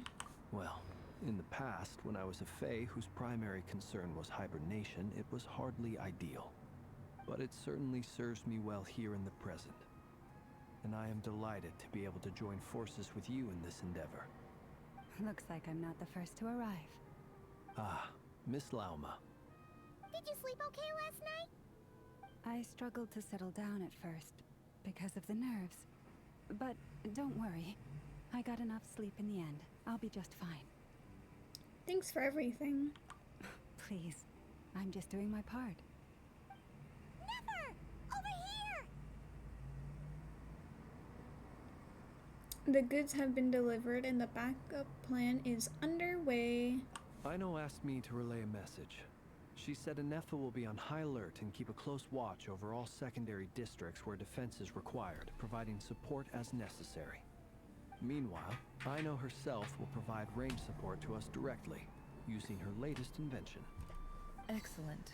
My thanks to all involved. The chest set's looking a little unstable. A little. It won't hold him much longer.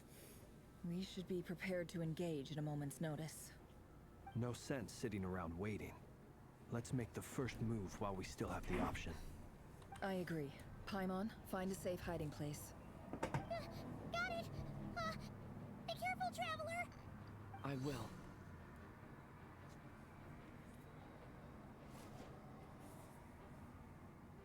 Everyone, take your positions as soon as the battle starts. God, I'm actually like begging that they're not gonna make us do these 4 characters as the trial, because they're gonna leave my traveler as is, which is Pyro, and all of them want Hydro and don't really work together. At least the other time they had Aino also there. Oy. Every ounce of strength we have in our bones, let us bring to this fight. Ready? Let's go. Ow. I've seen all your futile ploys before. You have become the authors Eyeball. of your own demise. I wouldn't be so sure about that. You are merely a moment of sport before I tear down the moon. Oh, wow! What a pretty screen. Oh, fuck me. What did I just say? Let me help you guys. Oh. Oh, thank God. They have Aino as a support. Stay your hand. Can't hide the truth.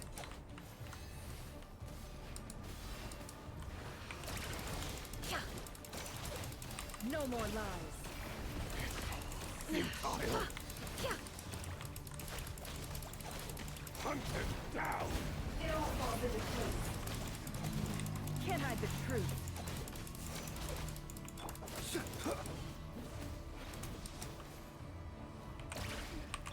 Leave this place. Pathetic.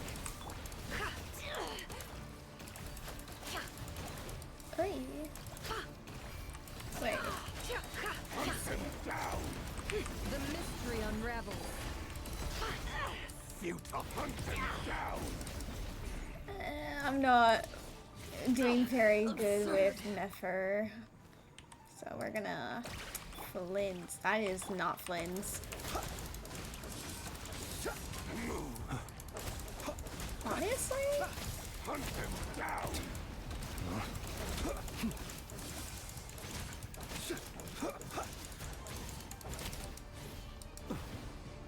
I need Aino to have like better uptime, because otherwise this doesn't work nearly as well as it wants it to. Observe.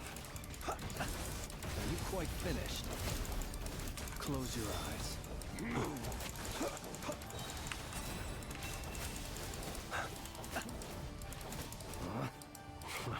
So now let's try Aino and just allow my Began with the moon. Bitch! And so shall it end. Bitch! The moon will protect you. Him? Ah? This doesn't seem to be a him. Where the fuck is it? Oh, T. T. I see. Fairfonir, when will it be as you foretold? Where is her him? I have not. Is it over here? This is not her him. This is her skill. I'm being distracted by her skill. Crazy. This is not. Ah. Your foul spirit is not welcome here. Last lamb. It all adds up. It all falls into place. The deception.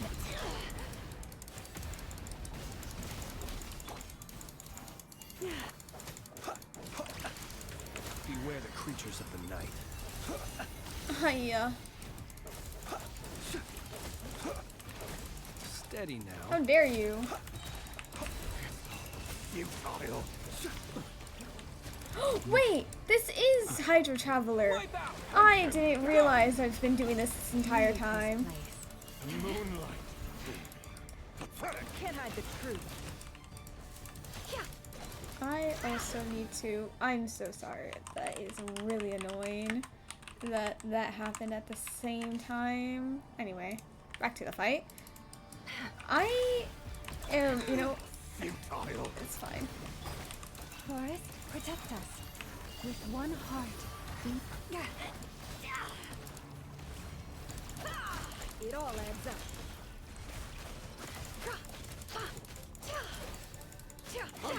Down. Seek within. Pathetic. Water jet. This is not who I keep going to the wrong character. I don't like how they have the team comp set up. It's not anything near of how I would want it to be like. I keep pressing the wrong character, thinking that I'm trying to grab a different character. It's like, Steady now. Observe.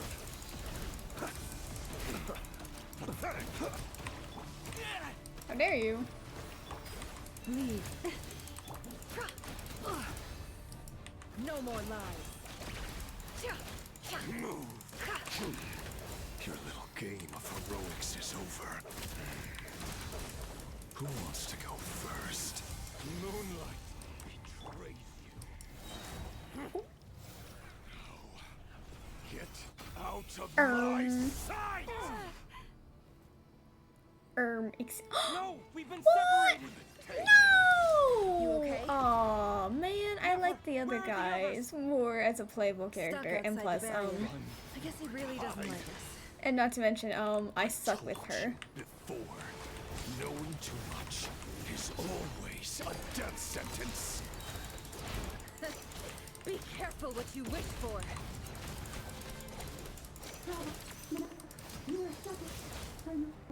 Lauma, can you hear me? He just doesn't do enough Hydra application, and she needs Lala for damage buffing. Focus. Stick to the plan. Remember my most important task. Just keep stalling him. If I can stall him for long enough, the moment will come.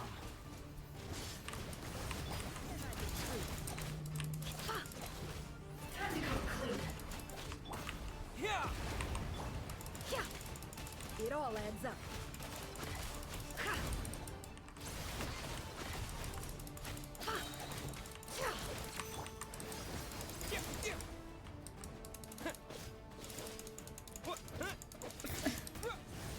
Please, like, I'm trying to do things, like, correctly, but, like, oh, this damage is lacking. Ends here.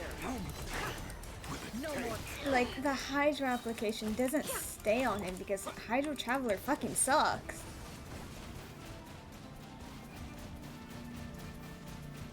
Go! It all adds up. The mystery unravels. Are we actually supposed to beat him like this? Because I hope not. I hope it's like a time thing, because this is a shitty team up. Like, you actually... Nefer, you're being sacrificed. No! What the fuck? What do you mean absorb Kveki? I literally cannot turn my head.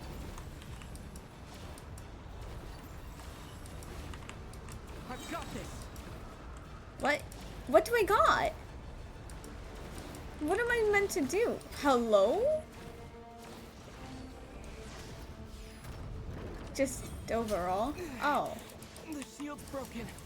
I can't keep this up. Oh, I tried doing an intro luck. Intro skill, not intro luck, my bad. Death is within my grasp.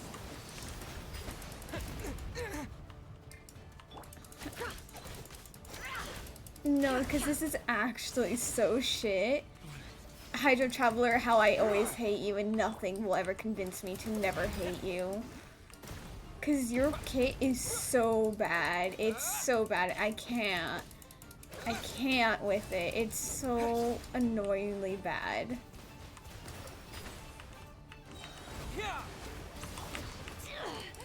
The deception ends here. Because, like, the Hydro application is already over there. It's gone on him. It's like, what are you supposed to do? You can't do anything. Go! No more lies. The mystery unravels.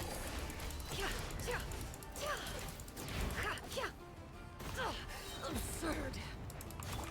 Wipe out! It all falls into place. Can't hide the truth. The deception ends here.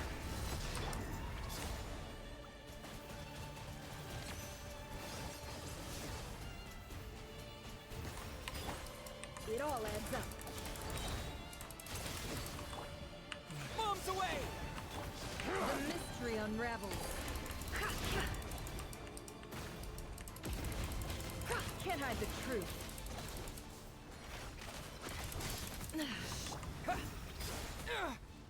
Traveler, you did not just miss your fucking Hydro Bullet. Run, nowhere to hide. I heard that he doesn't actually become a weekly boss, which is really disappointing. And for if you perish, honestly, it's fine. There's no other way. Bitch, I absorbed it 3 times. What do you mean? Q. Oh.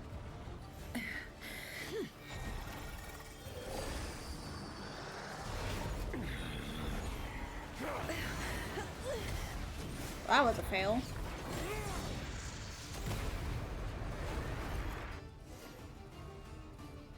The only way to defeat Rarer is to borrow his own power. That means Columbina will have to disappear while you two bear the brunt of his attacks. You have to hold on. Find a way to keep him focused on killing the two of you. I say we've been quite successful. Nefer, your eyes are bleeding. Soon you will be powerless to resist. And then, I will reduce you to dust. But that dust will plague your memories. Come on, keep holding on. Any other tricks up your sleeve? Let's see them. Where's solo traveler time? You've backed yourself into a corner.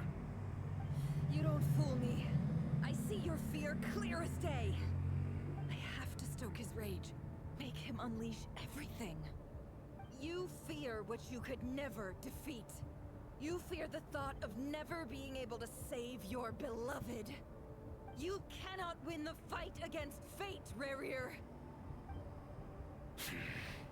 Is that what you think? Well, now it's your turn to feel afraid.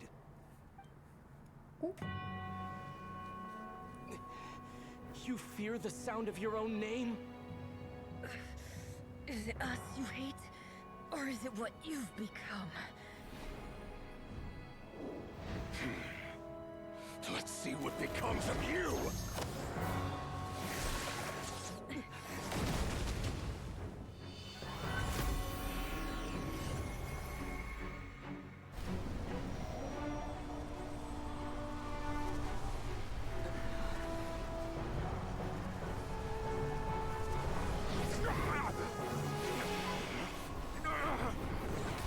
What's happening? That power. I've seen it before. Rip. Not. Ooh, Durin. Makes sense though. His power is on another level. We'll need to use an alchemical array to convert his power into a usable form. Then quickly channel it into Columbina, rendering her powerful enough to compete with him. I'll join you. I can help. If I release enough abyssal energy into a confined space, it'll create a potential difference, allowing us to extract a huge amount of elemental energy. Next, I'll synchronize with everyone's minds using Pyro, then give you temporary access to their abilities and fields of view. But it won't last long. Huh. Can you see? Well enough. So, we have a student of Gold Rheindotter in our midst. How about that?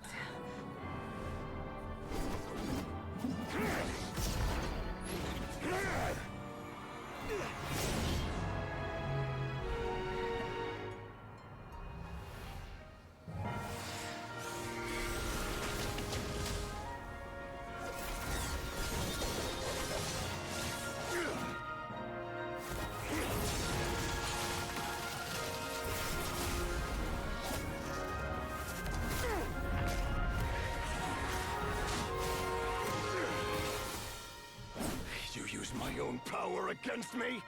Just like how you stole Kuvaki. Look familiar?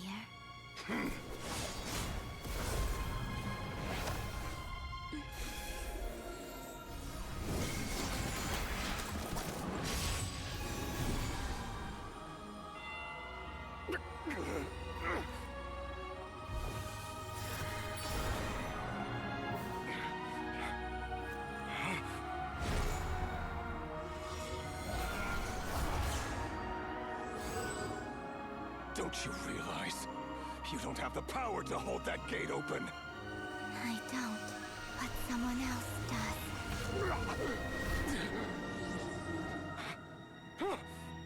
Goodbye, Rerir.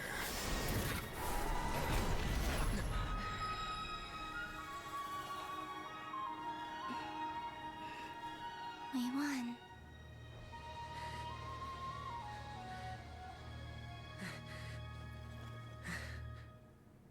Oop. He's feeling the effects.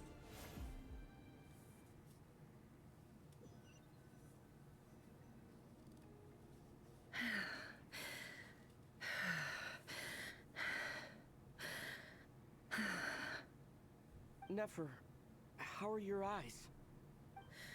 They're fine. Apart from the blindness, of course. It's not too late. Let me handle it. Oh. She gonna bleed to do the healing? Yep.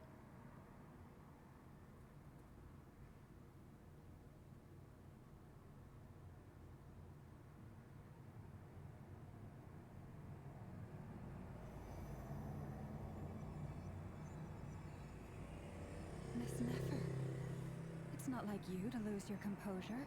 That was the most reckless thing I've ever seen you do. Reckless how? The situation was critical. Our lives were at stake. We had to do something. Even so. Okay. I guess you're right. Under the circumstances, it was a wise decision.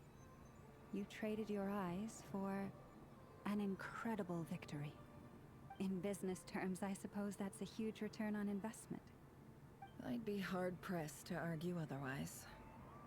Still, I don't like this outcome, and I don't want you to lose your sight for good. People suffer when they make sacrifices they shouldn't have to make. Whether that means faith, strength, or in this case, your ability to even see. I had hoped you could win without sacrificing so much as a single hair on your head. Thank you. Really. All done. Don't try and open your eyes just yet. We'll see how you're doing in a couple of days. Until then, please follow your recovery plan to the letter. I'll send full details through Yehoda. For now, just get yourself home, relax, and rest. My dear friends, we have fought bravely and achieved a spectacular victory. A dark cloud has been lifted from the skies of Krai. All in this land will be grateful for what you have done. The moon will remember this day. Thank you both. Yehoda shows up and gets Nefer home, and you, of course, have Paimon to escort you back. What about Durin? What about literally everyone else in the plan? The sight of Nefer navigating the road with her eyes closed is a new one for you. She proceeds cautiously, but as her silhouette disappears into the distance, you notice she's almost smug. There's something I want to let you know. What is it? When Durin connected everyone's minds so I could access their powers, I also felt everything they felt. And since Nefer's eyes were injured, my eyes are hurting now too.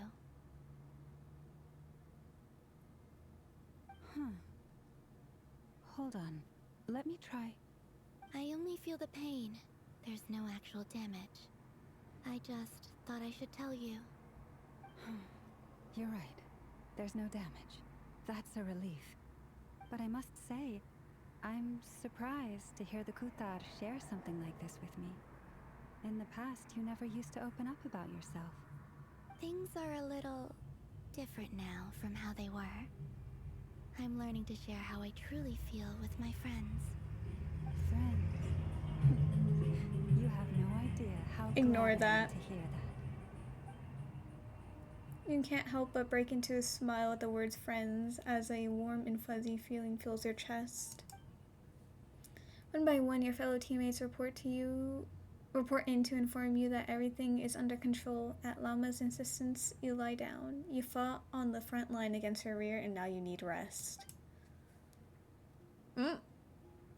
We never get a ... Excuse me?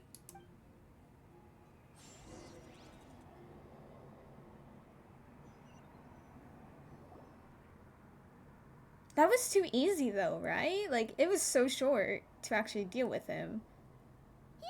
You're awake! Surely is something wrong with Durin? He did have that after effect. I don't know. Did you sleep well? I'm doing all right, Paimon. No need to worry about me. Phew. Well, that's good. Paimon's been sitting on the edge of the bed worrying about you for ages. You slept a whole day and night. Oh. Poor Paimon had to eat all by her lonesome. Glad to hear you didn't starve. How was the food? Well, it wasn't the same without you there to share it.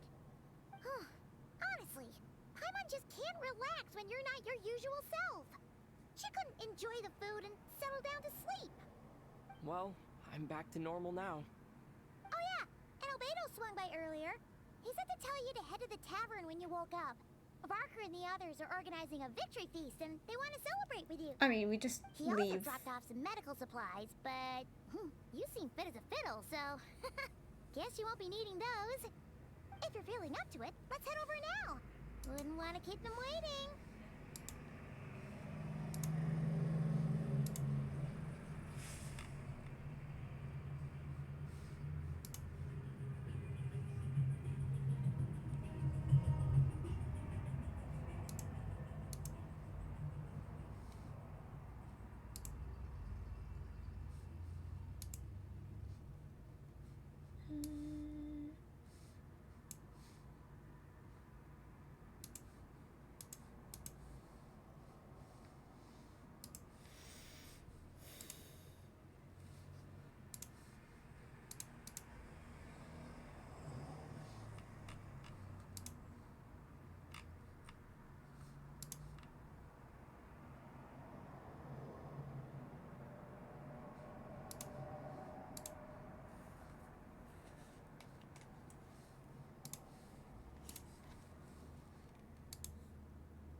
The quest can't be going on much longer. Surely there's something going on with Durin, considering they showed him, like, still with, like, visible traces on him, kind of in pain. And the fact that was, like, a really short fight. Like, that was really fast. Like, the longest part was actually me doing the fight with the shit team, because Nefer sucks without Llama, and the fact that Hydro Traveler is a shit Hydro Applicator. Dory! We're here! Also, what exactly did the device do?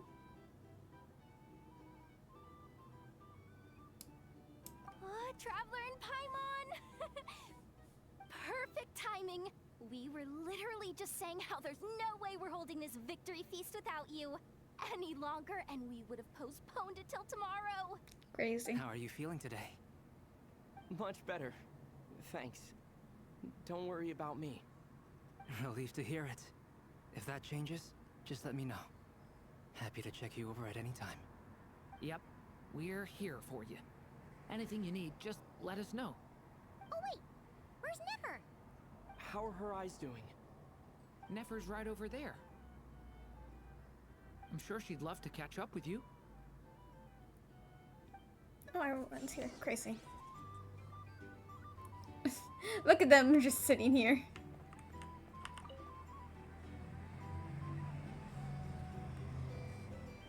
Wait, are they gonna make me redo? Wait, why did they do that? Why would Perfect time. How are you feeling today? why would they make us repeat Relieved to hear this? it. Yep. We Crazy. How are her eyes? Nefer's right over. I'm sure she'd love to. It's only been like a day and a half at most. Surely they're not gonna have her open her eyes after, well, almost said a week. Hello, you. Recovered from the battle? Mostly recovered things. I'm touched that you asked. Come on, what do you mean? Of course I'm gonna ask. I care about my friend's well-being, and we are friends, aren't we? I'm wheezing at Arlecchino's particles. Today, your drinks are on me. Lord Sangama Base got you covered. Oh, crazy. Wow, really? What about Paimon? Has she earned it too? Has she? Please? Well, you haven't been through quite as much as the Traveler, but... what the heck, sure. Yay! Wow! Drinks on Dory! What a historic day. Hey, keep your voice down, or everyone else is gonna want in too. Have you heard anything I've been saying recently? Doing business in Krai has been an absolute nightmare. If I'm buying for everyone, oh... Okay. Paimon will speak more quietly. Jeez. That's more like it. Don't you forget, Lord Sangama Bay doesn't just go around buying drinks for anyone and everyone.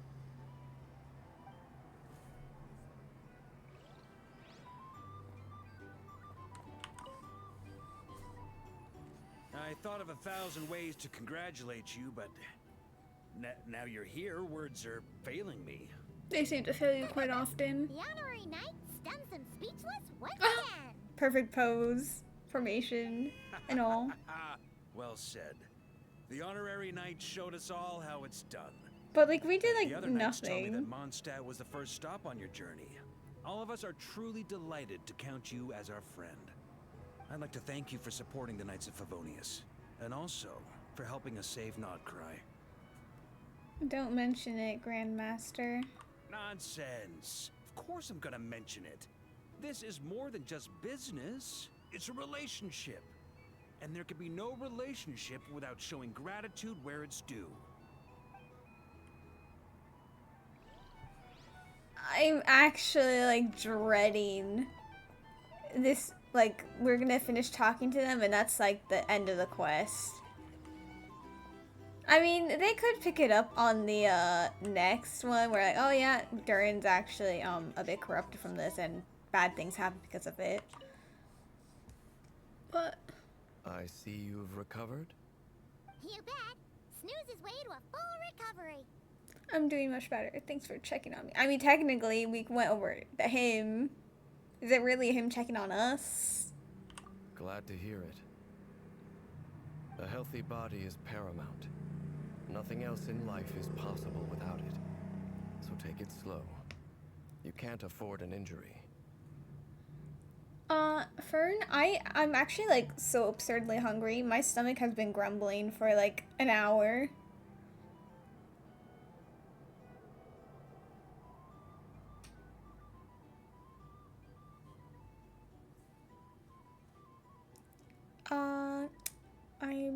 Wait, did I already say that? I'm pretty sure I did read that. Anyway. Boop. Paimon too. You really saved the day when you swooped in to open that gateway. I came to accept that although Rerir was my friend in the past, here and now, he was an enemy that must be defeated. Though I will never fully understand what happened between us, I could not let this crisis deepen any further. Why don't I text you? You literally told me you were gonna not do the food because the cat was on you. So then I was like, okay, bet. Then I'll starve. And I even had to eat some snacks in here because I was actually that hungry. So I was like, oh, well, I guess I'll wait. Or just don't eat. One or the other.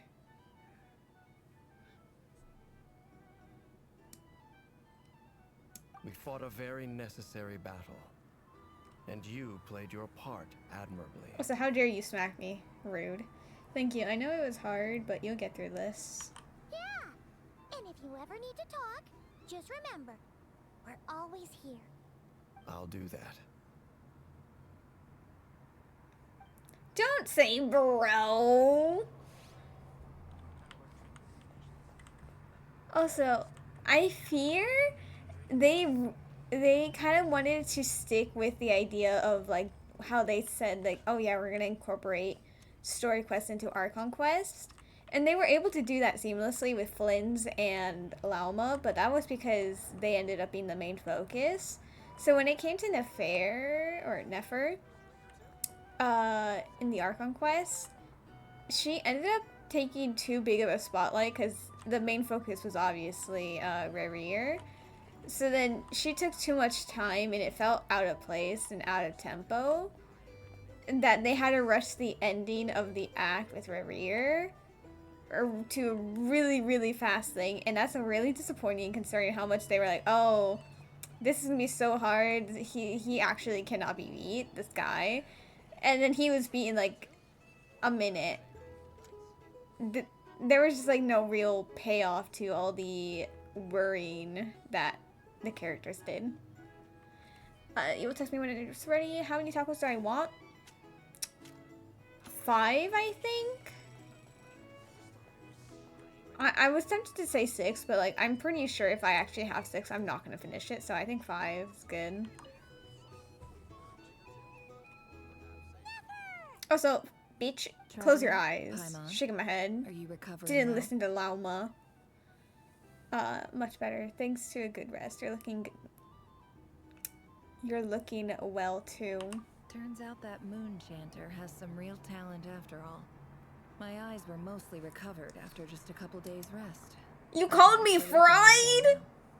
I mean, honestly, I do think being fried is like going to be quite a unique experience, so I can't say that isn't very interesting, but at the same time I know it's very painful, so I don't know if I actually want to go through said experience. But I do love fried food. Oh my god, I love fried food so much. Poor Fern, she has to deal with me craving fried things because I will stare at her until she makes them for me. It was an accident. You were very tired and understandable. You had university today, so you should go to bed. Why are you telling her to fright me? It's not my fault. Fern said that she wasn't gonna go make food for a while because Alora was on top of her and I was hungry at that time. So I was like, okay, well, if she's not gonna make food, then I just won't say anything that I'm hungry because she said that she's not gonna go make food. So I'm not gonna guilt trip her into making food. Unfair. A truck almost killed you today? It was interesting. Bro, what do you mean a truck almost killed you? I hate people who drive dangerously and poorly and suckily. And I hate people who don't know how to drive and drive. I hate it so much.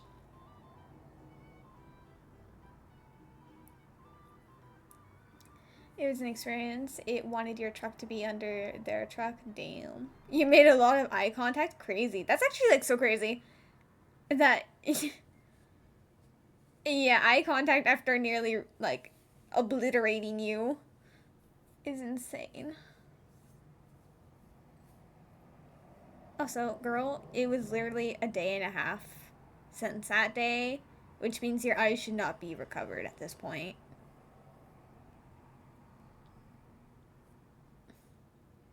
It was insane. You were looking at the man while he was trying to kill you. Indeed. You've gone into 3 accidents because of dummies. Exactly. And everyone's like, no, don't worry. Driving will be fine. Driving will be fun. Excuse me? We are constantly surrounded by proof that literally says otherwise. Yeah, but you gotta be careful. Lauma says not to strain your eyes while they're still healing. Yes, thank you. I'm well aware. Yehoda, could I borrow you for a moment? Bitch, where were you? I could do with an extra pair of hands. I was literally looking for you across the entire thing, and then boom.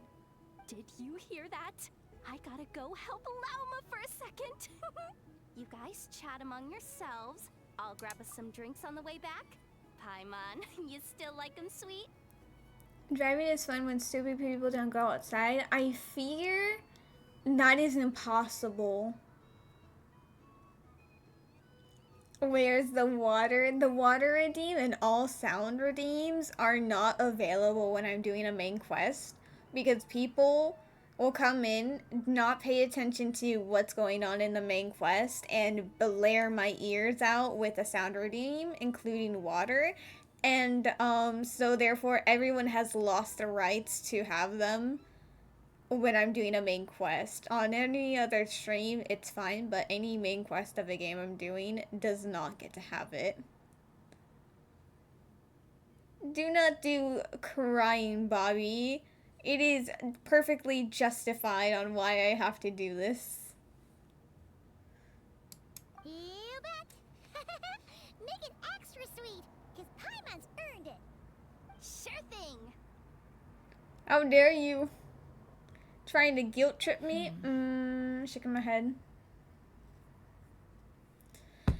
Oh my god, Nefer, I'm like, girl, I love you, but like, I'm so done with you in this quest. Like, I'm actually so done hearing you and hearing your story in this. Like, you should have had a story quest. You should not have had such a, like, a backstory reveal in the main quest. It did not go smoothly, and it really irritates me.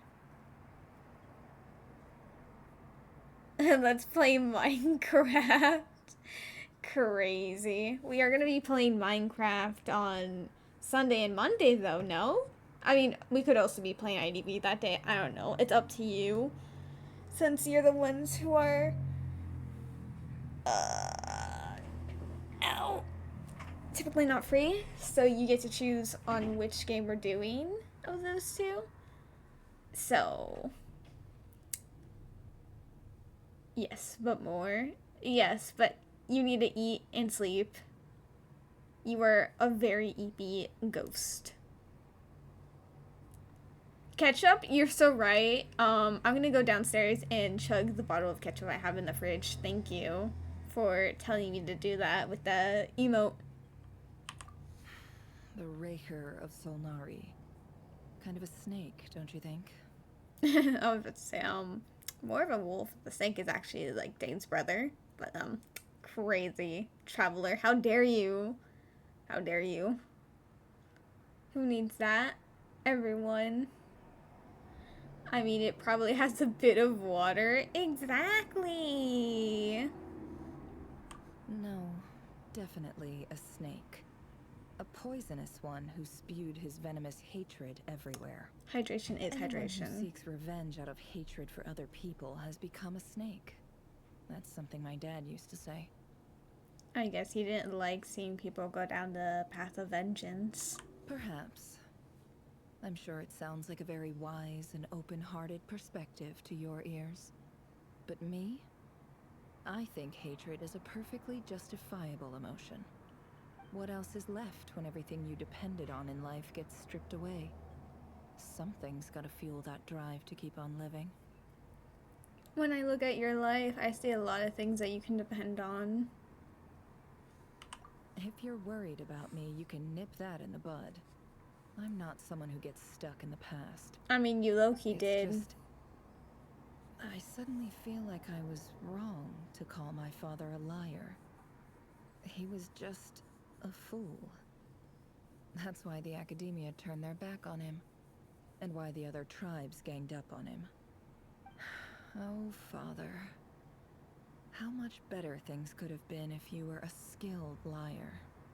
Look at the Ibis King. Thoth is a fiendishly cunning liar. And yet, strangely, he feels more like a father to me than my real dad ever was. He's never brought it up, but I'd bet he feels the same way. Why else would he give me the power to perceive the truth, while at the same time training me in the art of deception? Sadly, I've never heard the Ibis King's voice. What's he actually like? Well, King Deshret banished him to Aru, which is essentially a prison, and posed 3 questions to him. He promised that he'd have his freedom if he could find the answers. His response was to take on a physical form and approach me, hoping that I could become his envoy and search for one of the answers on his behalf. Did he really think I'd fall for that? He's stuck there. He can't make me return what he gave to me. It sounds like he was nice enough to you. So that's enough for you to decide he's nice, is it? He's a prisoner, and he was scared. So he decided to perform some good deeds to win people's approval. He lives in fear because he's a deceiver. How is Rerir any different? You can't work as a spy your whole life and expect a happy ending. It's preposterous. Yet I can't say I don't understand it. Liars live in the darkness of their own making. But it's still human nature to want to go on living. They say that a liar's soul is the most worthless thing in the world. What do you think?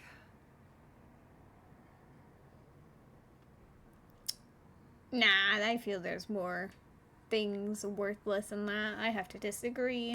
Oh, really? Well, it takes a very kind person to find compassion even for liars. Well, it's not compassion. It's just logically, there are way worse people than liars.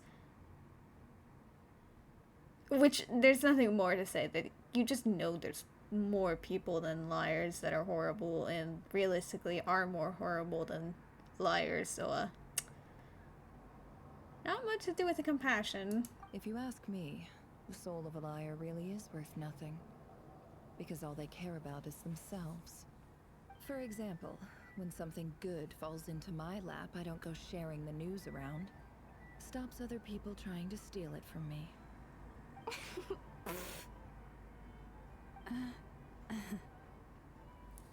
I have a feeling some people over there may have overheard that. So be it. They have sharp ears. I can't keep anything from them. Is that your way of saying you warmed up to them now? Oh, is that what it looks like? Yeah. But it looks like... wait, no, wait. What it looked like... I know how to read, guys. I swear. I'm just... Honestly, after these 5 hours and 20 minutes of good writing, and then preceded by bad writing, preceded by really rushed writing, has made me tired. And I'm also hungry. I'm kind of just losing it. I wanted to be done with this like 2 hours ago.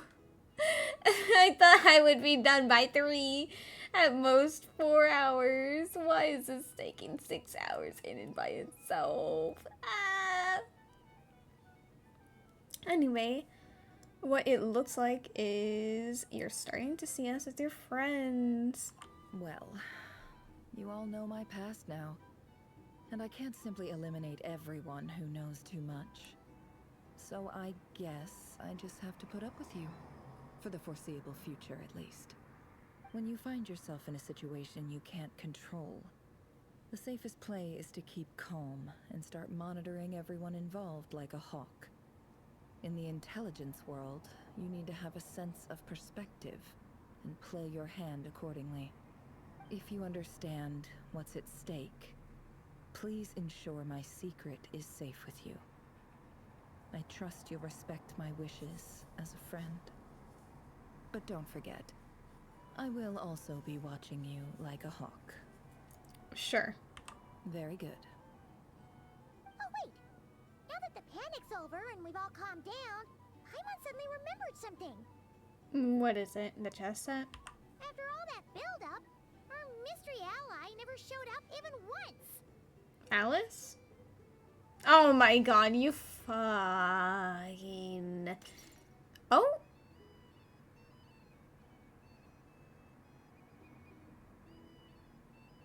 Huh? Am I imagining things?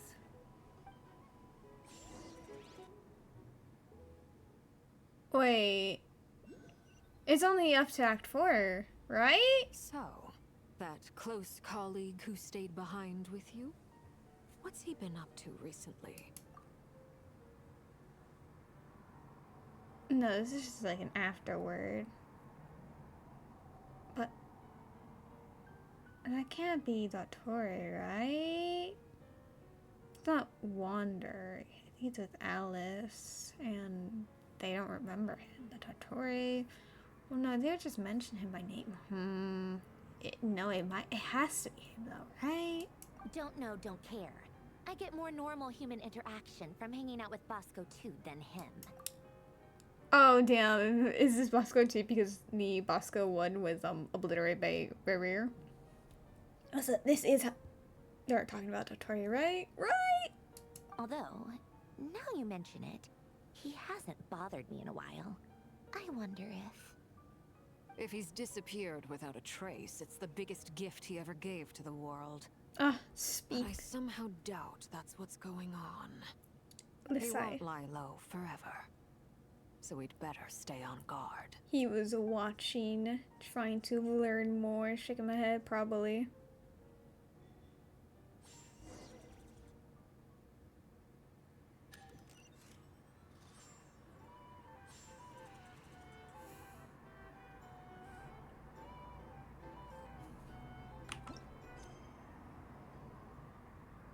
Okay, still Act 4.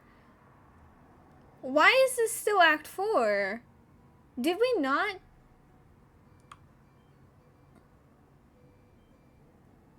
I feel delusional. Did I not see the ending of Act 4 show up on the thing?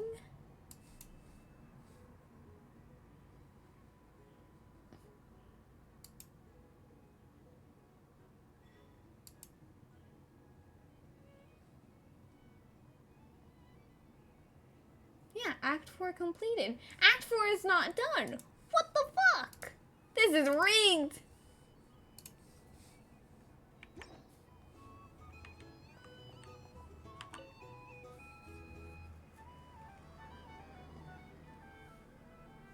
Ah, Lord Sangama Bay.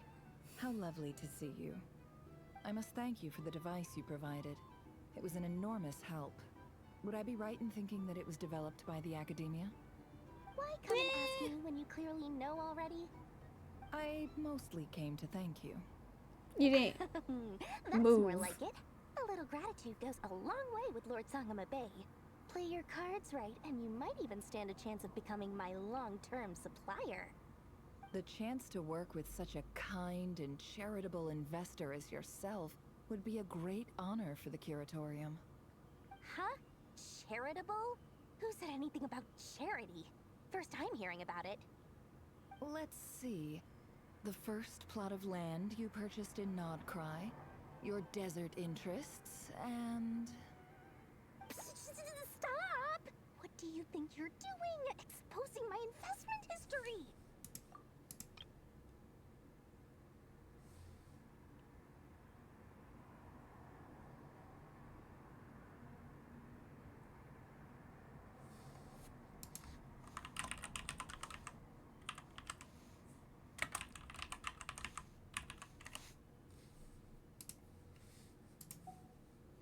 It's nothing to hide from.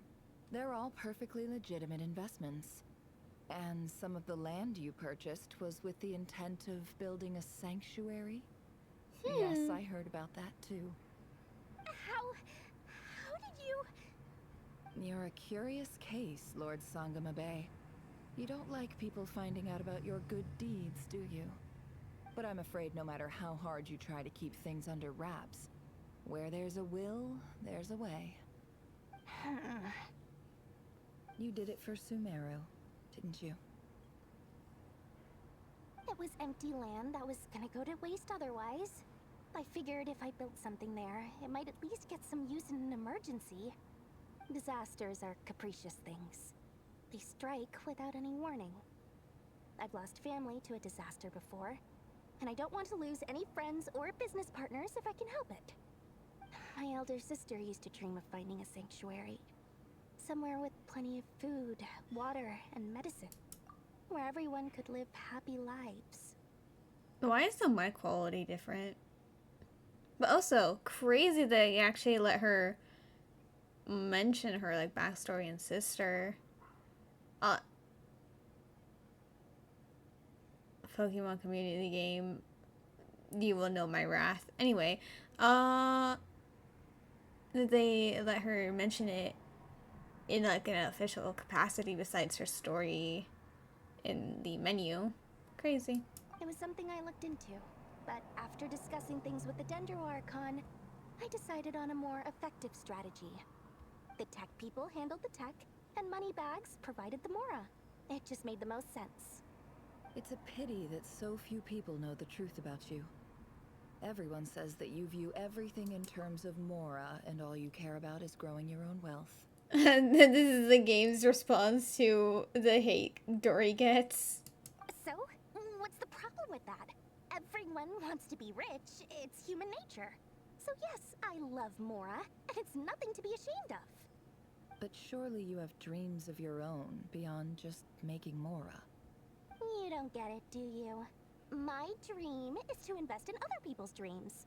And, you know, make a nice little slice for myself along the way. Just thinking about it makes me happy. That sweet, sweet sound of Mora. Thank you. For the device? And the pendant. Is the device good? Can we have it now? Oh, that. I was just returning a favor. Don't worry about it. Seems like we've both been away from home for a very long time. Yeah. So long that I barely remember what my family even looked like. That would be your mother, father, and sister? What is this, like, yeah, info it's trauma been dump? years since my sister passed away. It's not like I want to forget them, obviously, but memory can be even more ruthless than the most calculating business person. Beyond a certain point, if something isn't helping you, it just gets rid of it. My sister can't help me now. Slowly but surely, her face is fading from my mind's eye. It's become a vague impression. Not everything will fade. When loved ones pass away, the beautiful memories are the ones that last the longest. Yeah, that's true. If you ask me, that's the one silver lining in all of it. Well, that, plus, I'm sure that life is much better now than it was back then. Oh, absolutely. I have tons of Mora, a big beautiful house, business is booming, and I'm as happy as can be. You've got a lot going for you too. Boss of the Curatorium of Secrets? I'm sure there's plenty of Mora to be made in that line of work. I appreciate the vote of confidence. Why was that such a long piece of dialogue of the Dory trauma dump? Like, I do like it, because, I do like Dory. She isn't one of my favorites, but I don't dislike her, which is not a thing that every character can be said about for me. I was gonna see if she says anything afterwards, but it's gonna make me replay the whole thing based on the rest of the event. Or rest of the quest. Yeah, let's sit. Talk. How have you been holding up? Any adverse reactions? If you start to take a turn for the worse, make sure you tell me right away. You don't need to worry about me, Grandmaster. I'm fine. I mean, I barely did anything. So. Uh-huh, sure. What? You're too humble, young man. You played an indispensable role in the battle for Krai. We can't thank you enough for your support. Sometimes, when people praise you, it's because you deserve it. The best thing is to accept it calmly and with grace. It's important to learn how to respond to words of admiration. Let's do a quick demonstration. Albedo, that was an incredible feat of alchemy. The pressure was on, but you worked flawlessly at lightning speed to get the job done. Thank you. I can't take all the credit, though. Durin played a big part in forming the alchemical array. See? Did you catch that? A masterclass in how to take a compliment. Okay, yeah, I did work pretty hard to help prepare for the battle. No point denying that. Hey, you guys! Oh my god, we're actually part of the conversation? Seriously, great work, everyone. You all outdid yourselves. Hey, look who's bounced back. Looking good, traveler. Seems like you've recovered. You won't need to take any more medication. I never did. Can I get you a drink? Huh? You know how to order at a bar now? Of course he does. Sure learned a He was lot in recently. Mondstadt. Handling a drinks order is ridiculously simple compared to alchemy. Don't worry, I'll blend into society yet. Paimon believes it. You're clearly a fast learner, just like your brother. To be totally honest, though, Paimon didn't quite follow all the details when you first explained the plan to us. Don't worry, that's completely understandable. Unless you're a student of alchemy, it's hard to grasp the principle and how the process works. To put it in the simplest terms, we saw how our enemy stole the power of Kuvaki. And that gave us the idea of stealing his power to turn it against him. When facing an enemy you have no hope of defeating, it's best not to engage them in battle. So, instead of looking for a way to overpower him, we decided to help Columbina get strong enough to at least stand up to him in a fight. For this to work, we had to analyze his modes of attack, confirm who his main target was, and make sure that he wouldn't go beyond the range of the alchemical array. For added security, we prepared a total of 4 arrays. But to mitigate the impact of the battle, we identified one location in particular as the ideal spot, which is where the confrontation took place. The alchemical array absorbed his abyssal power. Then Durin processed it to render it usable by Columbina. That power enabled her to do what would otherwise have been nigh on impossible. What surprised me was that Dainsleif actually agreed to join us. Given his history with Rerir, he had every right to sit this one out. But we're extremely grateful for the decision he made. Confronting a former friend in battle, that can't have been easy.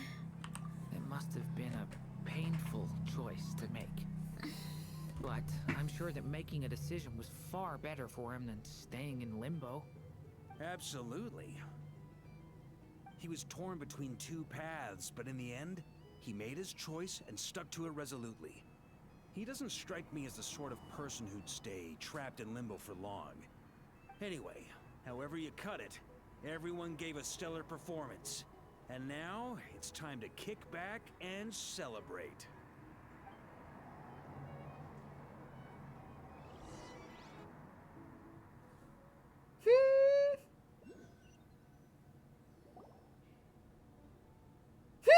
That's the only reason you're here. Yes. I've thought a lot about it. And I've realized that you, me, and Arlecchino should be friends. I think this is very important. So I felt I had to come and tell you. Well, this is a new one.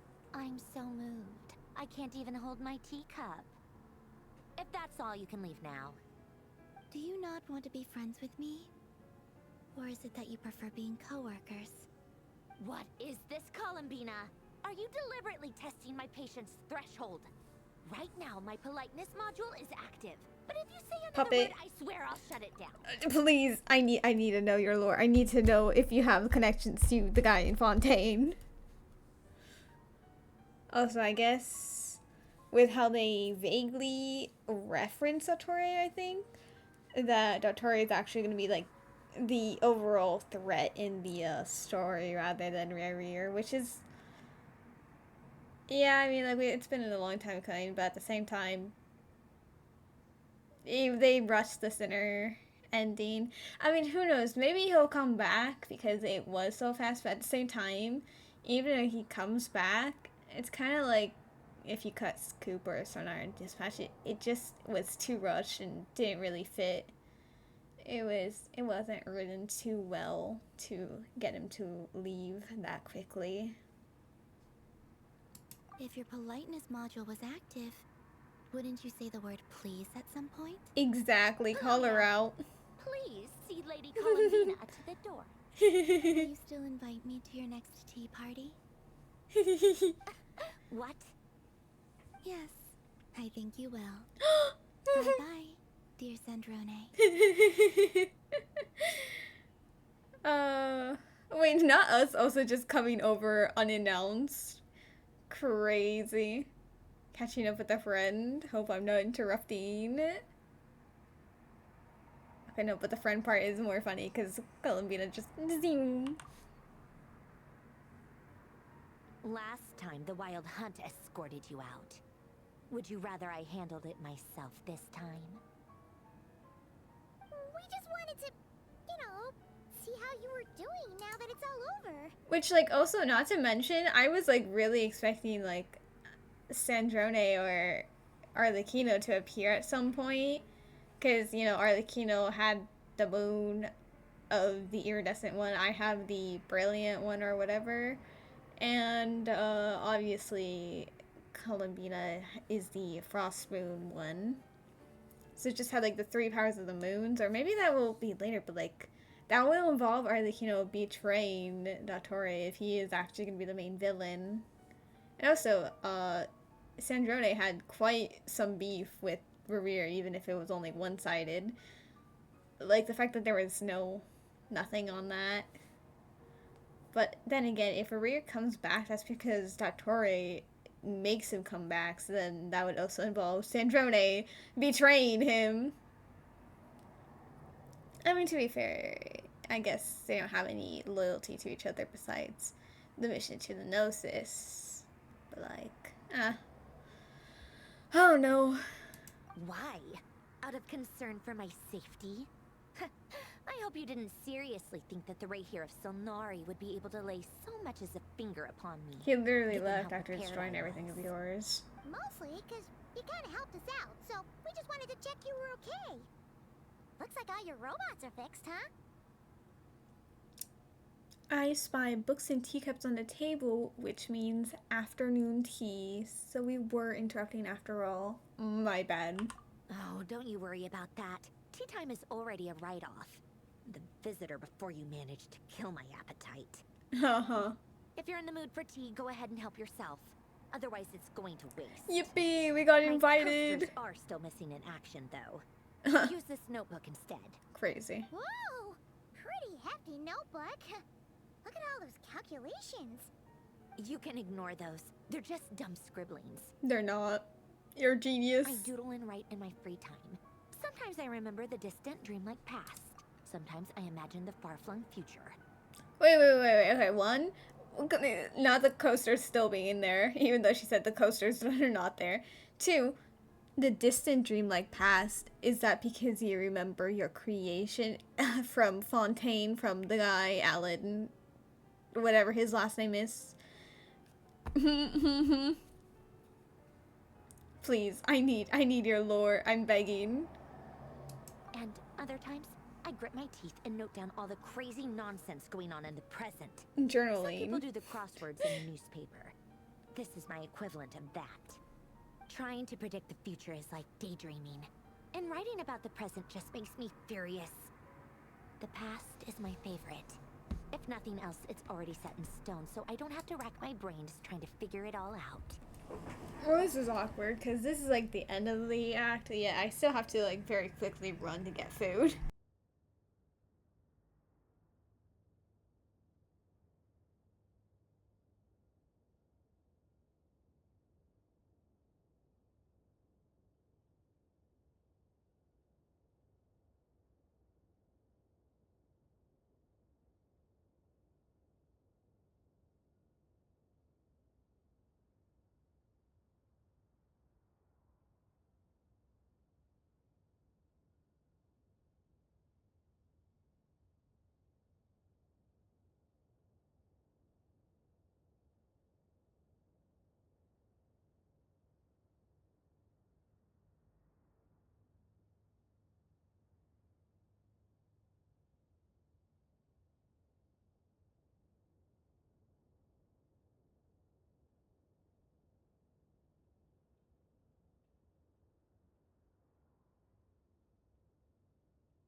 I'll just continue to the end.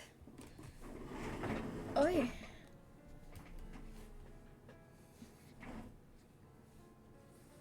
But like, do you want to tell us about your past?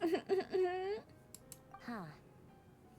Although, having said that, the only vaguely interesting memory of my past is probably that guy they call Lord Artificer. Oh my god! Oh. The theories were right. This makes me so happy. I was so pissed off and disappointed for like quite a lot of this quest. But oh my god, I have been begging for her to tell us lore about herself. More so, I was really hoping that her lore was actually related to Alon Gilutin, I guess is his last name. Yeah, that doesn't make sense. I don't remember. Because oh my god, I fucking loved the world quest in Fontaine. So the fact that she is connected to him, top tier. Oh my god, I love it. I'm very pleased. All my negativity has been immediately negated. Obviously, I'm still on. I still feel like the majority of this quest was poorly written, but like I gotta love that they at least gave me the lore that I've been asking for. Lord Artificer, you mean Alon Guillotine? Who else? Pretty much all the mecha in Fontaine are his personal handiwork. Like, true, but like at the same time, we didn't have confirmation, therefore I couldn't say anything for sure. Now, are you based on Mary Ann? Like, are you confirmed to just look like her intentionally by him? Or is that just coincidental? I'm like, give me more lore, please. Also, please be a Geo support that will mega buff Noelle, because I'm genuinely, I beg, please. Wait, are you saying you know him? Like, personally? As a friend? I mean, I guess we were friendly enough. So you actually met him, but he lived hundreds of years ago. Okay, she's a machine. She's not human. She can live that long. Yep. In fact, I'm probably the only normal person left who knew him at all. Do tell. We used to chat occasionally back when he was still around. Before he passed away, he asked me to destroy all his notes. It was her. I honored his request, but I did read through everything first before destroying them. As you should. I mean, I couldn't let the genius of Lord Artificer Alain Guillotin disappear like that. Would have been such a waste. Mm-hmm. So, that's where the formulas in your notebook are from? I just told you. Those are my equivalent of crossword puzzles. They're just dumb formulas that I solve for fun when I'm bored. Alain's work was like epic poetry. The formulas in my notebook are just silly little riddles in comparison. Not that there's anything bad about them. I mean, at least solving those riddles isn't going to hurt anyone. Except me, because I lose a few brain cells in the process. Oh? Anyway, while we're on the topic, I might as well tell you about what happened to him and his friends. Yes. Alain Guillotin had two close buddies, Renee and Jacob. They spent their childhood years together in the Nazi Institute. Oh my god. They were all quite competitive, so there was some rivalry between them. But it was a friendly rivalry. But beneath the friendship and the rivalry ran something deeper, a sense of nostalgia for the past. Unfortunately, childhood would end. The prophecy would come true, the apocalypse would arrive, and the future would never be. A mad dream that would normally only capture the minds of lunatics began to take root in their hearts. A dream of saving the world. And if Renee and Alain had been people of lesser wits, that dream would probably have ended up as something for them to joke about in their older years. But alas, They were some of the sharpest minds around. They nurtured that dream with the full power of their intellect, and it grew into something that ate away at their souls. Ooh. The first of them to fall under its spell was Renee. Against Alain's wishes, he persisted in experimenting on a mutual friend of theirs to try and save their life. Alain did not approve and parted ways with Renee. It's complicated. Alain wanted to believe that Renee only did what he did for the sake of their friendship. But when he told me about what happened, I could tell he still had some suspicions about Renee's motives. Perhaps the seed that would grow into a nightmare had already sprouted in Renee's mind.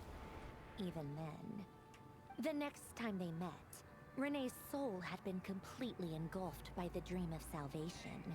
His futile attempt to change the tide of fate only resulted in a wave that swallowed up the world, even before the apocalypse came.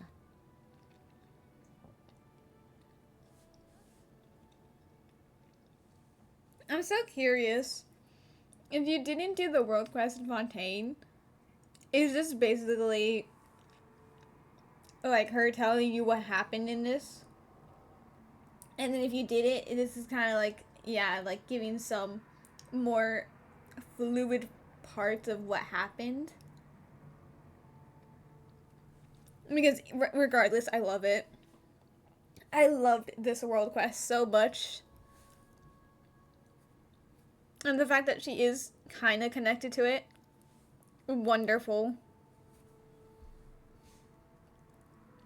And although that wave died down eventually, I hear that it just recently came back with a vengeance. Yup, I was there. Renee wanted to live out his dream of salvation once more. Or how to deal with that. The attempted resurgence finally died out for good. At long last, Renee awoke from his deluded dream. Though of course by then it was far too late. Let me say it was what me. What do you think of Renee? Do you admire his transcendent genius? His view that any price was worth paying to achieve the lofty goal of saving the world? Or do you despise him? Dismiss him as an evil madman who wrought havoc on the lives of everyone around him as he pursued his delusional dream? Neither.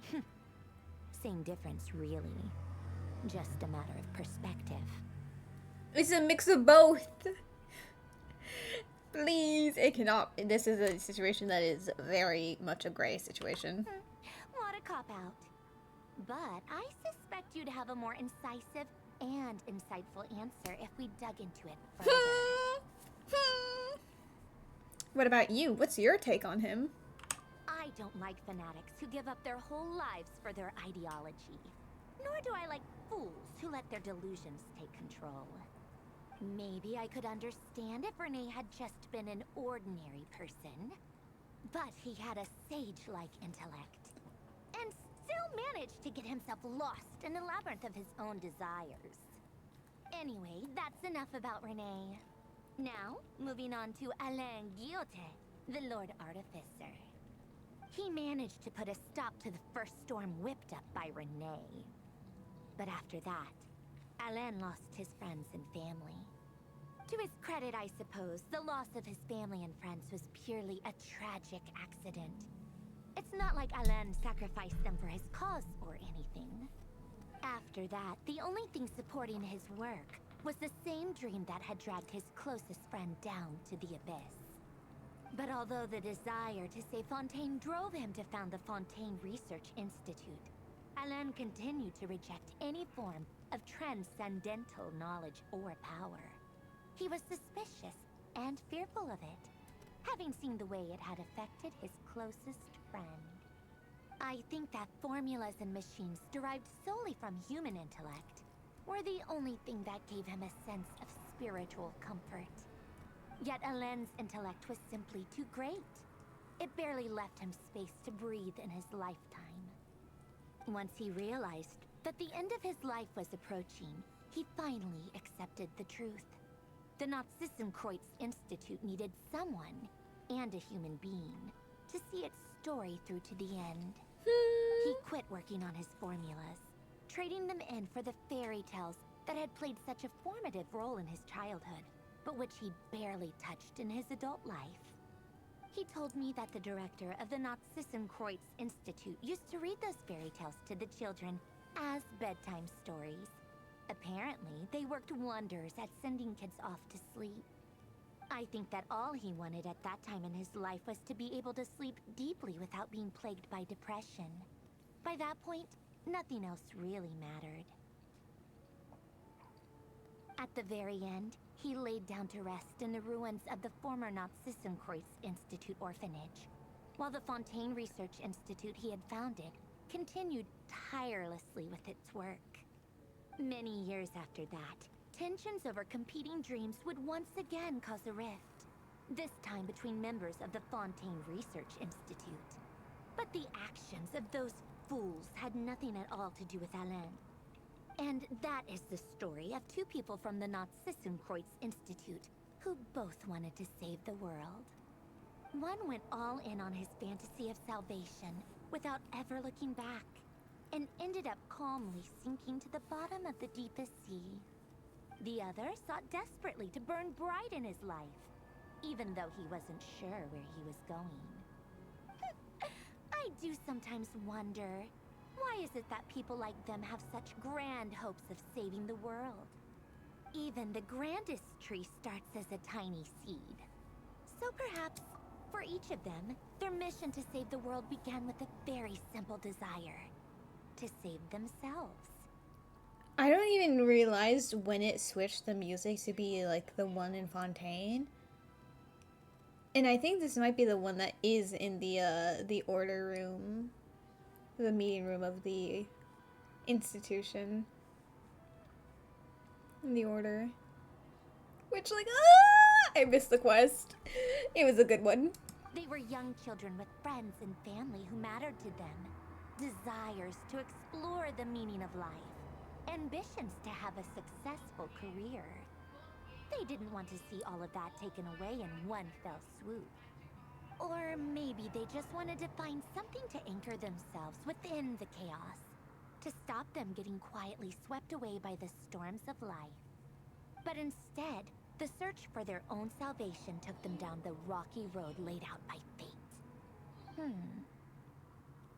Do you think the desire to save oneself is enough of a justification to try and save the world? Well, yeah, I think that's kind of like why Nefer should have joined, because if she didn't, she would die alongside everyone else. Yeah, I think it's enough. The way you said that sounded just like Alain. Oh! I asked him the same question back when he was in his prime, putting all of his energy into his work. He gave the exact same answer as you did.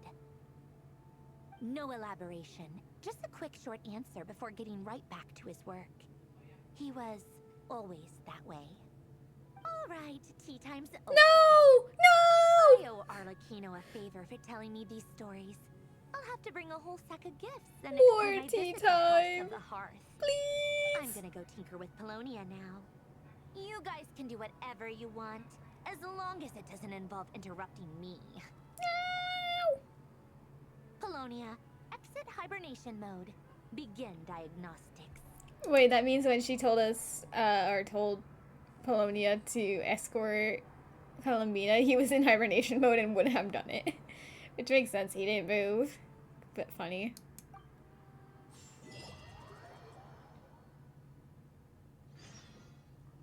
More?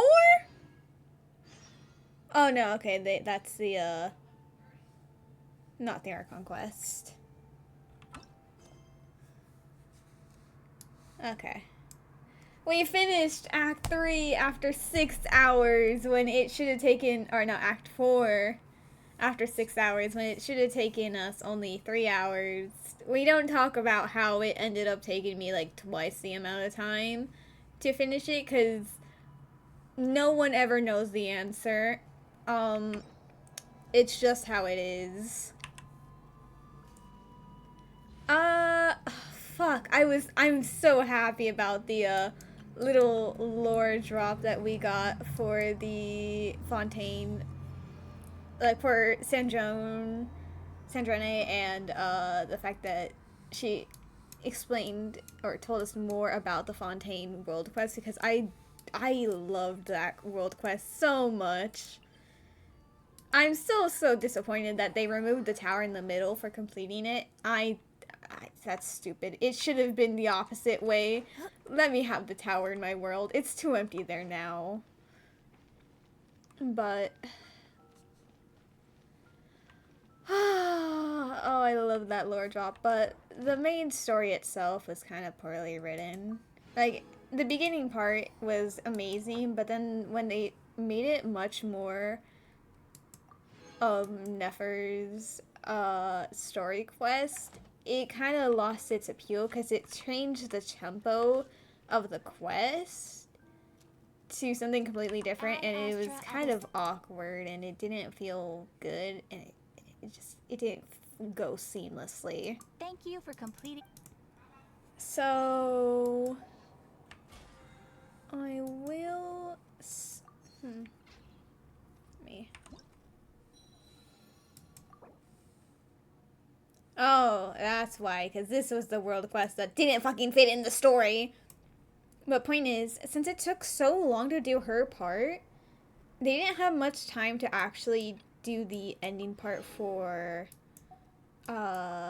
Rear, which was very obvious because it was really fast and short to actually deal with him, despite all the dangerousness and threat level he had. Like, he had like a really small threat level in the end. And the fact that it's 6.1 and he's been defeated is like ever so slightly disappointing. That has to surely mean that he comes back later, whether it is with Dottore or because then when she finally gets enough power to open up the gate herself and we go and see it, he's there waiting.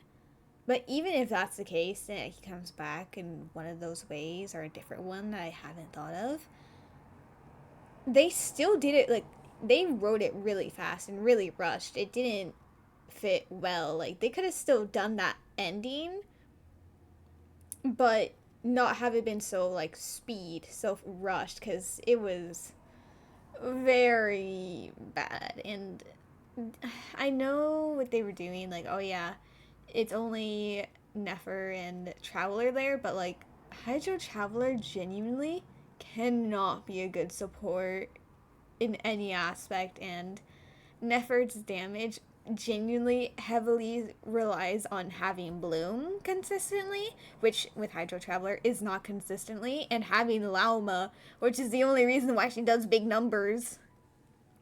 So that fight took forever because of that. I'm pretty sure I didn't even actually kill him. I'm pretty sure it was just a time limit that I took too long, and it's like, okay, well, we're just gonna skip past this now. Which, like, valid, because I was taking so long because it fucking sucked. It was not going well. But I really did like the first part of the quest. I liked doing the little chest part. It was cute. Even if I sucked immensely at it, but... oh, is it because it had a mention of Sethos, and it's like, oh yeah, technically the pillars are mentioned, therefore you want to know that. But yeah, that was kind of it. I have, how many wood poles do I have?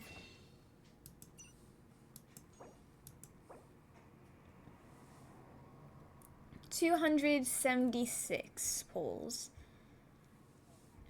276 no, divide. Minus 180 if I had to do 2 4s. No, if I get 2 5-stars at max pity, because they're both guaranteed, then I will only have 96 pulls left for a third 5-star, which would be a 50-50. So for next patch, we will be pulling for Durin, and then 6.3, Columbina. Shalonen is said to have to be running in 6.3 as well, mayhaps. So whoever runs first in those between those two, I will be getting, and like getting guaranteed, and then the other one would just be a 50-50. Unless they run at the same phase, then I would need more details based on Columbina's kit to know whether or not I'm gonna get the Arista 50/50 on her. Though realistically, I think I might more likely pull for Shalonin first because she won't rerun as fast as Columbina, and it will be a 50/50 loss if I don't get Columbina.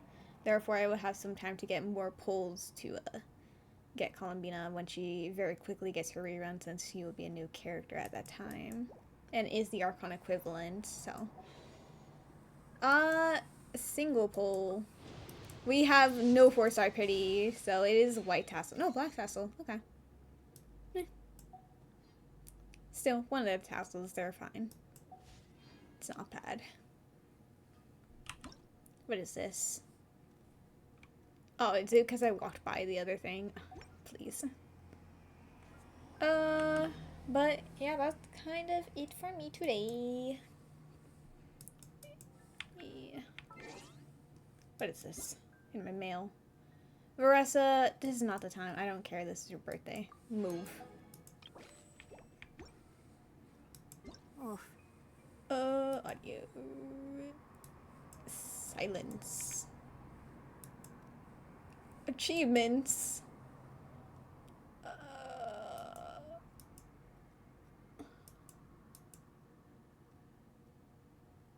We did not. Oh my god. We did not defeat that man. Oh my god. Like, I swear to god, that actually is the end of him. Which, surely not.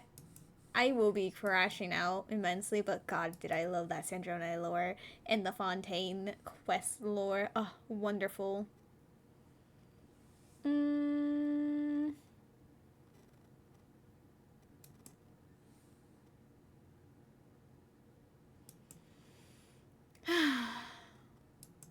That was quite tiring.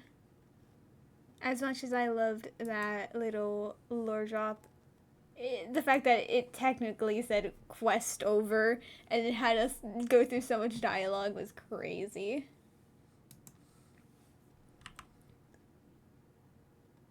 But, oh well, we don't acknowledge that.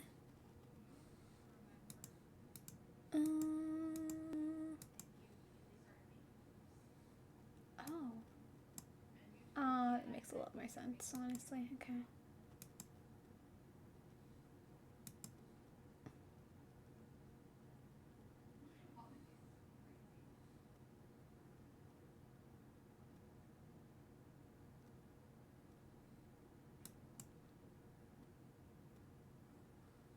Oh, hello, Luna. Yeah, I just finished the Archon quest, so I am ending. Unfortunate timing.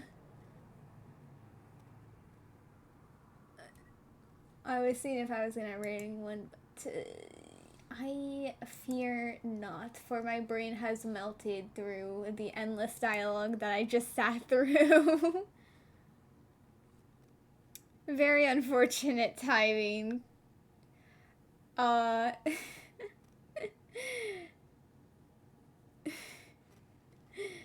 Whoops. Admittedly, I should have hopefully finished the quest like 3 hours ago, but I ended up taking forever to actually finish the quest. But I suppose I didn't take long enough in this case.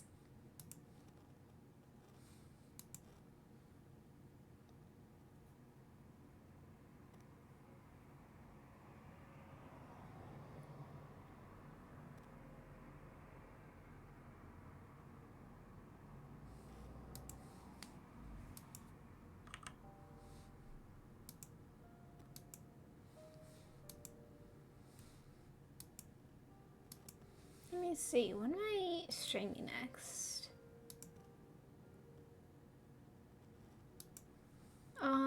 Saturday. No, I'm playing game that day, but like I'm not streaming them.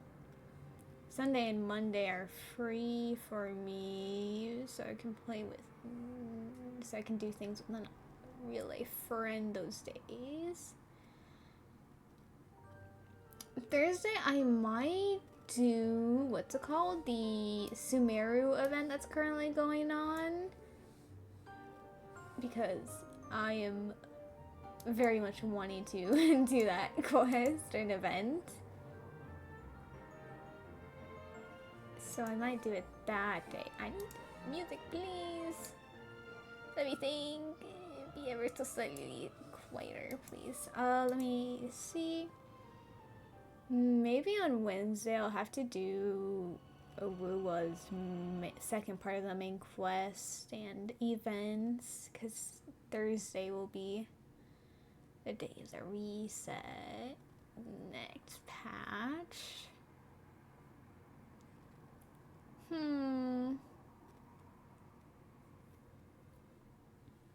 So maybe Tuesday and Wednesday? I don't know what else I would be doing the rest of the week, but I'll think of something. You just saw my model. Like, it looks super expressive and solid. Thank you. Oh, thank you for the follow. When am I making my debut? My debut of what exactly?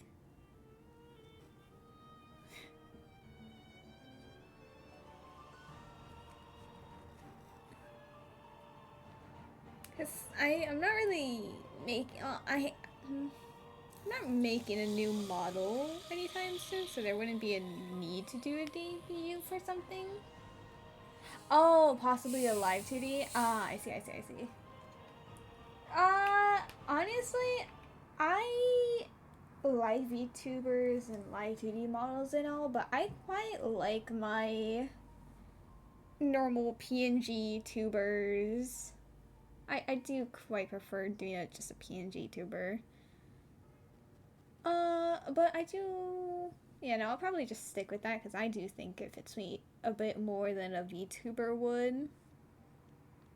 Plus, not to mention, VTubers typically have the issue of tracking with glasses on, and I wear glasses, so I'm not really gonna be too happy to deal with the issues of having glasses and having a model and have the tracking affected by it. So yeah, no, I'm just gonna be sticking with the normal BNG tuber. No debuts for me.